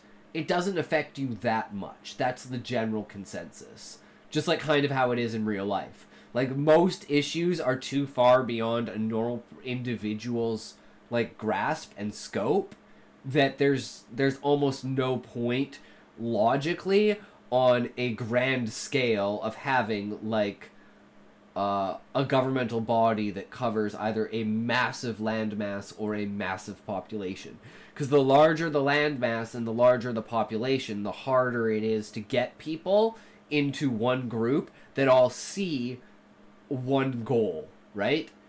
And to a lot of people, it's the I like pancakes, and then the response is, oh, so you hate waffles. Where it's like, you make a statement about something, and then they take some random subtext that doesn't exist and add their own narrative to it. And for economic monopolies, for the Beastmen, having this construct part of their alliance with the tree and the Adventurers Guild itself, putting them way above the rest of the Beastmen in an economic way, because they're getting all of the immediate goods from the tree, and then it takes time for infrastructure to be built for the rest of the Beastmen to get to that level of civilization, essentially. So it's like a slow pronged progression press out of it. And this caused like an inner civil war between the Beastmen against the Sahagin of some kind, right? So that allows like economic and then the adventurers have basically monopolies inside of the tree because they have like crafting skills, like they have the raw materials. So they have the main means by which everything in the tree that's not made from the crystal is. And since like art is a huge thing, but it's like, yeah, you can make a crystal jar and have some cool art on it, or you could have like a Malboro stuffy. I don't fucking know. You know? Something like that. Where it's like something just like completely ridiculous and crazy that pushes everyone. And then it's like, for that as well, I was just thinking about this, is there has to be an entire branch of crafting that's dedicated to entertainment, i.e. plays, songs, dances, and stuff like that. So, like, clothing lines, like, outfits, stuff like that. And then, like, another thing I just thought of is, like, cosplaying in public for people is probably a pretty big thing, too, right? Like, cosplay as your favorite adventurer. I think that would be an interesting concept, too. So, Adventurers Guild and Sahagin plus Adventurers Guild in the tree with raw materials. Crafters themselves. Okay, I think that works. Controlling resources very carefully and their prices. 9. Artificial scarcity of resources.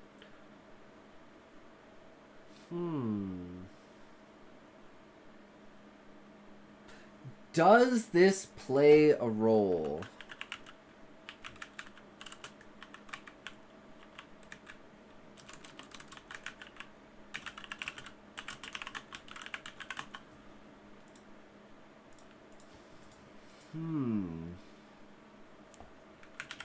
That's a good question. Can things be taken away? Oh, taxes. Taxes. Tariffs.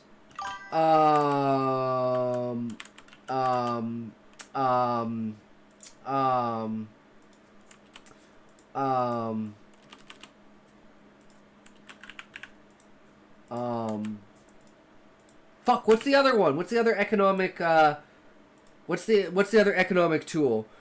Artificial scarcity is one of those things that's always hard to prove. In this case, it would be a trade law, where it'd be like the amount of certain materials that were allowed into the tree would be like, duty. Like a crossing like country lines with certain materials. Like you have to pay taxes, tariffs, duties on materials entering and leaving the tree.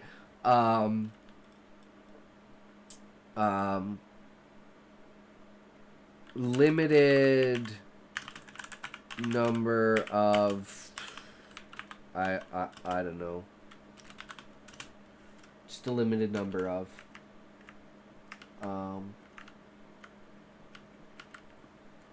max trade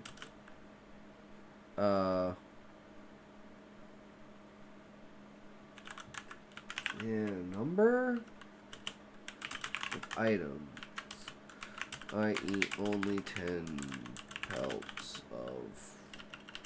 per month? Something like that? Per time period? So it's like artificial rules and laws that limit what materials are allowed to enter the tree when, and then this leads to like the economic monopolies inside of the tree, where the people that are writing the laws that allow those certain materials to come in, or it's like people aren't bringing them in because the more that they have, the higher the tariffs and the duties go. So it's like by the time there's like 40 or 50 pelts inside of the tree, it's like you have to pay the tree to bring your material in. It's like even after calculating like all of the cost, you're still paying the tree, so it's not worth it, so people don't bring it in. So I think artificial scarcity is absolutely an important part of like materials inside of the tree, and like how people are manipulated by that, and like the function of certain materials that are considered high end simply because people in the tree believe that they're scarce, but it's actually the laws and the legislation for taxes and trade only facilitate a certain number of them to be within the boundaries. And all of this is like you know, behind so much red tape that ordinary person would never be able to understand. So unless you were an adventurer and you dealt with it straight up and spreading word of it,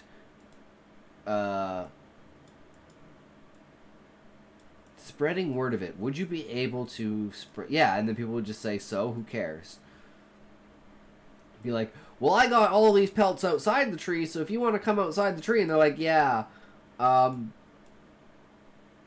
it doesn't matter, because, for instance, if you did something like that, like, if you were to think, okay, well, they can't bring the material into the tree, so what if they made the product? Well, the product is made out of the material material can't come into the tree. So even if the crafter left the tree to go to... Actually, that's another way to facilitate, like, crafters leaving the tree, is if you're crafting a certain material, and that material is, let's say, on this week's agenda of, okay, we're gonna scarcity that one, then you might move out of the tree into Ifrit and be able to work more cleanly with that operation. So this is a double-edged sword that allows people, also allows or facilitates new crafters to leave the tree through creating a scarcity of their trade material, forcing them to make new shops outside. So I think that's like a... Because whenever you have, like, one moving piece to the economy, you have to see what else moves because that moves, and then because that moves, and you're just gotta align all the gears. So it's like, at first, does artificial scarcity matter? Fuck yes, it goddamn matters. Especially those that those beneath them really rely on. And 10, propaganda. Yes! I'm so glad he added this one. Lots of books use one or more of these more clearly in showing how power is maintained. Philip K. Dick's Do Android Dream of Black Sheep shows the Rosen Association having a massive monopoly on androids. Overwhelming and shady corporate power is a huge part of the feel and atmosphere of the world. I mean, what? Consider what thematic feel you want your society to have, and which of these few methods are the most prevalent in the powerful maintaining power in your world to achieve that. But I want to talk briefly about point number 3, making less powerful individuals dependent on them for money, status, or wealth. AFK back this in a bit. includes Wait, massive Sean, campaign we're almost contributions, done! What which do is you a thing mean we you're even back see in a today. bit? But let's talk What about about the Irish Catversion? during the American Civil War.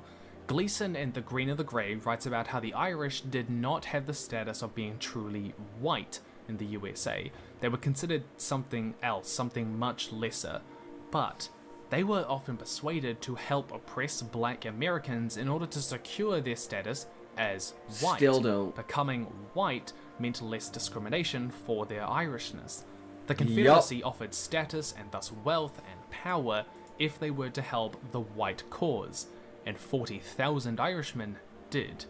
Giving people status or wealth or power is an incredibly powerful tool when thinking about how your class system is structured and maintained. Yeah. Think about which disadvantaged groups are being incentivized to act in a certain way That's by the word, giving them the status, wealth, incentivized. or power that they really crave and need. It's really about what the incentives and barriers are in your society.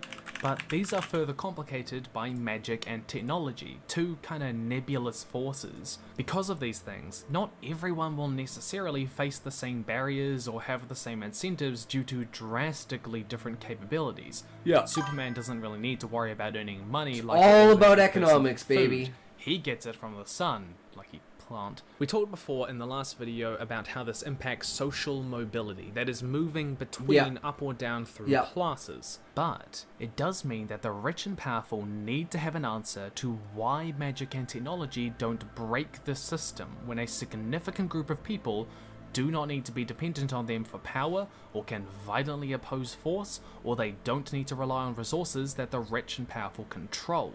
In world building your sci-fi or fantasy world, how do the rich and powerful incentivize this unique group to act in the way they want, or what extra barriers do they create specifically for them? Fullmetal Alchemist gets around this by highly privileging those alchemists who serve the state, like Edward and Roy Mustang, with money, status, and power. All of this is why the trend is the higher the class, the fewer the people. It's very easy to go down, but difficult to go up. True. This is what makes answering that question, what does your society value, so difficult. Because status... It culturally values ideas. Science, understanding, and ideas. Because all three of those are the main components to magic, and magic is a fundamental foundation of society. So, actually, your, like, potency and capability with magic is probably the most distinct feature of, like, presenting feature of intelligence. If you can't wrap your head around, like, imaging and having the idea of controlling individual pieces of parts of things and not as a whole, or like not being able to create a hypothetical situation towards something, right? Like, what if I did this, what would happen? Because then every time you cast magic, you'd have to actually cast the magic to see what it would do, because you wouldn't have the concept of creating in your head a scenario that allowed you to take the knowledge you have of the real world, apply it to a scenario, and synthesize it in your head and play it through and say, what would happen if this happens? And then, you know, have at least a basic understanding of that. So, culturally, people would value your ability to use magic, I think. So magic actually comes back into play in a very interesting way. That it's not the magic itself, but it's the intelligence behind the use of magic. Because magic can be used in so many different ways. Is often defined by those who already have status, even if they don't realize it. It's why lower class Asiatic people learn English. It's the language of the wealthy class worldwide. British people even learned French after the Battle of Hastings in 1066, because it brought in a French upper class. Gaining power meant learning French. The lower classes play to the whims of the upper class. Language isn't an issue for us, though, which is really nice. We just eliminated that. There's so many things in the book that we've just straight up eliminated and said, yeah, this doesn't fucking exist. Get rid of it. Done. Need to. And that's it, my people. I have solved the economy. I, in my infinite wisdom, have summarized everything there is to say about class, wealth and power in 2 No, 20-minute videos. that's a lie. Bow down before my incredible intellect. Just kidding. Turns out, in a shocking twist of events, I underestimated how complicated a topic could be, which means that I've got a third part coming out in a little while about how class systems change and fall. We'll be watching And that one with it, tomorrow. The final Marxist revolution! Once again, cheers to Campfire for sponsoring this world building video. I've done a whole review of this product a couple of times before, and that video is linked in the corner now, because Campfire is a program designed for writing and world building, which is what you guys are interested in. And because of that, I want to be a bit more careful when recommending it. But to start, I wholly recommend Campfire and the world building pack, especially if you are into world building languages, magic systems, or fictional species. If that is you, or you just want to give it a try totally for free, then go to this link in the description and you'll get 10 days to try it out however you like. But I'm going to go through my main positives and criticisms as well here to give you the gist. The world building pack gives you pages for species, cultures, religions, philosophies, magic systems, don't really and care about items, writing and world but it's building. clearly the magic system. Wait, what, Levi? You're trolling, right?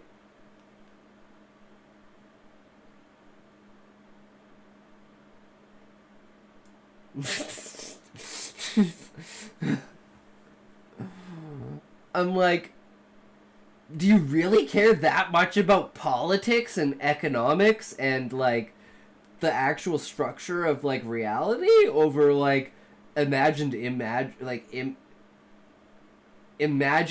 of alternate realities? No, there's no way that's true. You're one of us, Levi. I actually really do care about economics and politics more. Well, it's understandable because it's something that you like, right? It's like, for me,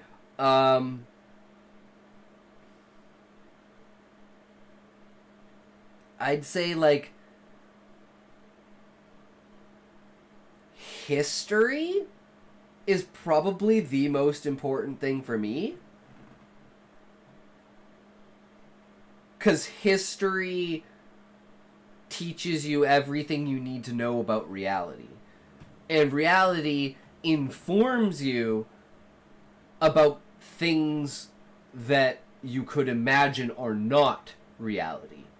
Because without reality, you wouldn't, like, what would be the, like, there would be a contrast to fascinating ideas and worlds that are way far beyond ours, or, like, in technology or just in concept, right? Like, the basic idea is that most worlds are our world with some sort of catalyst. And since that catalyst had been there since the beginning of existence or whatever, it is a fundamental part of the world. And that's why the world is completely different than the world we're in. But if you can, at the end of a story, imagine that some way, shape, or form that world existed in our timeline on some level, to me, you've done your job, because that's all I want. Because then I can think about it more. And, you know, thrive in that entirety of that world. But, Sean, are you here? Because if you are not here, then we're just going to start writing Cryogen, because we have some grand ideas for what's going on here.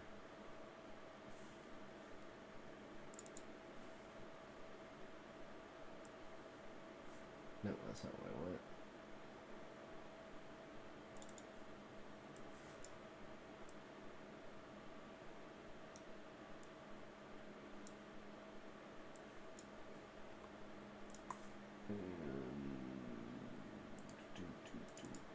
Cryogen.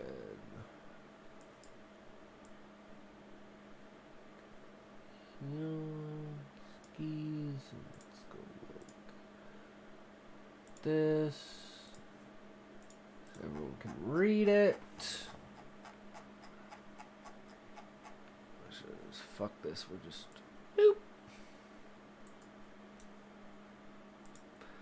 Okay, this is where he negotiates the terms for his presence at the central trading hub for the Stargate. His message prompts the company to ask him to join the shareholders and invite him to a meeting where he proposes his ideas. I started work on the new thing and was really feeling it, but I realized I ought to maybe plan so it doesn't fall apart down the line.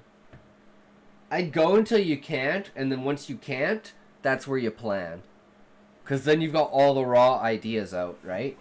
And then all you've got is, or all you need is a structure to maintain the formula that you've used to create that story, right?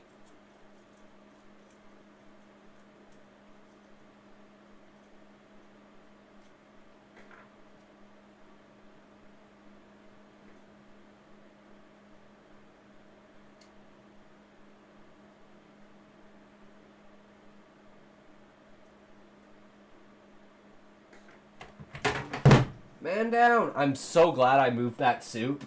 If I hadn't moved that soup, guys, I would have had soup all over my lap. I probably would have been more careful if the soup was there, to be honest. But I had a feeling. I was like, I gotta fucking move this before I knock it over. That would have sucked. That might have just been an end stream moment. Because, like, all of my electronics is down there. I'd have to, like, immediately run, grab a towel, fucking throw that shit out. Like, it'd be fucking soup broth everywhere. Fucking noodles everywhere. That would have been a disaster. We avoided disaster, my friends.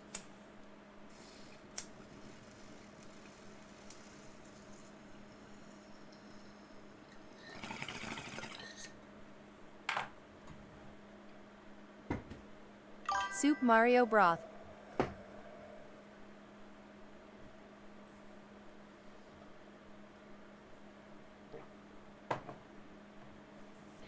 Hell yeah, Levi. That should be a parody. How's no one done that? That's an amazing parody.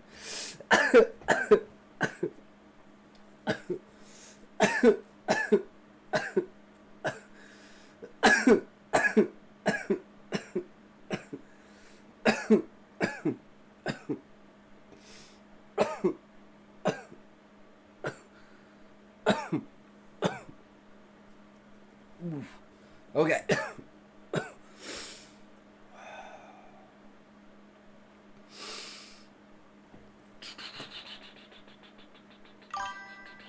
There's a Twitter personality called Super Mario Broth. Oh, I believe that.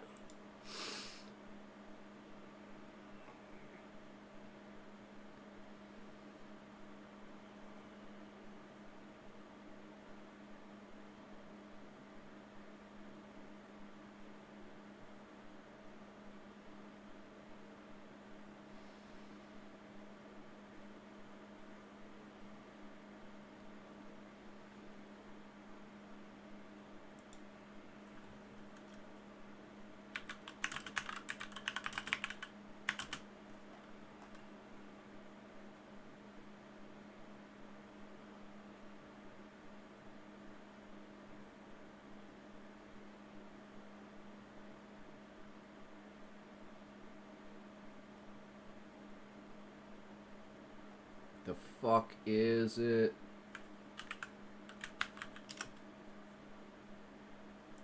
Oh, it's down here.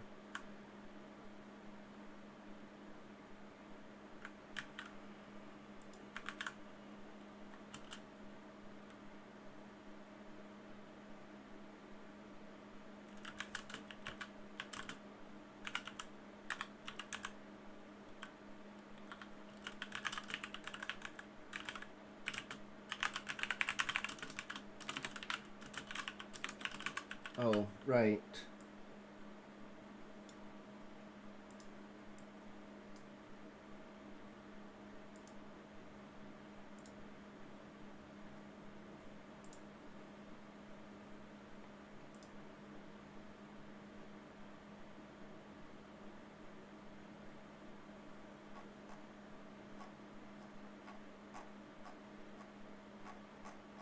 One second, I'll find it.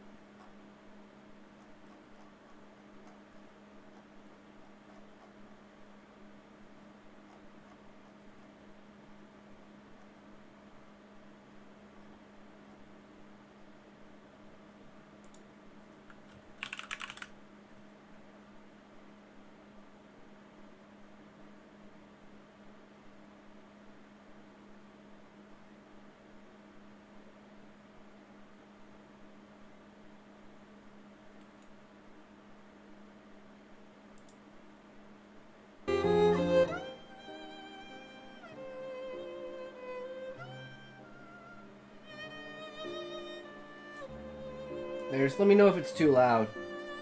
I'm never sure with this.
I am back, wife in bed. Perfect.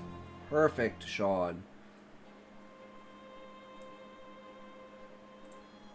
Let me know if the music is too loud or too low, Sean.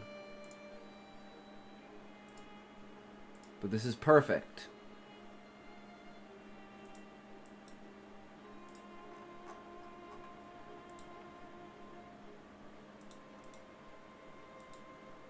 Good, good, good.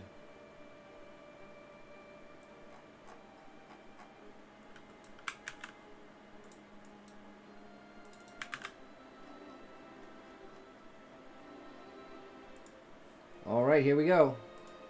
Chapter 17, boys! Are we ready?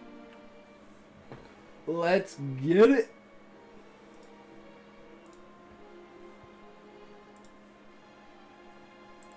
That night, we cuddled and snuggled till I fell asleep. In the morning, most of the work was finished. I just need to make the second cattle surround. And depending on the progress in dismantling the old structures, I can start designing the new townscape. Are you sure you should work so much today? You've exhausted yourself 2 days running, Alien, clearly worried, asked me. Alien, every time I've lasted longer. I have more mana available than ever. Pretty sure I can finish everything today. Probably get exhausted again, but have enough mana on the way back to the capital to pave the road with ease ahead of us so we can travel quicker. The new walls are all the protection the town needs for the greenhouses, and faster shipping means lower costs. Jeanette nodded. I think that will help a lot in winter weather. Even if the snow is low, the mud always stops any shipments. Huh?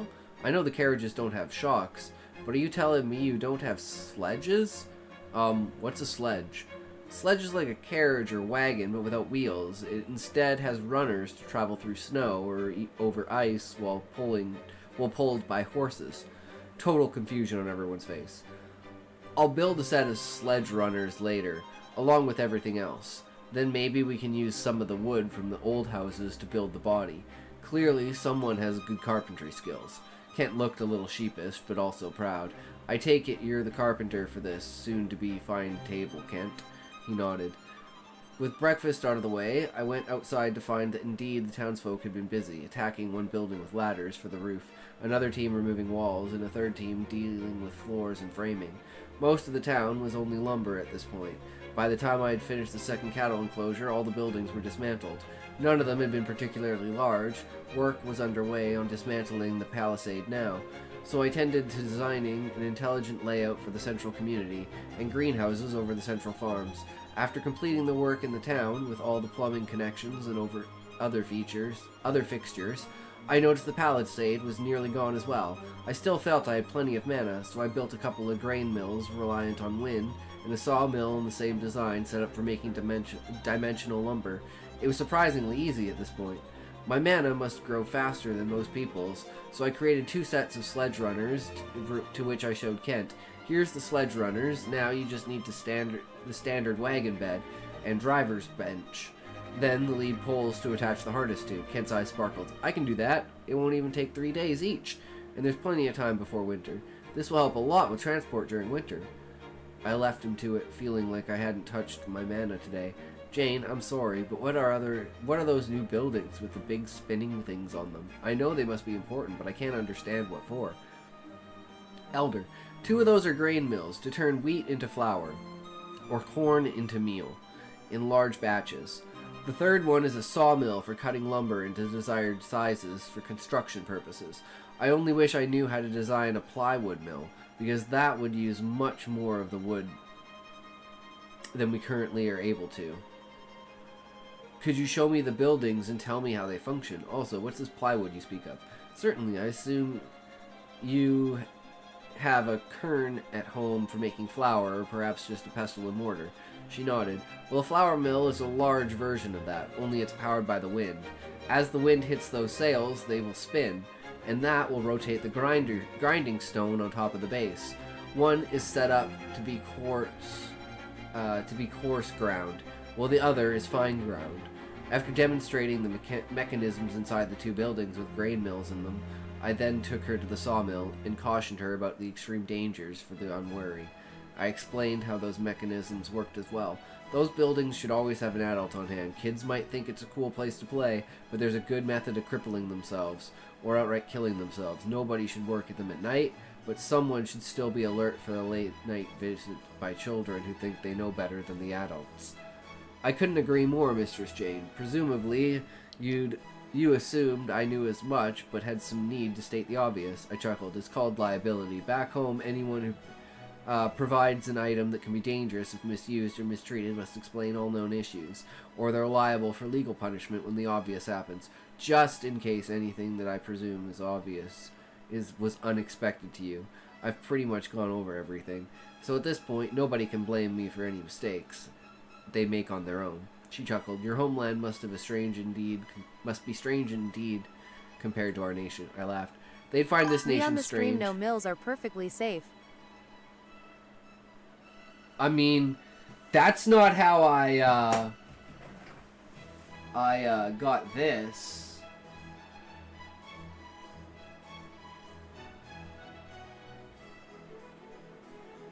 This is me that's me trying to do this.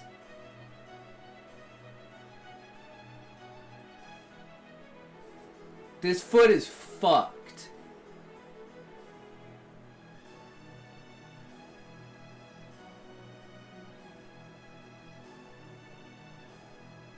It's got severe nerve damage because I crushed it. Crushed it at a mill on a stacker. Because I'm fucking retarded.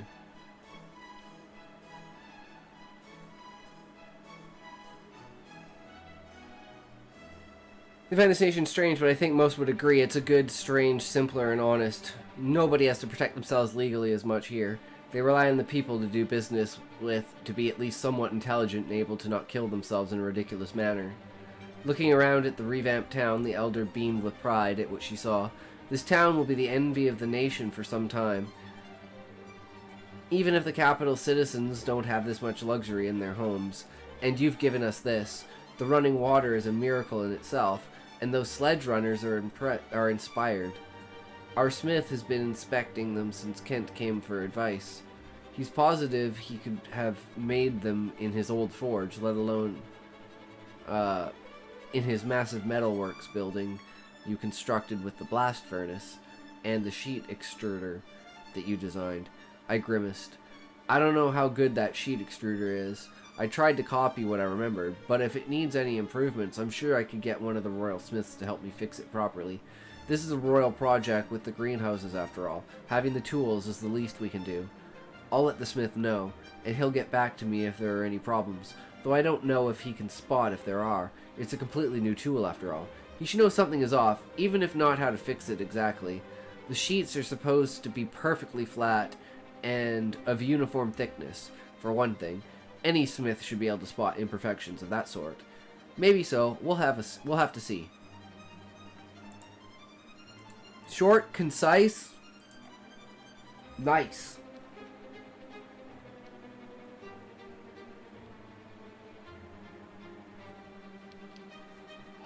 All right.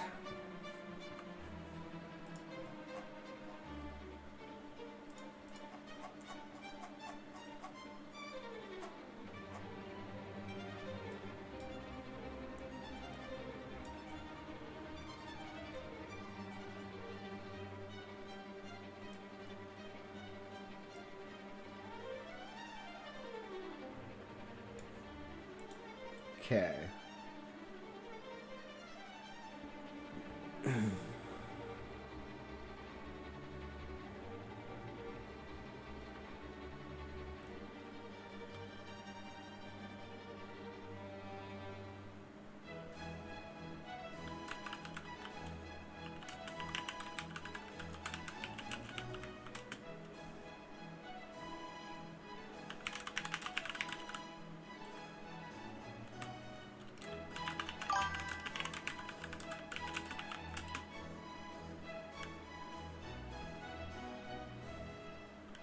Nice spotted and fixed another missed paragraph. Jane and I think Alien spoke in the same paragraph when she was telling her about the sledge. Ah. Jane and I think Alien. Okay. Is interfaced through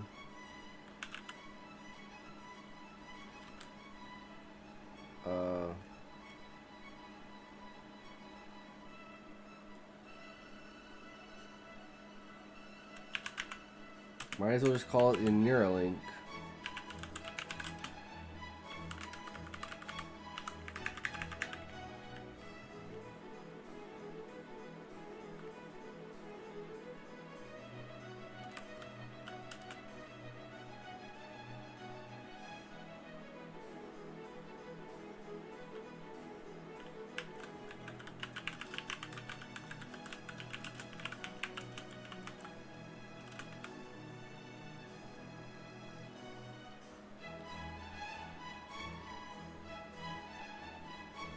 No.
Micro Paxies! Hi! Welcome! How's it going? We're just chilling out. Welcome to the stream. In the 30s tonight, had to start the fire again. Need to remember to turn it off in the morning when Mama Cat needs feeding again, otherwise it will get too hot back here. Anyway, I'm off for the nightly routine. Have a blast, everyone. Damn, Sean, that's a good shit right there. Let's see, let's get it, let's go, let's do it, let's go! Ooh, I'm so fucking bad. Fuck. Well, take her easy, Sean. Have a good night, good sir. Thanks for sticking around. I know the react was extremely long, but hey, we got to it, right? That's what she's all about. But yeah, Paxi, if you're a writer and you have anything... I'm good, thanks. My internet might change that. I'm lagging so hard. Oh, well that's not good. That's unfortunate. But yeah, if you're a writer and you want me to read anything, or you want to post anything for the stream for anyone else to read, you know, feel free to join the Discord and hop around in there. We got lots of stories in here. People have posted their stories. We've got my stories, my novel, the public works, you know, outlines for all of my stories. We got like suggestions for commands, all kinds of things in there. So feel free to go into the Discord and check that out. It's a good time. Right now we are writing a story about a trucker from the future.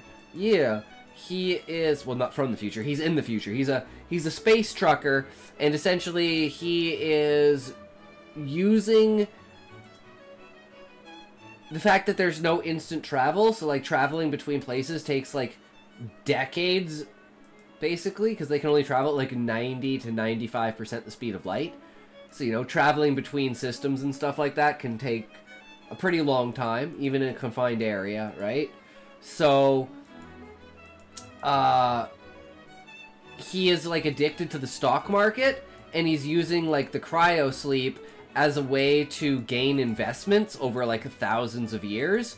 And he's been doing this for like him, it's been like 15 years, but in like reality it's been like 9 or 10,000 years.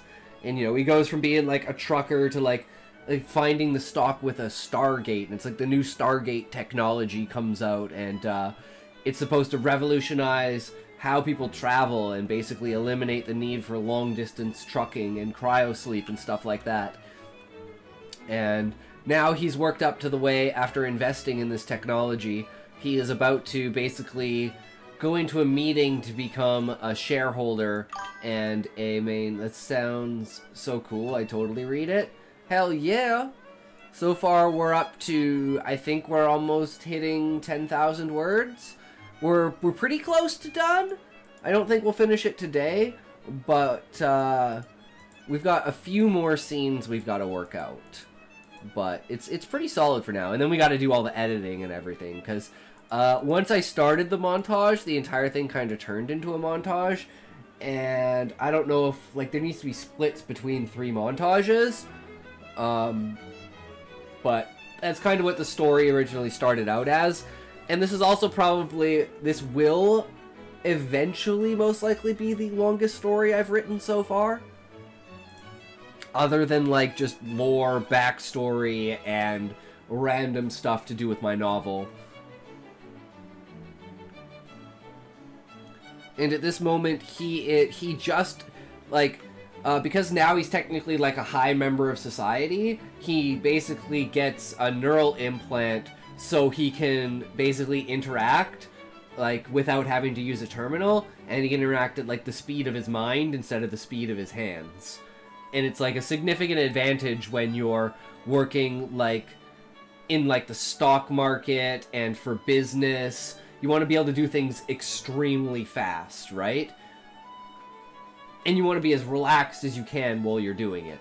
So, he finally gets the neuro implant, and now he can see all these things. But he's got to, like, work out in his mind, and he's, like, setting up his user interface right now, and personalizing what his own vision is, so that he has,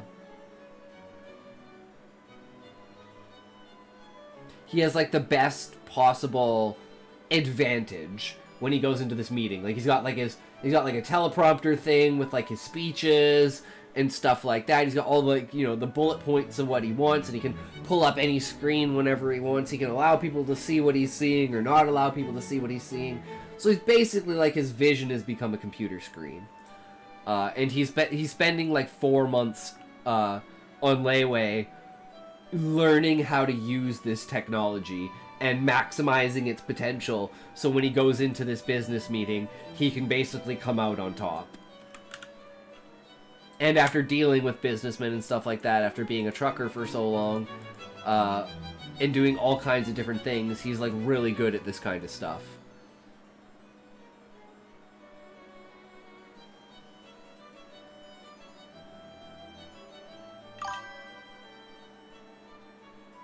Wow.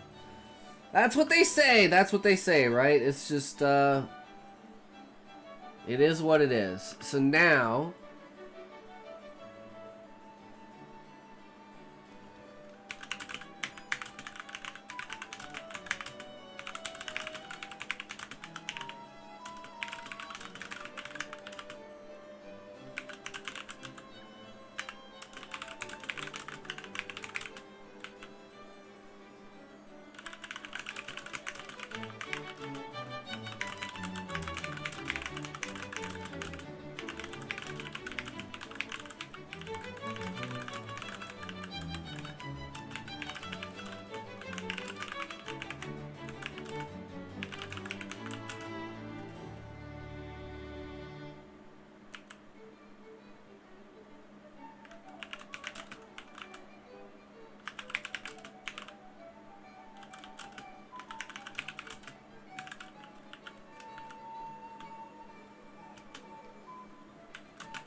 Are you writing on notes right now? Yes, I am writing on Notepad.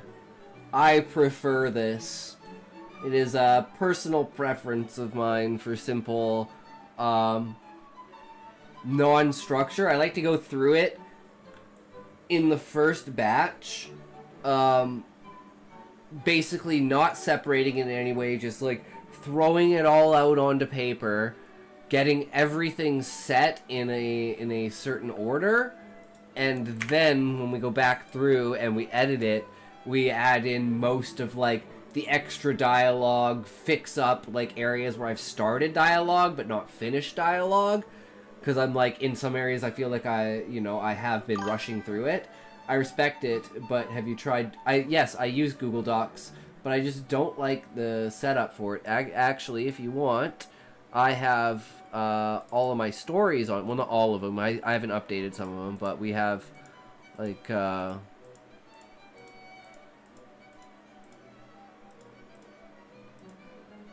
some of them are poems.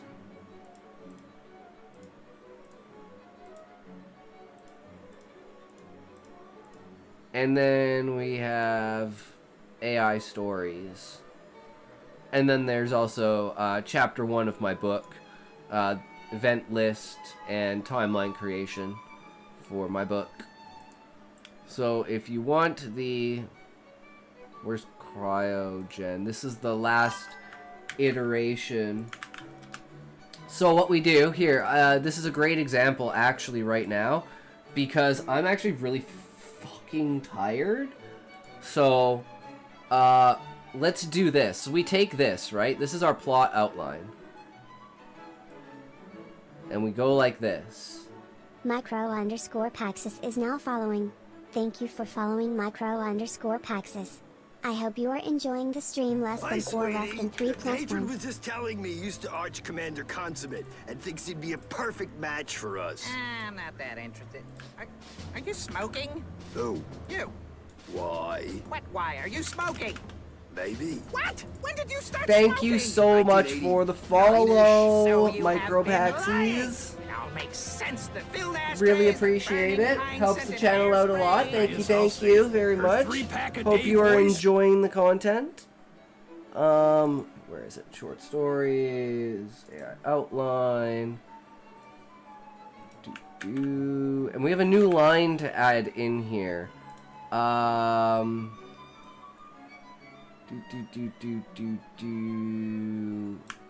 Okay. There, and we have a new line to add where we say, reference the outline every 100 words. And can I be real with you, boss? Yes, Levi, you can be real with me. Always be real with me. Please be real with me. If you're not real with me, how can I be real with you, good sir? All opinions matter. Agreeing to disagree is the greatest decision anyone can make. Kinda like Dr. Girlfriend's deep voice. Right? Right? It totally fits the character, man. It's fucking hilarious and it works. It's great. No one asked, but I'm on page 234 on 23k words on my first draft, I think. Somewhere around there. Hell yeah, Micro Paxies. That's great. That's more than me, good sir. I'm only 9,000 words. Like, it does something for me. It's because you know that it's a dude's voice, but you could see how they could sound like that because of smoking cigarettes. And you know people that have a voice like that. But she's fucking hot. So your brain just overwrites that. It's a fucking phenomenal psychological tool. It's why I get more viewers on a bikini stream when I don't talk. And then the second I talk, everyone leaves. Every 100 words and correct. Every 100 words. Use the outline as a guide, but do not follow it to the letter. Use imagination and perspective to show depth. Okay, guys, what do you think about this? Hey, at least I'm here. True, Micro. That's all that fucking matters, right? The best part about the like co-working kind of ideas, we can all write together, right, and share ideas and stuff like that. So, what do you think? Reference the outline every 100 words. Use the outline as a guide, but do not follow it to the letter. Use imagination and perspective to show depth. And who are our authors today? Scott Cawthon and Tamora Pierce.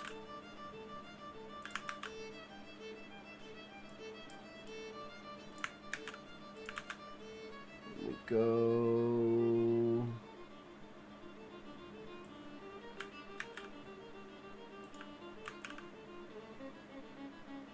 Okay, I'll use yours instead if you want. Because you chose it. I didn't. I have no idea who that is, but alright. Most of these I don't. I took all of these authors from chat. So, like, some of these are Sean, some of these are Levi's, some of these are mine, some of these are Eggy's, some of these are Valium Boys. Some of these are probably Smokies. There's probably a couple of other people as well. Tamora Pierce.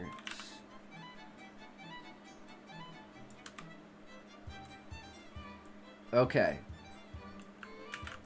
Whoops.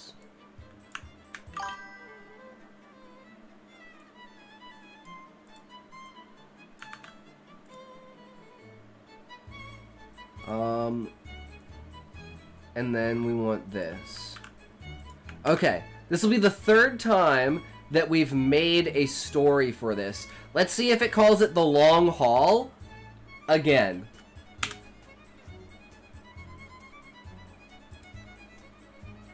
A line in the void. Ooh, guys, we got a new prompt.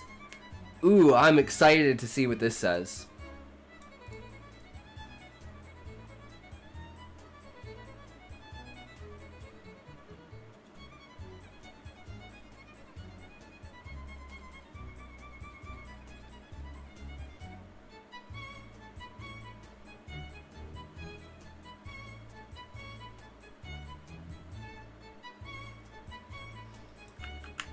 Perfect. Okay.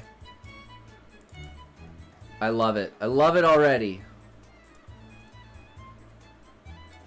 A line in the void. Okay, hold on. Let me set this up for a YouTube video. We using this as a book? No, this is like a reference. So it's like the idea of taking this and using it as a structured reference to see where the possibilities are and where the holes are. Because where the AI stumbles the most is where you're going to have a lack of information to give to them. And that's where it's like you look at your plot outline and you, okay, this element is missing. Most of the time, I don't follow the plot outline like fucking at all. I just go off in a derelict direction because I find that just funner as a writer, and most of it I don't, like, this isn't professional in any way, so there's no, like, I'm the one holding the standard, right? So it's a little bit different. But anyways, let's see what the AI wrote. To be honest, I don't even have an outline, just freestyle. Yeah, I used to freestyle, but I like using the outline because I can post the outline in Discord, and then like the community can take the outline and write a story from it, and we can compare like all of the different stories and have like a series of like, you know, 5 people writing the same plot and seeing where their stories are in a comparison of like how they differed from the plot line and how each person's thought process is. Because like my most fascinating thing that I'm interested in is the creative process itself. How is it facilitated? How does it emerge? How is it used for different people from their mind to paper? And how does the image from their mind onto paper look to you versus them? And then using that to conglomerate into how other people will perceive your stories, and then trying to find what people resonate with and then write about that. But in a format and genre that is like to your liking or ability or whatever, right? So it's like using the most amount of ties to have the least amount of pull, like in a pulley system. So it's like I can kind of go like this and I can move mountains, but what you have to get the infrastructure first, right? And that's what this channel is basically about, is creating that infrastructure to allow you to facilitate that instant creativity, which is why we have functions like this. Dropped an idea into the think tank. A thief, rally, hidden artifact, stop, lost sorcerer. Ooh, what about a sci-fi? Dropped an idea into the think tank. Cyborg contacts collapsing fleet. Control warp Federation inspection. Wow, you can make some pretty good stories with that shit. Combine both of them. I gotta go, but had fun. Yeah, no worries, Paxies. It was great having you, man. Have a great night. Thanks for stopping in and hanging out, and thanks again for the follow, man. It's a good time. Alright. Let us... Story time. Let's see if these new prompts are of any value.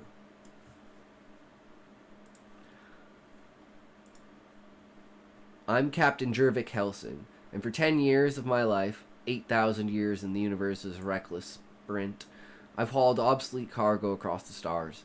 My single-hull truck, a creaking relic of the 13765 AD shipyards, groans under the weight of its own obsolescence. The cockpit smells of stale air and recycled dreams, and as I detach the cargo trailer, overflow backlogs of expired biogels, knock off hollow displays, and synth food nobody wanted. I can't shake the thought that I'm hauling my own future to the scrap heap.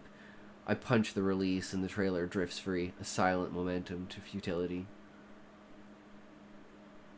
I climb from the pilot's chair, muscles stiff from disuse, and ascend the ladder to the roof hatch. The hum of the ship's systems vibrates through the rungs, a heartbeat I've known longer than any lover. The hatch hissed open, revealing the access port to the canteen. I'm halfway through fantasizing about a hot meal when the intercom buzzes, shrill and insistent. Disused muscles? Is this you? Yeah, I don't know. It's learning from me, that's for sure, Levi.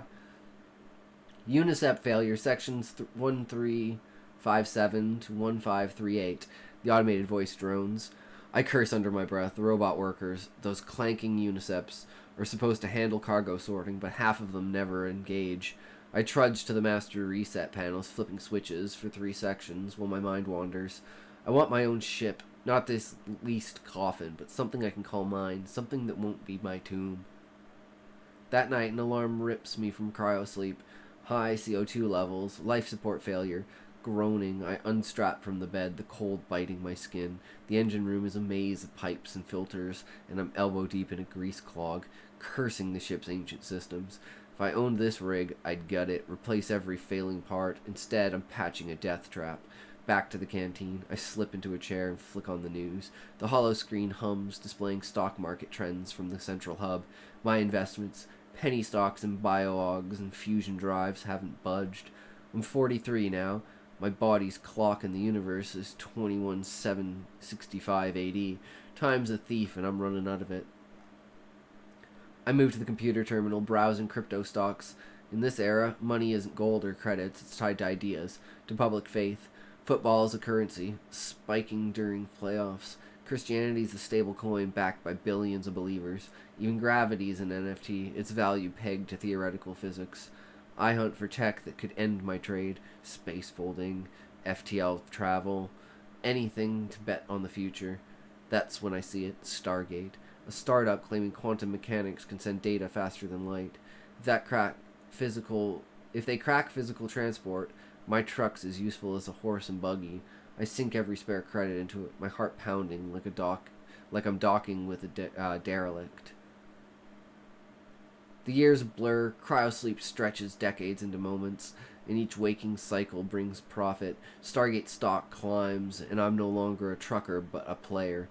By 2200 AD, I've brought my own ship, a Slipper Class 5000, a clunky beast that decelerates by crawling through its own cargo trailer. It's outdated, but it's mine. I'm 44, and the universe is 300 years older. My portfolio grows, and I hire captains, buy more ships, Slinky Class 8000, sleek and fast, opening routes I'd never dreamed of. I'm not just surviving, I'm building. Docking at a hub in 2300 AD, I watch my ship spin off for gravity, a slow ballot before the cargo trailers pulled through its core for deceleration. The maneuver's a hassle, but I'm meeting buyers today. My last haul for the company ends with a deal. I hand back their ship and take ownership of a fleet. The cargo, rare isotopes, vintage hollow art, and bioscanners sits in the trailer, a footnote to my ambition. I'm 45 and the universe ticks on, indifferent. Stargate text stumbles. Prototypes work, but the universe resists. I remember the AI wars in the 21st century, how fear delayed progress. This is no different. At a showcase in 2400 AD, a receiving gate explodes and investors flee. I see opportunity, doubling down. I cover their losses, becoming Stargate's majority backer. It's like nuclear tech in the 20th century, hated, feared, but inevitable. I'm 46 and the universe is 27,000 AD. My wealth dwarfs my business's profits, and I'm addicted to the climb. I sell my fleet and buy a planet, Aurora, I call it, a paradise resort with casinos, hotels, and a Stargate as its crown jewel. Only a dozen public gates exist, and mine's one. I build an underground bunker, my sanctuary, where I monitor stocks. Cryosleep becomes my drug. I sleep longer, waking to see my wealth soar. I'm 47 and the universe is 30,000 AD. Stargate tech matures, and I'm invited to beta test. I step through a gate, the first human to cross light years in a blink. It's not just tech, it's destiny. But the line keeps rising. I can't stop. I sleep for centuries, chasing the graph's peak. I'm 48 and the universe is 50,000. My planet thrives, a beacon of luxury. I'm 49 and it's 50,000, or it's 100,000. The numbers climb and I'm a god of wealth, untouchable. I sleep again, longer, until the alarms scream. I wake old and frail to a dead world. Aurora's a ruin, struck by an asteroid millennia ago. The resort's abandoned, the Stargate offline. I'm 53, the universe is 300,000 AD. My riches are dust. I stumble to the gate, desperate. No one answers. Risking it all, I step through, not knowing if the other side exists. The void swallows me, and I see it clearly. I chased a line, an imaginary curve, and lost everything. My body, my time, my life, spent on a graph that meant nothing. I was Jervik Helsing, captain, businessman, fool, and now I'm nothing but a shadow in the stars.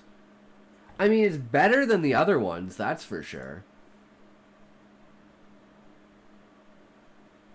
Yeah, I guess we actually might as well just save it.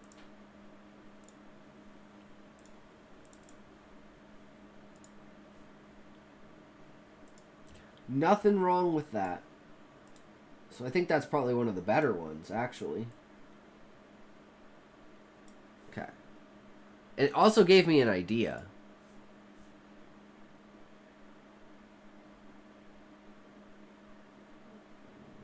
Where is it? Where's... There it is.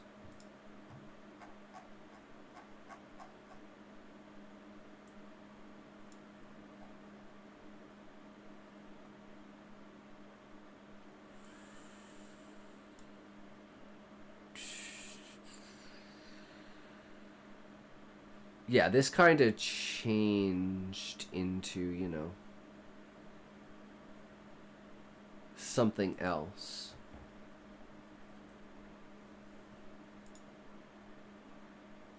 But I think, I mean, we didn't really write much, but we have the idea here, right?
Okay, I think that's where we're gonna end it for now. I want to play some Oblivion, but I gotta go to bed at some point in time, so we better fucking play Oblivion before I just write all night. Because we finished our gate, so we gotta go back now. I'm kind of excited to see what's gonna happen. We gotta go find Martin, right?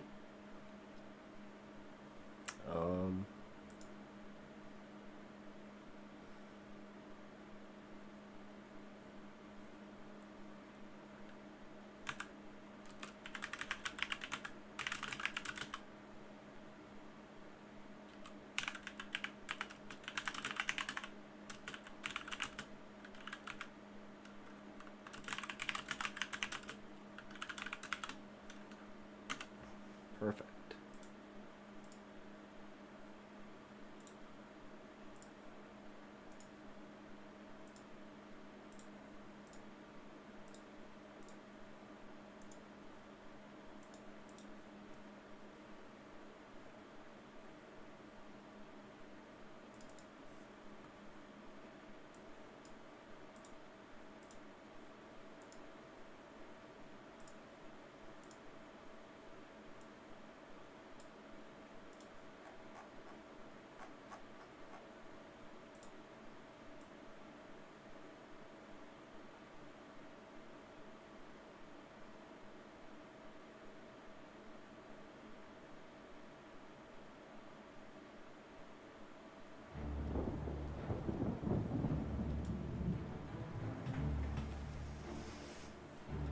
Alright, I gotta take a piss. I'll be right back.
Let's change this.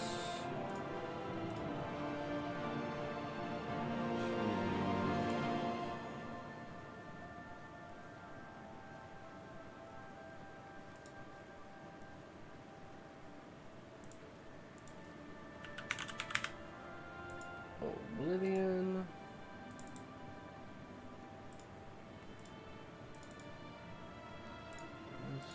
To Oblivion.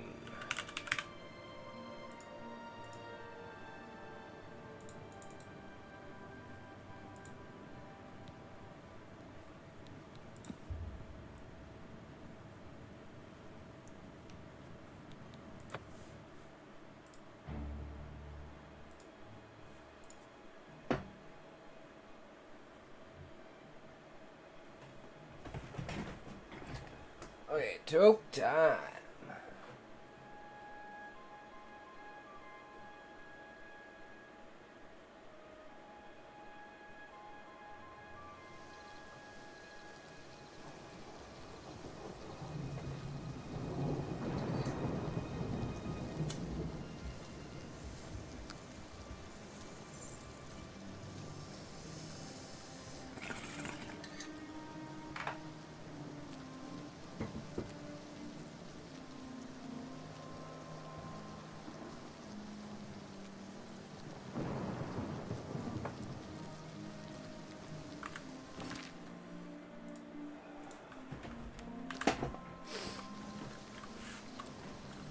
Okay, where are we going?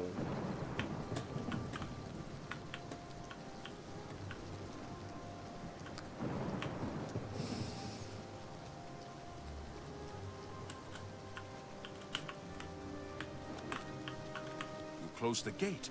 I knew you could do it. This is our chance to launch a counterattack. I need you to come with us. You've got far more combat experience than these men. Are you able to join us now? I can wait, but not for long. We've got to move quickly before they have a chance to barricade the city gate. For Catversion! Let's fucking go.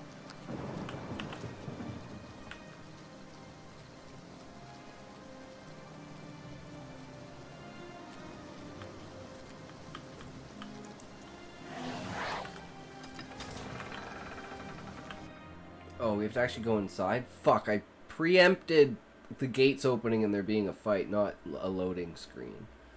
So let's see if my guy follows me into the loading screen or not. Come on! Breaking the siege of Catversion. For Catversion! Doesn't seem to have followed me.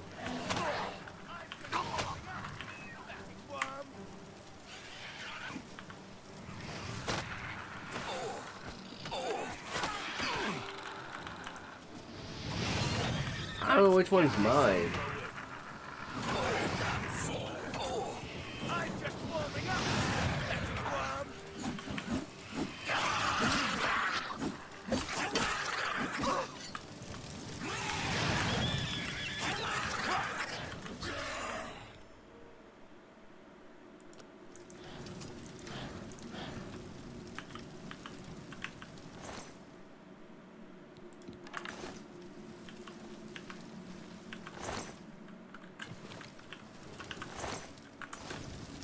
Where's the Daedra?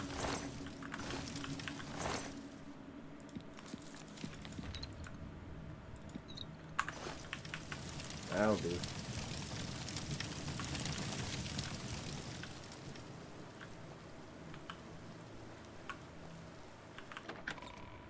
Is this where the guys are? They're in the Temple of Akatash?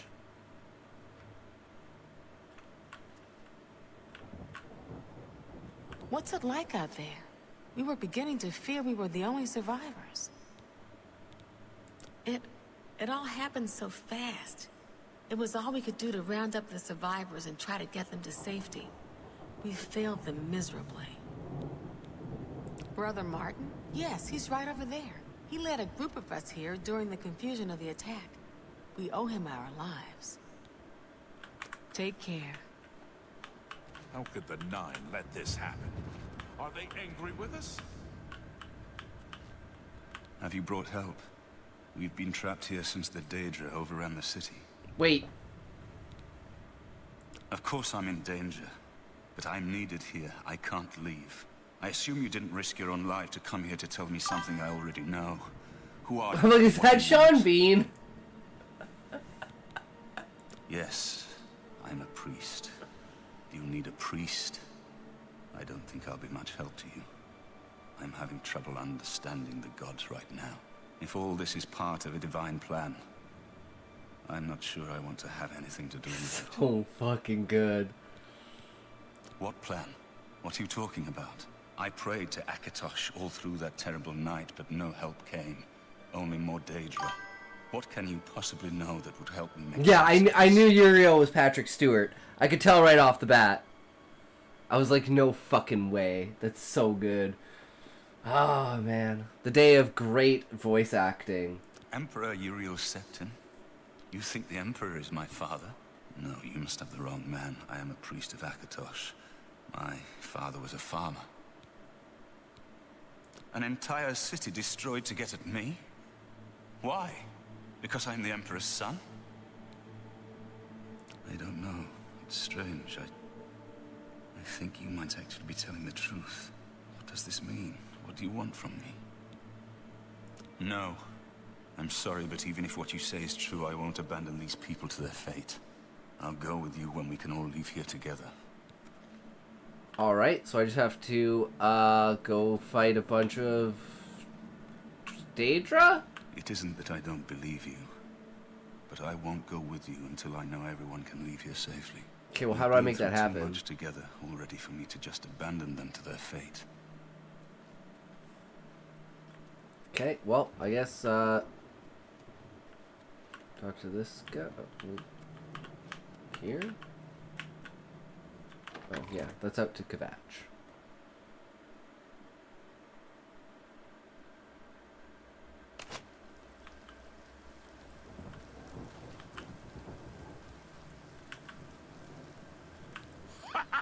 We wiped the bastards out. It's safe to pull those people out of the chapel. Let's get in there and make sure they're all right. Come on. This is only the beginning of the battle for Kvatch. We can discuss the next phase once the civilians are safe. So was I supposed to talk to them before I went in here? Make sure that they go inside before I do, just because you never know. Report, soldier. Sir, we're all that's left. Baron Inian, myself, and these civilians. That's it? There's no one else? There were others, sir, but they refused to stay put. We Who's tried this to guy? convince them it was dangerous, but they left anyway. I guess they didn't make it. Very well. The area Should I outside the kill chapel him? has been cleared, and these people need to be taken to safety. Escort them to the camp south of here at once. But sir, I want to help fight. You will, soldier. Once they're secure, get back here immediately. We'll need every available Get back here. blade. There'll be plenty of fighting to go around. Sir, Stab him yes, in the sir. back. Civilians, it's time to move out. Let's go. Stab him in the face! Stab him in the face! Protect Brother Martin at all costs.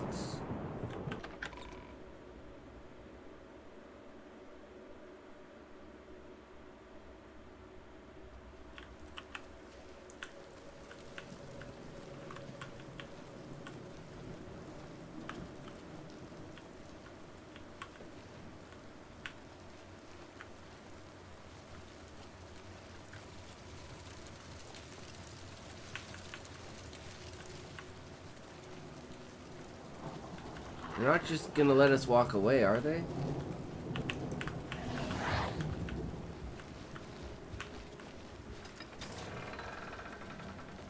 It's gotta be an ambush waiting for us outside, right?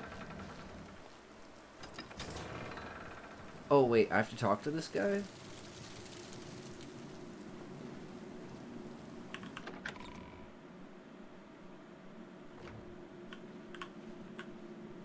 Talk to Captain Matthias if you need something. I'm just following his orders. Well, then get the fuck out of my way so I can talk to him. We've done it. I can't believe it. I didn't really think this would work. Maybe we do have a fighting chance. Oh yes, we're not done, not even close. This was only the first step. If this town is to be ours again, we'll need to get inside the castle. You know who else was just following orders? Will you go further? If we're truly going to succeed, I'll need much more of your help.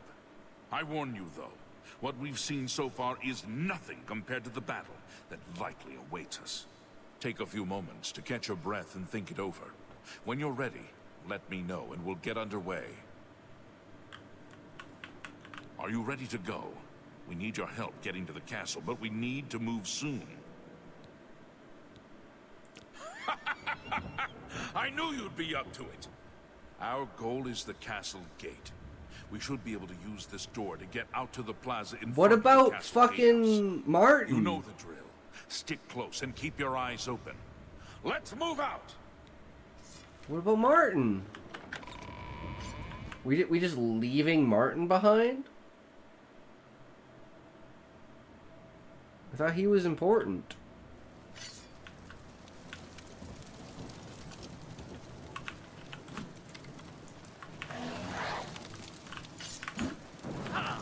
You'll never take me down.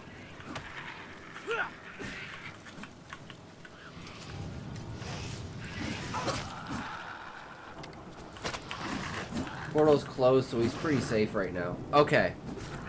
Okay. Won't! We've got to make it to the castle. True. Let's go.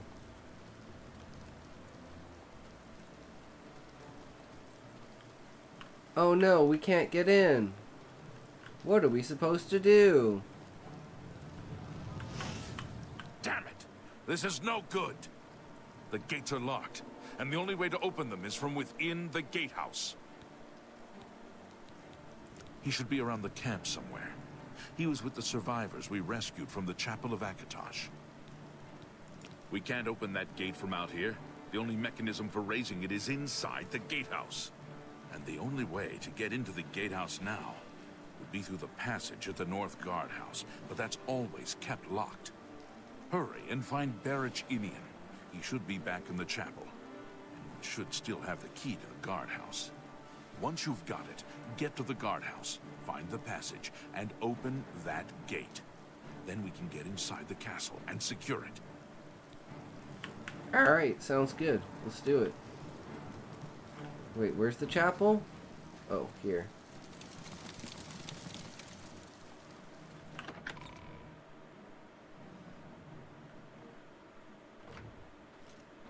We saw the smoke from the Gold Road while out on patrol.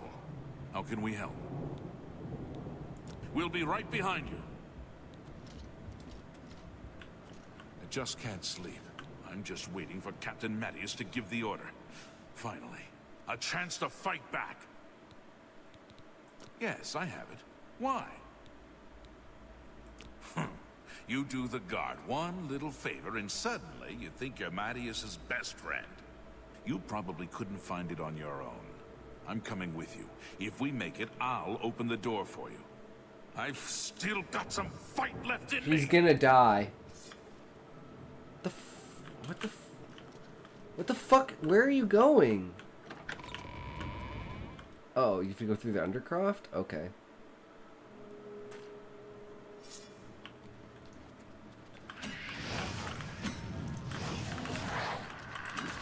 He's so gonna fucking die.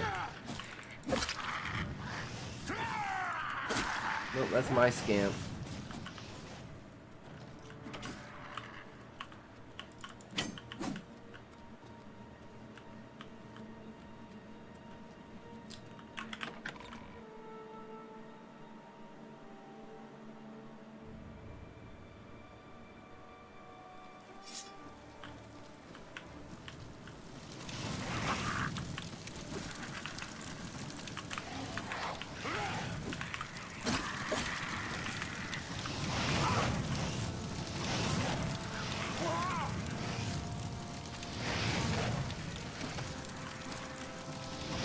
Oh, for fuck's sake.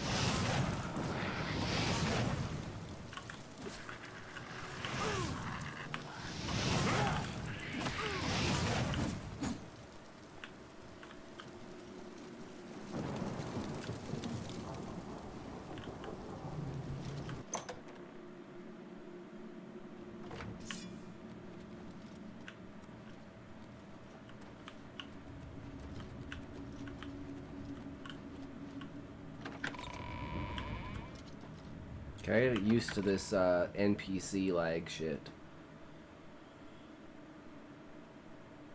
Make sure you're with the NPC.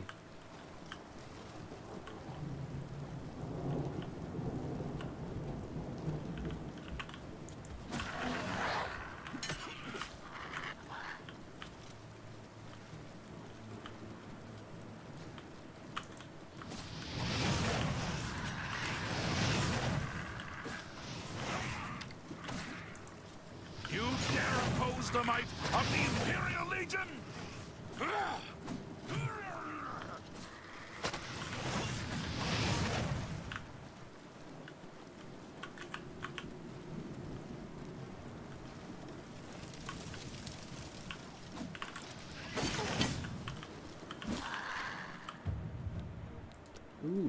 Blade Master. But I haven't improved my magic at all?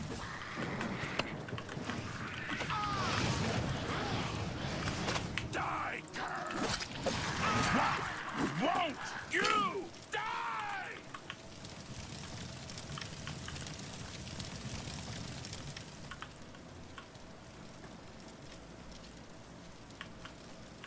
This is it.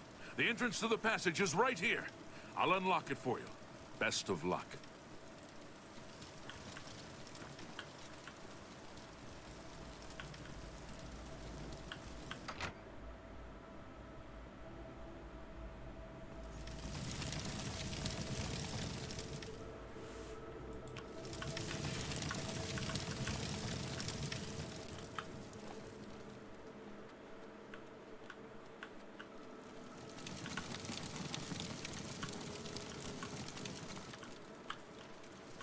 What? It's just a dead end.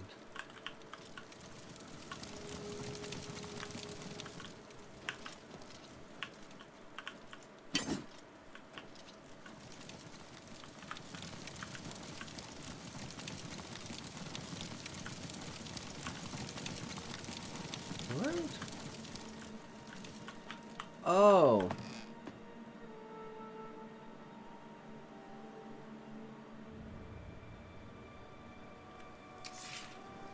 I'm blind.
Place is fucking creepy. Charge the courtyard. Leave none of them standing.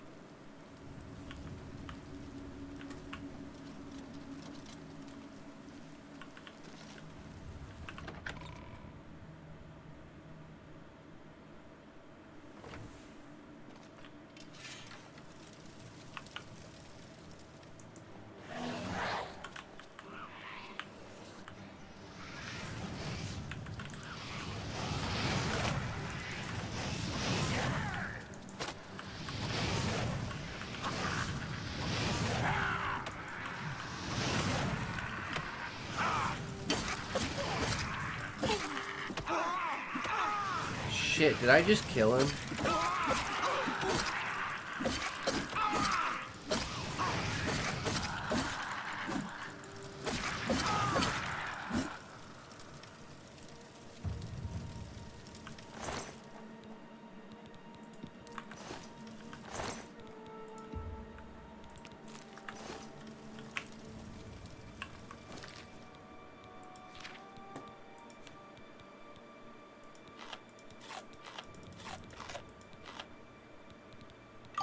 Free mutton.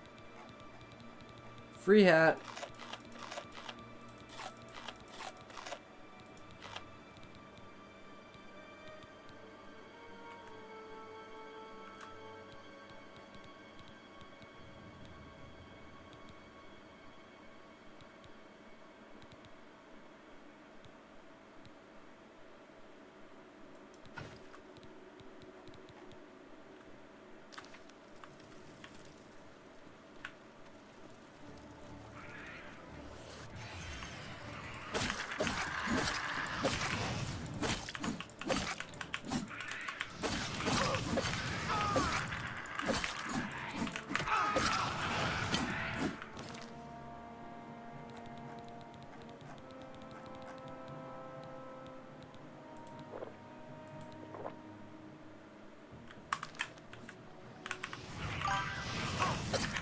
Hired Chameleon, greetings, welcome, welcome, how's it going? Welcome to the stream, how are you doing?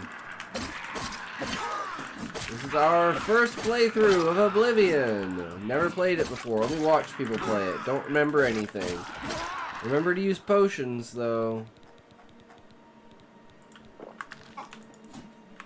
Scary stuff, ooh.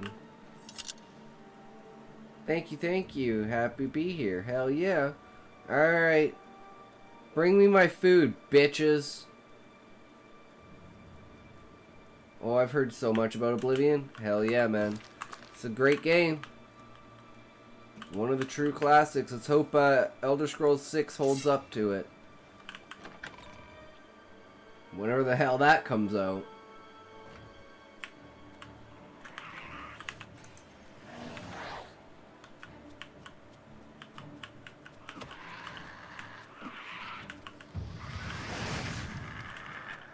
Okay, that one's mine.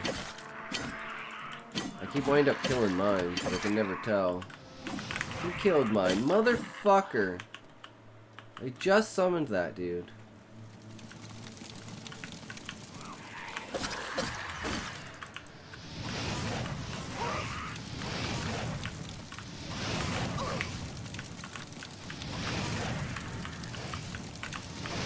Shit.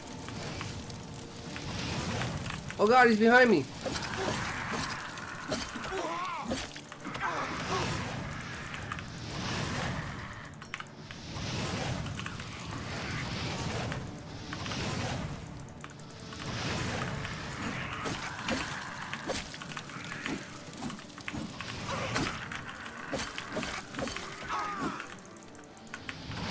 Bitch! That's right. Get outdone by the environment, huh? That's right. That's what I thought. Okay, that's another room.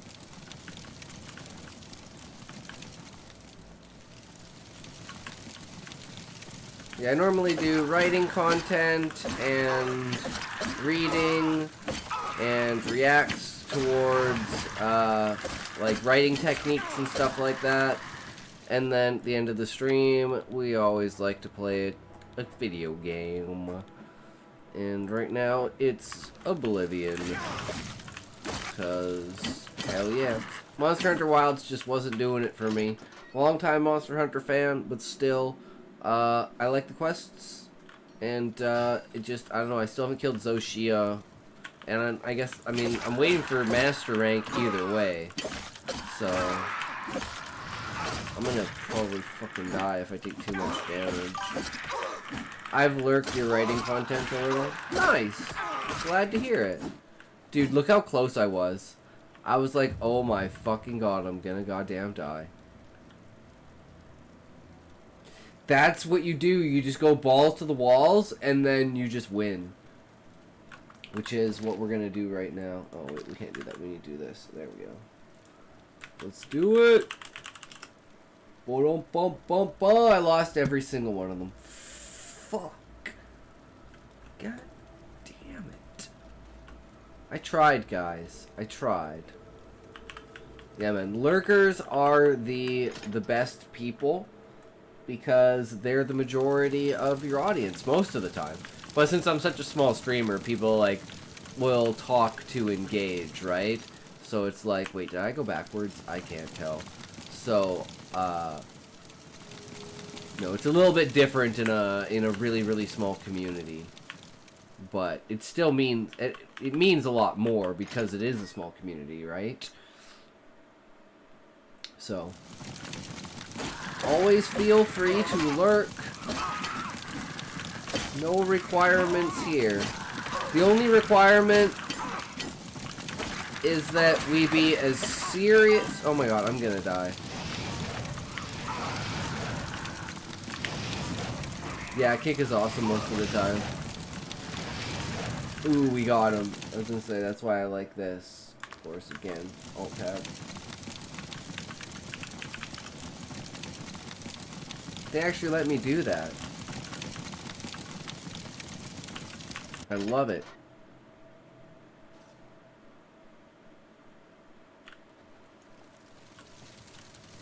Am I on fire? I'm not taking damage, but I'm definitely on fire, which is badass. Oh, look at all the books. Wonder if there'll be a tome. Manual of Spellcraft. Oh.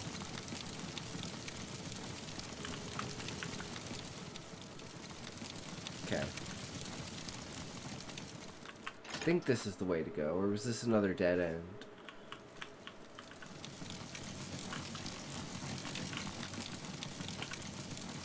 Got some weird sound overlay glitch.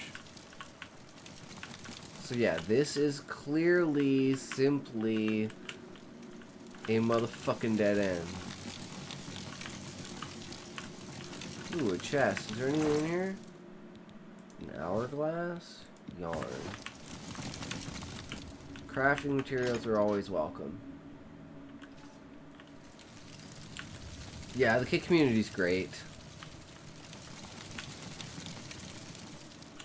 Unfortunately, I've had a little bit of, or at least, I mean, I don't have a problem with Valiant Boy, but he didn't like the fact, you know, he was like my main kick viewer, and, unfortunately, he got a little egregious with the bans as moderator, and we had to remove moderator, and he did not take that very kindly. Even though I had warned him multiple times, just simply don't ban people, ask me first. Unless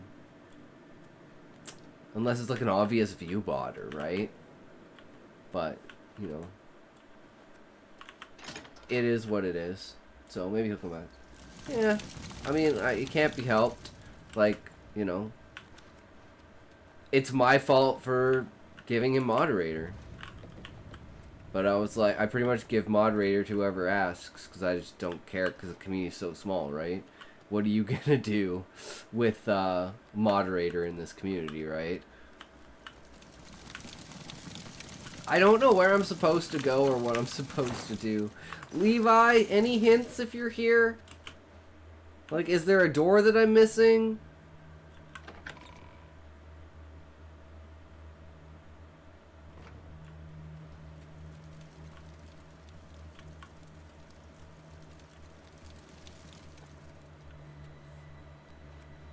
But I swear I've been in every room. Wait, is this the right way to go, or is this leaving? Also check quest log if you're lost. Specifically, refuse moderator. Yeah, I only give moderator to people that ask because, you know, I don't care. But yeah, I understand the need, the power. Yeah. And especially, like, I could understand if, like, he did it in like a, oh, oops, sorry, my bad, and it was like part of the banter, because we love banter here, but like he was just getting offensive and mad and just generally ruining the vibe of the stream. It was just really unfortunate. So I hope he comes back with a, you know, more civil mind, and we can all chill again, because that would be cool. Charge the courtyard! Leave none of them standing! What courtyard? What? Was I not supposed to... I'm so confused. Okay, let's just go to quests. I've raised the gates into the castle. I must now help Savly and his men defeat the monsters within.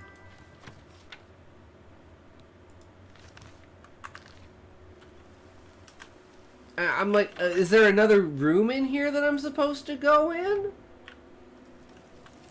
Like, I feel like I've gone in every single room in here.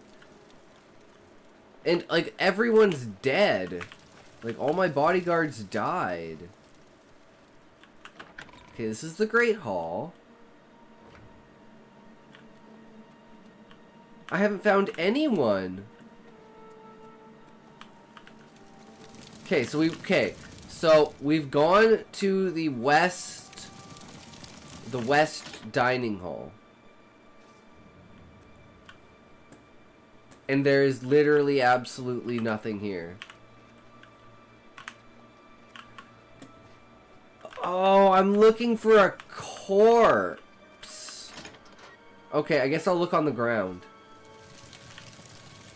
I figured, I was like, there's no way there's a dude alive in here. So, maybe I just passed him because I wasn't paying attention. Because I'm fucking retarded.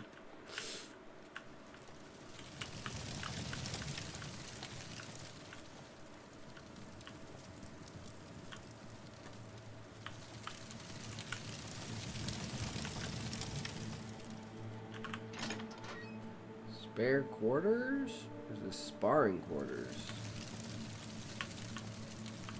No, that's just a scam. Okay, well there's a bed here, so I'm just gonna sleep and level up.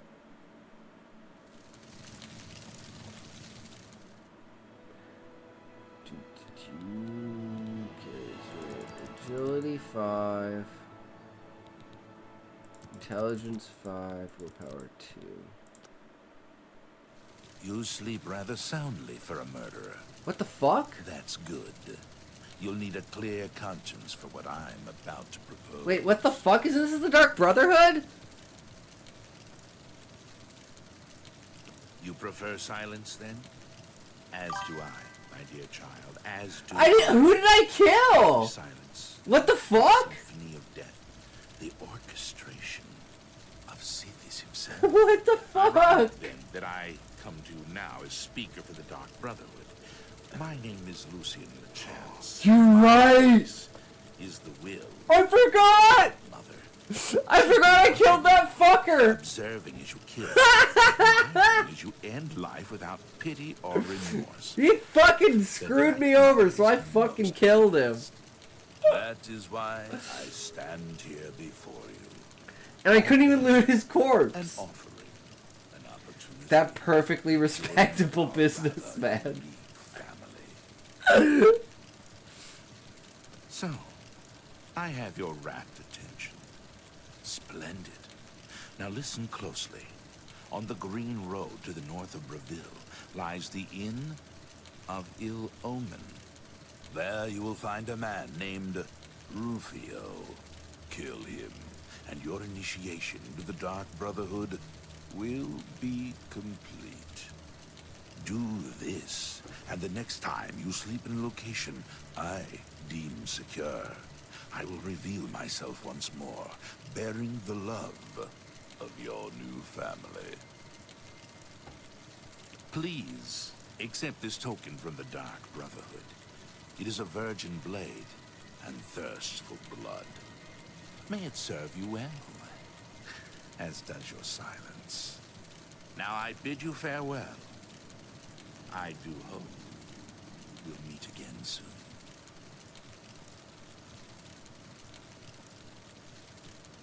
Your path is clear. Send Rufio to his death, and the Dark Brotherhood will embrace you as family. Can I kill him? Well, I was thinking about it.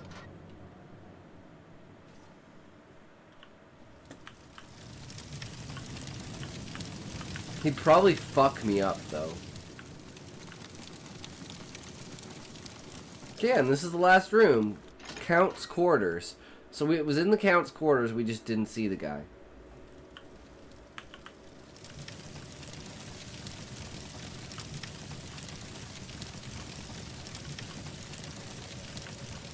There he is. Okay.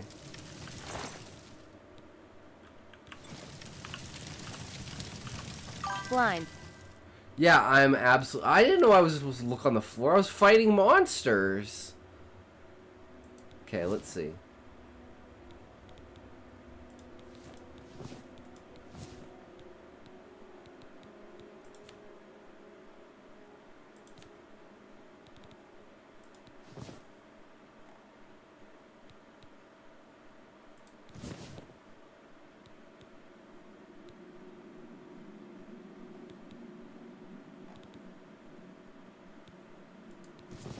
I think this looks cooler.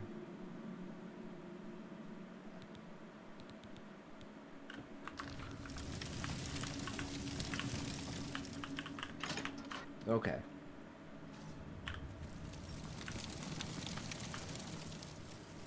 So now I should be able to leave, right? Now that we know that he's dead.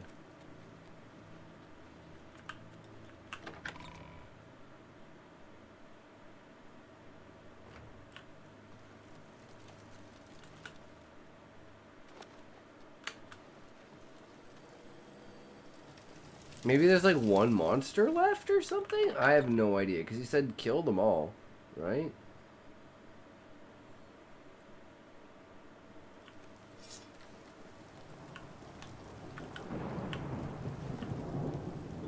Where is the Count? Why is he not with you?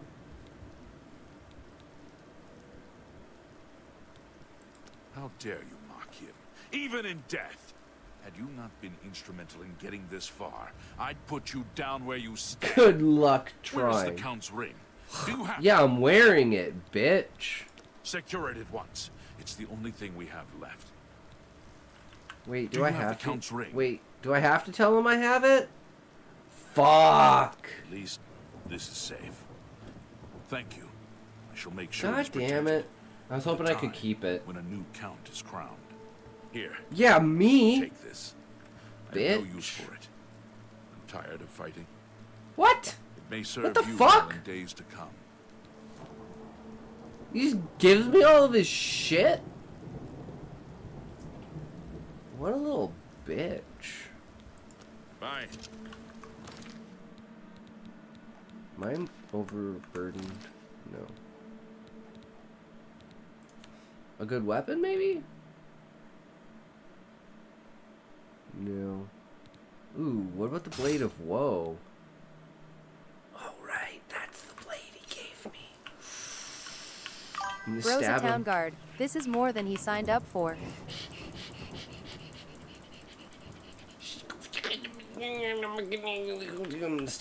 He keeps turning me. I want to stab him in the back.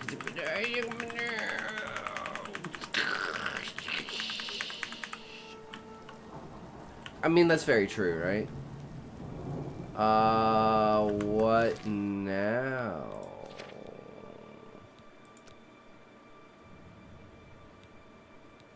Okay, let's do a knife in the dark, because I want to.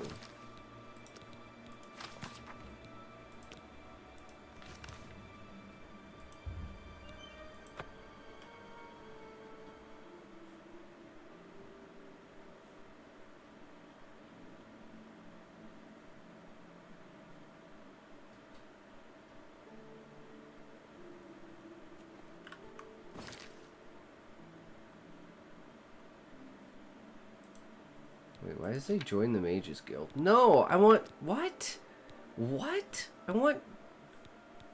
Knife in the dark. Okay, yeah, it's like, it's not even close to here.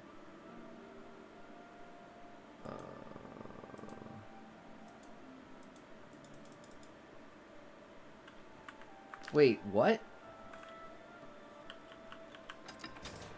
Oh... I'm on a wanted list, right? So, like, I can't go into, like, cities and shit, right? If you're in the Dark Brotherhood? Because you're a criminal?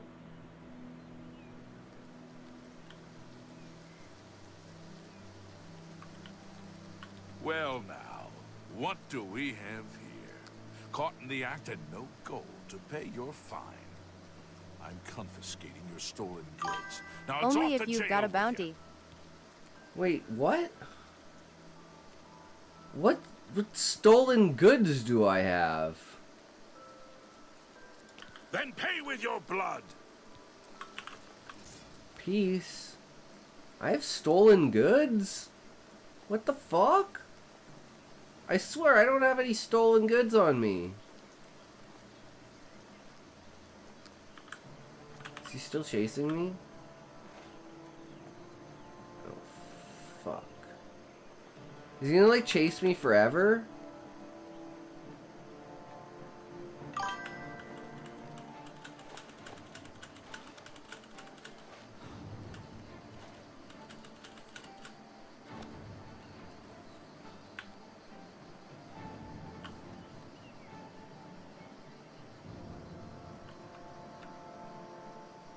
For cereal, bro? For fucking cereal?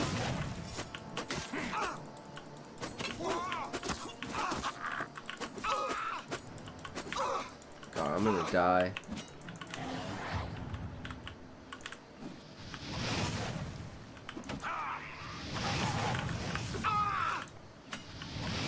Fuck. Should have paid the fine. I think you should just fucking die. Oh my god, how does it keep hitting me?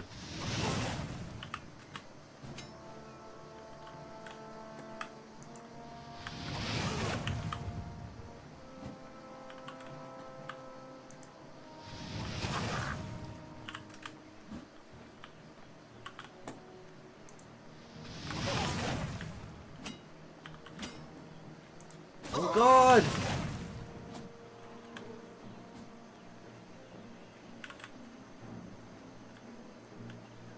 He's zigzagging.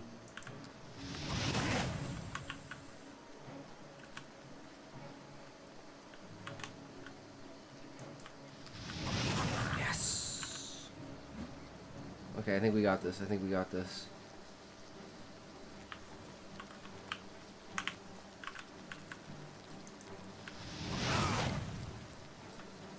Oh shit. Oh shit. He's got his bow. He's got his bow out.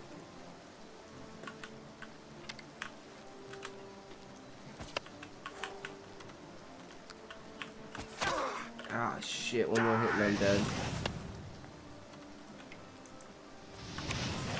Fuck, and I missed. You should have paid the fine. Fuck!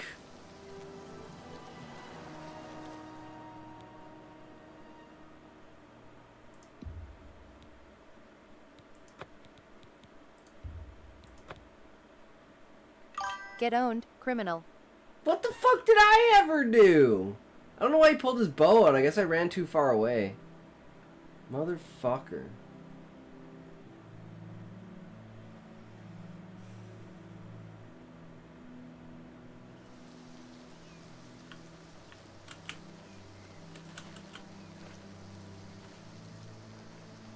Hey man, if you don't talk to me, you don't exist.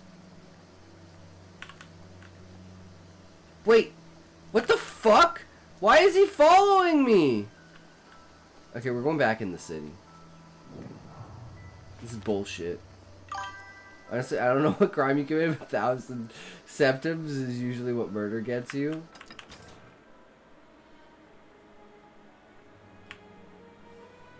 I mean, I'm completely fine. What? This is bullshit. Oh. Stop! You violated the law. Since you lack the funds to pay the court, you must now serve out your sentence. Your stolen goods are now forfeit. Okay, fucking fine. I'll go to goddamn jail. What the fuck stolen goods do? Everything? They took everything from me. Fuck that.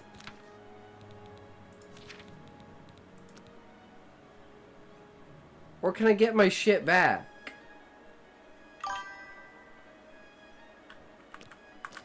Okay. How do I get out?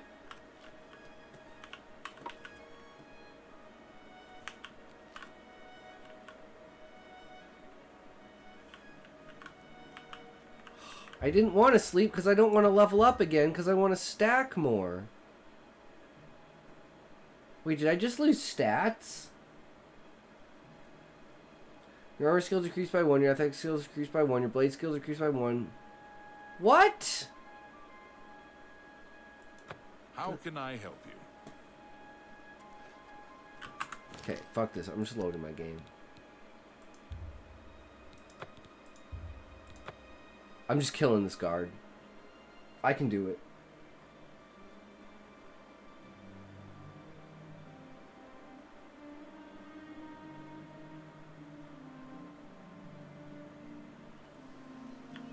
Break the law on my watch, will you? I'll be comforted. Then pay with your blood.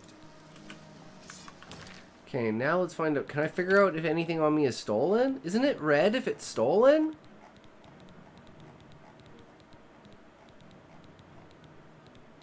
Like, does it notify you in any way if it's stolen? 'Cause I swear nothing here is stolen.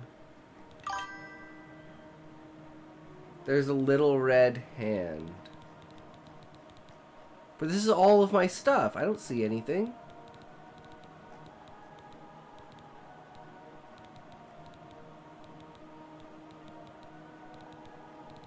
I swear I purposefully didn't steal anything. So this guy's just being a piece of shit. For no reason.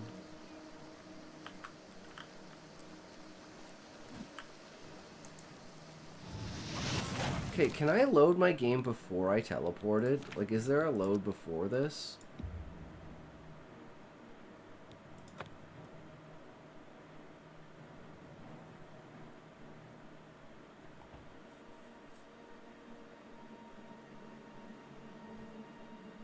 And it's all because I clicked the wrong fucking quest. Okay, so it did save there. Because I went to quests. I wanted knife in the dark. And for some reason it selected the guild. I teleported to the wrong place.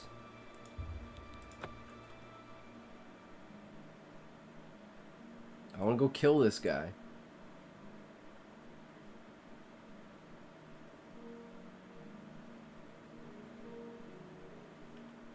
How do I do that?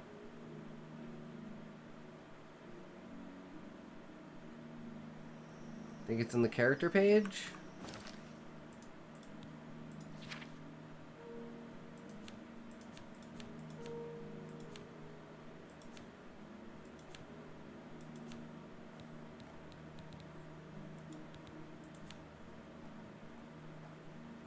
Bounty 1000.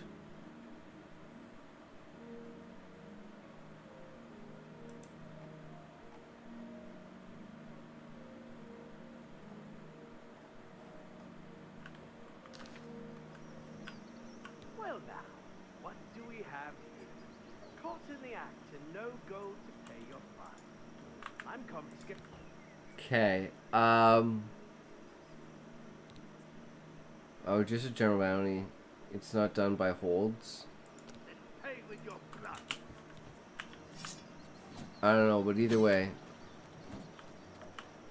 I'll find somehow to get 1,000 gold. And I'll repay the debt.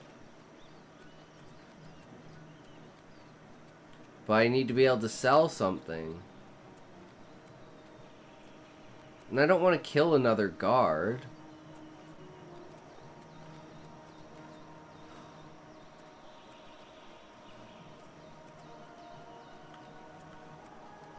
But if I can zone into an area, I don't know what if this ill omen place is going to be I was gonna jump and then I was like, if I jump I'm gonna fucking die. I've played Skyrim. I know how jumping downhill works.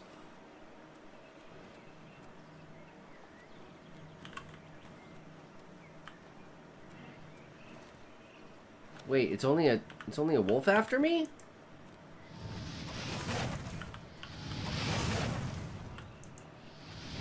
Oh, he's stuck. Oh, look at that. Poor Wolfie, Wolfie, Wolfie, Wolfie. Got stuck on the terrain like a fucking noob. Learn to play, bitch. I wonder if the other guy got stuck on it too. He can get stuck on my you-know-what.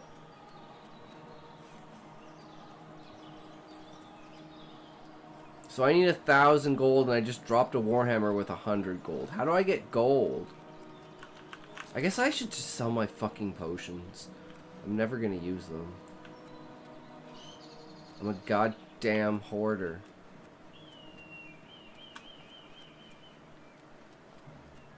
Wait, there's a gate to Oblivion here? Can I just do random gates, or do you need to be, like, unlocked to do that? Shops are usually where, but those are in cities with cops. Yeah. So let's see if this... We can just go into gates. Okay, I think we'll save that and we'll do that gate for next stream. Well, we got plenty of rooms if you want one. Ain't nobody staying here these days except old Rufio. Yep, well that's the guy we're gonna kill. Only quality goods for sale here. What can I interest you in? Well, first of all, let's try and make Tell potions. your friends, the Inn of Ill Omen is open for business. As Fuck! Stolen goods are now forfeit. Then pay with your blood. Okay.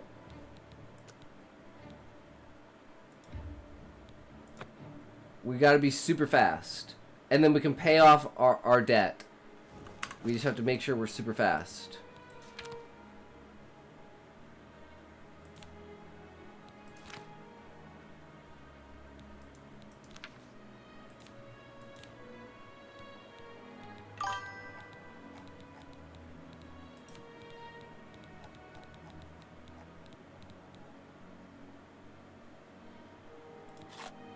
No, that's not what I want. Fuck.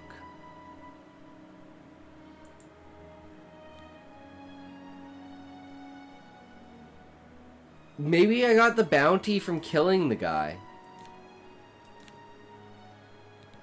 There it is.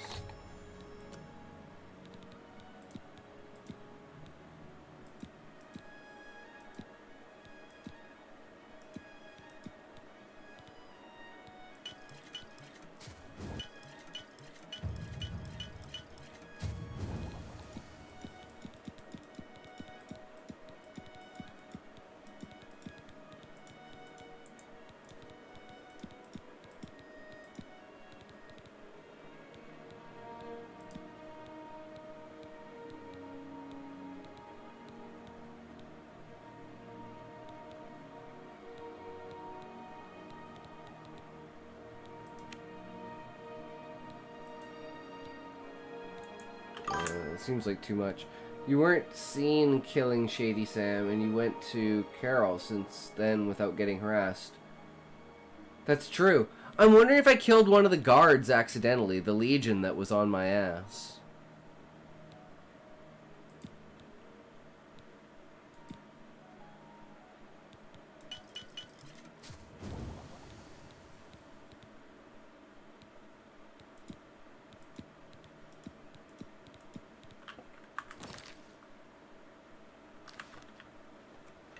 We got plenty. That could be it. Friendly fire sucks. Yeah. I offer the finest goods and lowest prices in all Cyrodiil.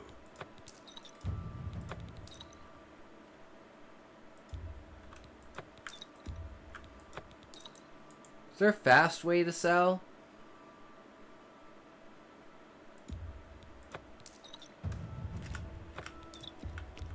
You drive a hard bargain. I can't afford to do that. Fuck! To serve you. He doesn't have enough money. Farewell, and tell your friend. I ran all the way here and he doesn't have enough money to pay off my thing, so I can't kill Rufio. Unless I kill that guard, too. So I'm gonna have to come back and do this later.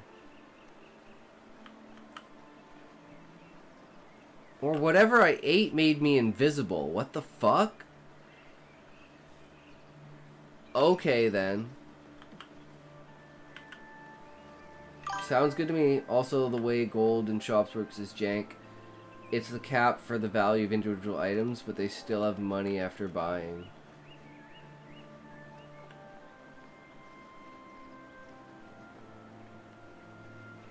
Ah. Where's the gate? You'd think you wouldn't be able to miss something like that.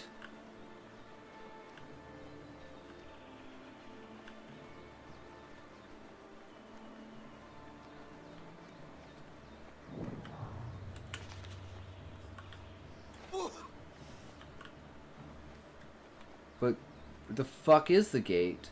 It was here before, wasn't it?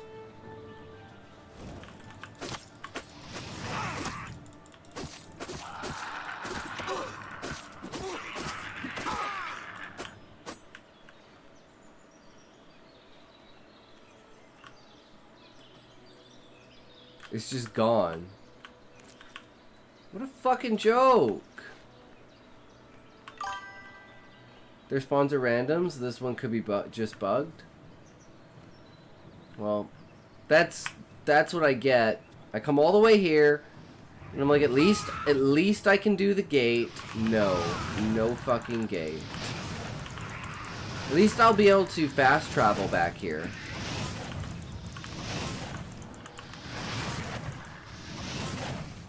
So that means we gotta fast travel somewhere, and we gotta find enough gold to pay off our bounty. It's like, I mean, that's 500 right there. So yeah, we have enough potions. We just have to find a merchant that has enough money. So we just need to find like an outskirts kind of place. Guards are pursuing you. Fuck, I can't fast travel.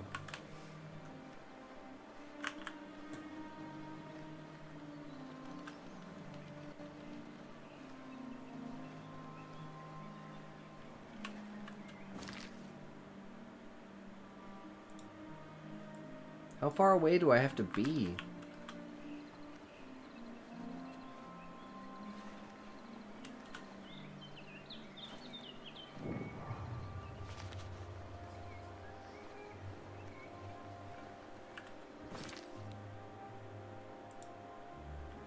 Alright, well this sucks. This really fucking sucks. I'd say just serve the time. You don't need hand-to-hand levels.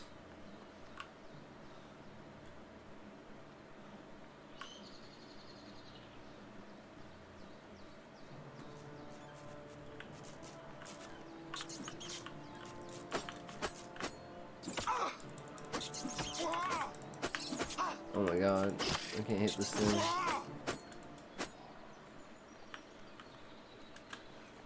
Just serve the time.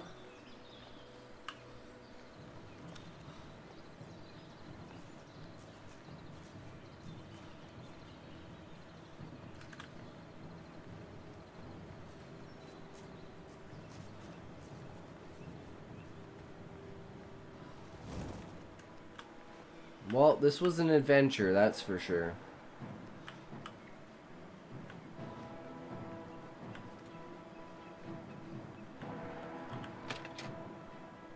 Okay, well, let's just try and go kill Rufio before that guard gets us. Stop! You violated Fuck! the law. Fuck! Wait, he's like stuck in the wall. Then pay with your blood. Oh, he was stuck in the wall. Where's Rufio?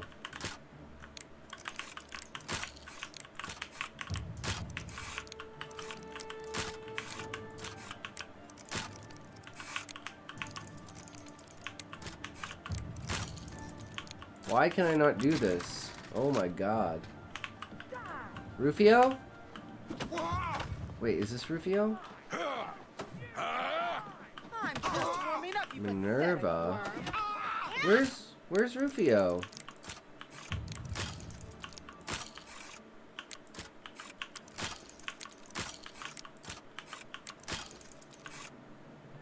Gotta learn how to do it right? Well, how do you do it right?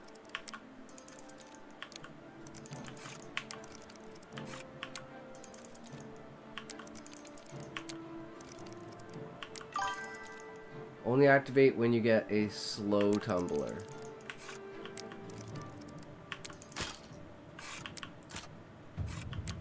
I don't know how to tell. Until it's like too late.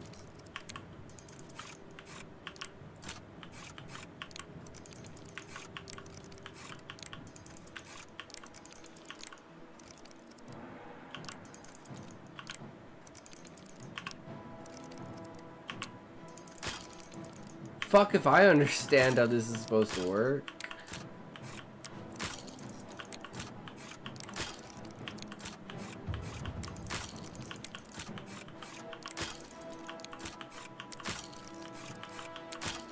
At this point, I'm just gonna waste them all, and then I'm just gonna load my game.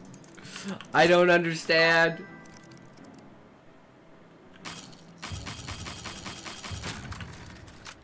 Okay. No Rufio! Where the fuck is this Rufio dude they keep talking about? You'll never take me down. Rufio? No? You elements are all the same. All flash and no fear. Okay, well.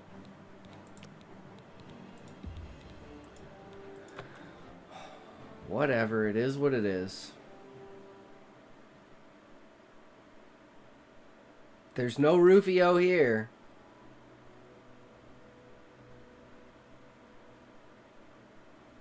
Stop!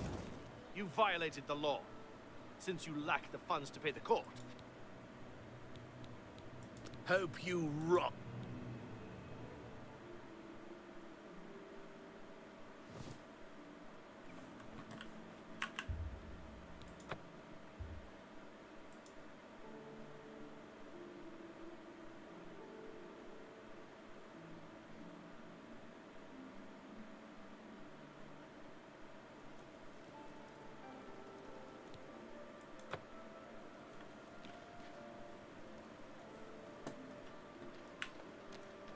Wait, where do I get my shit?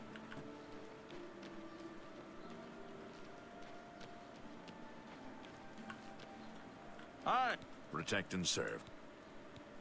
Where's my shit?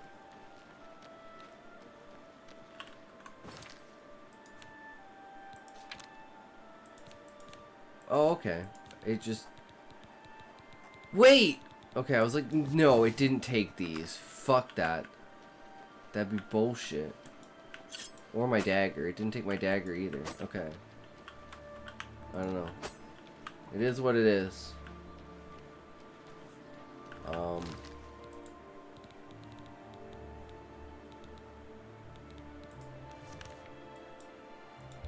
Okay, now let's see if we can kill Rufio. And then that'll be the last thing we do. Maybe the gate will fix itself. Because we loaded in and he like instantly was there. Even though he wasn't there before. So maybe... No, I'm not seeing any gate to Oblivion anymore. Well, if I'd known it had the chance to disappear, I would have gone immediately to that. So where's this Rufio dude? Speak. There's evil afoot, citizen.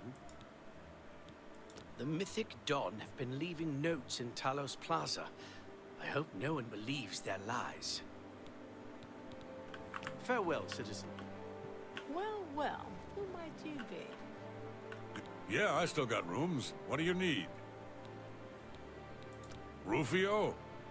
He's an old codger. Been living here for a couple of weeks now. If you ask me, he's hiding from something. But what do I care? He pays his tab. His room is downstairs. Downstairs. The private quarters. Use that hatch in the floor over there. But don't expect. Well, I'm not. I'm gonna fucking kill him. Oh, did I say that? Did I say that out loud? Because I meant to.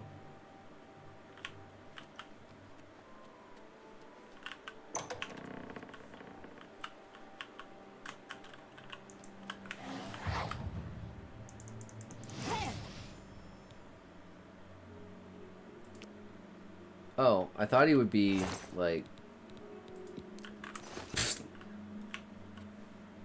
Not a little fucking bitch. Pumping him up to be this fucking... Okay. It is what it is. It's all over, lawbreaker.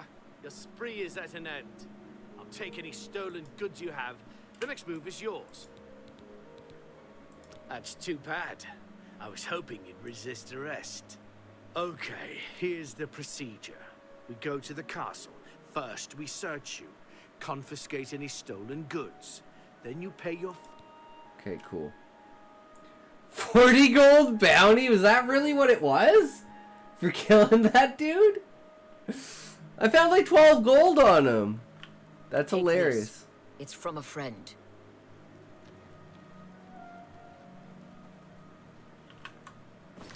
Okay, well there we go. No, exit. We could save game here. We will join the Dark Brotherhood because it was given to us. But that's gonna be it for today, guys. Thanks for sticking around. Thanks for hanging out. We had a good time. Oh. Good night, my legally challenged friend. True. I am challenged in every possible way, Levi. If it exists, I'm challenged in it. Remember, guys, you are the only thing that matters. Always believe in yourself. You have the power. Excuse me. But hey, if you can't say fuck you to your friends, who can you say fuck you to? Fuck you! Alright, who we raiding today? Raiding.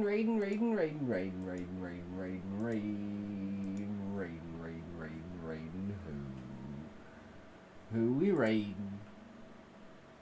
Who is worthy today?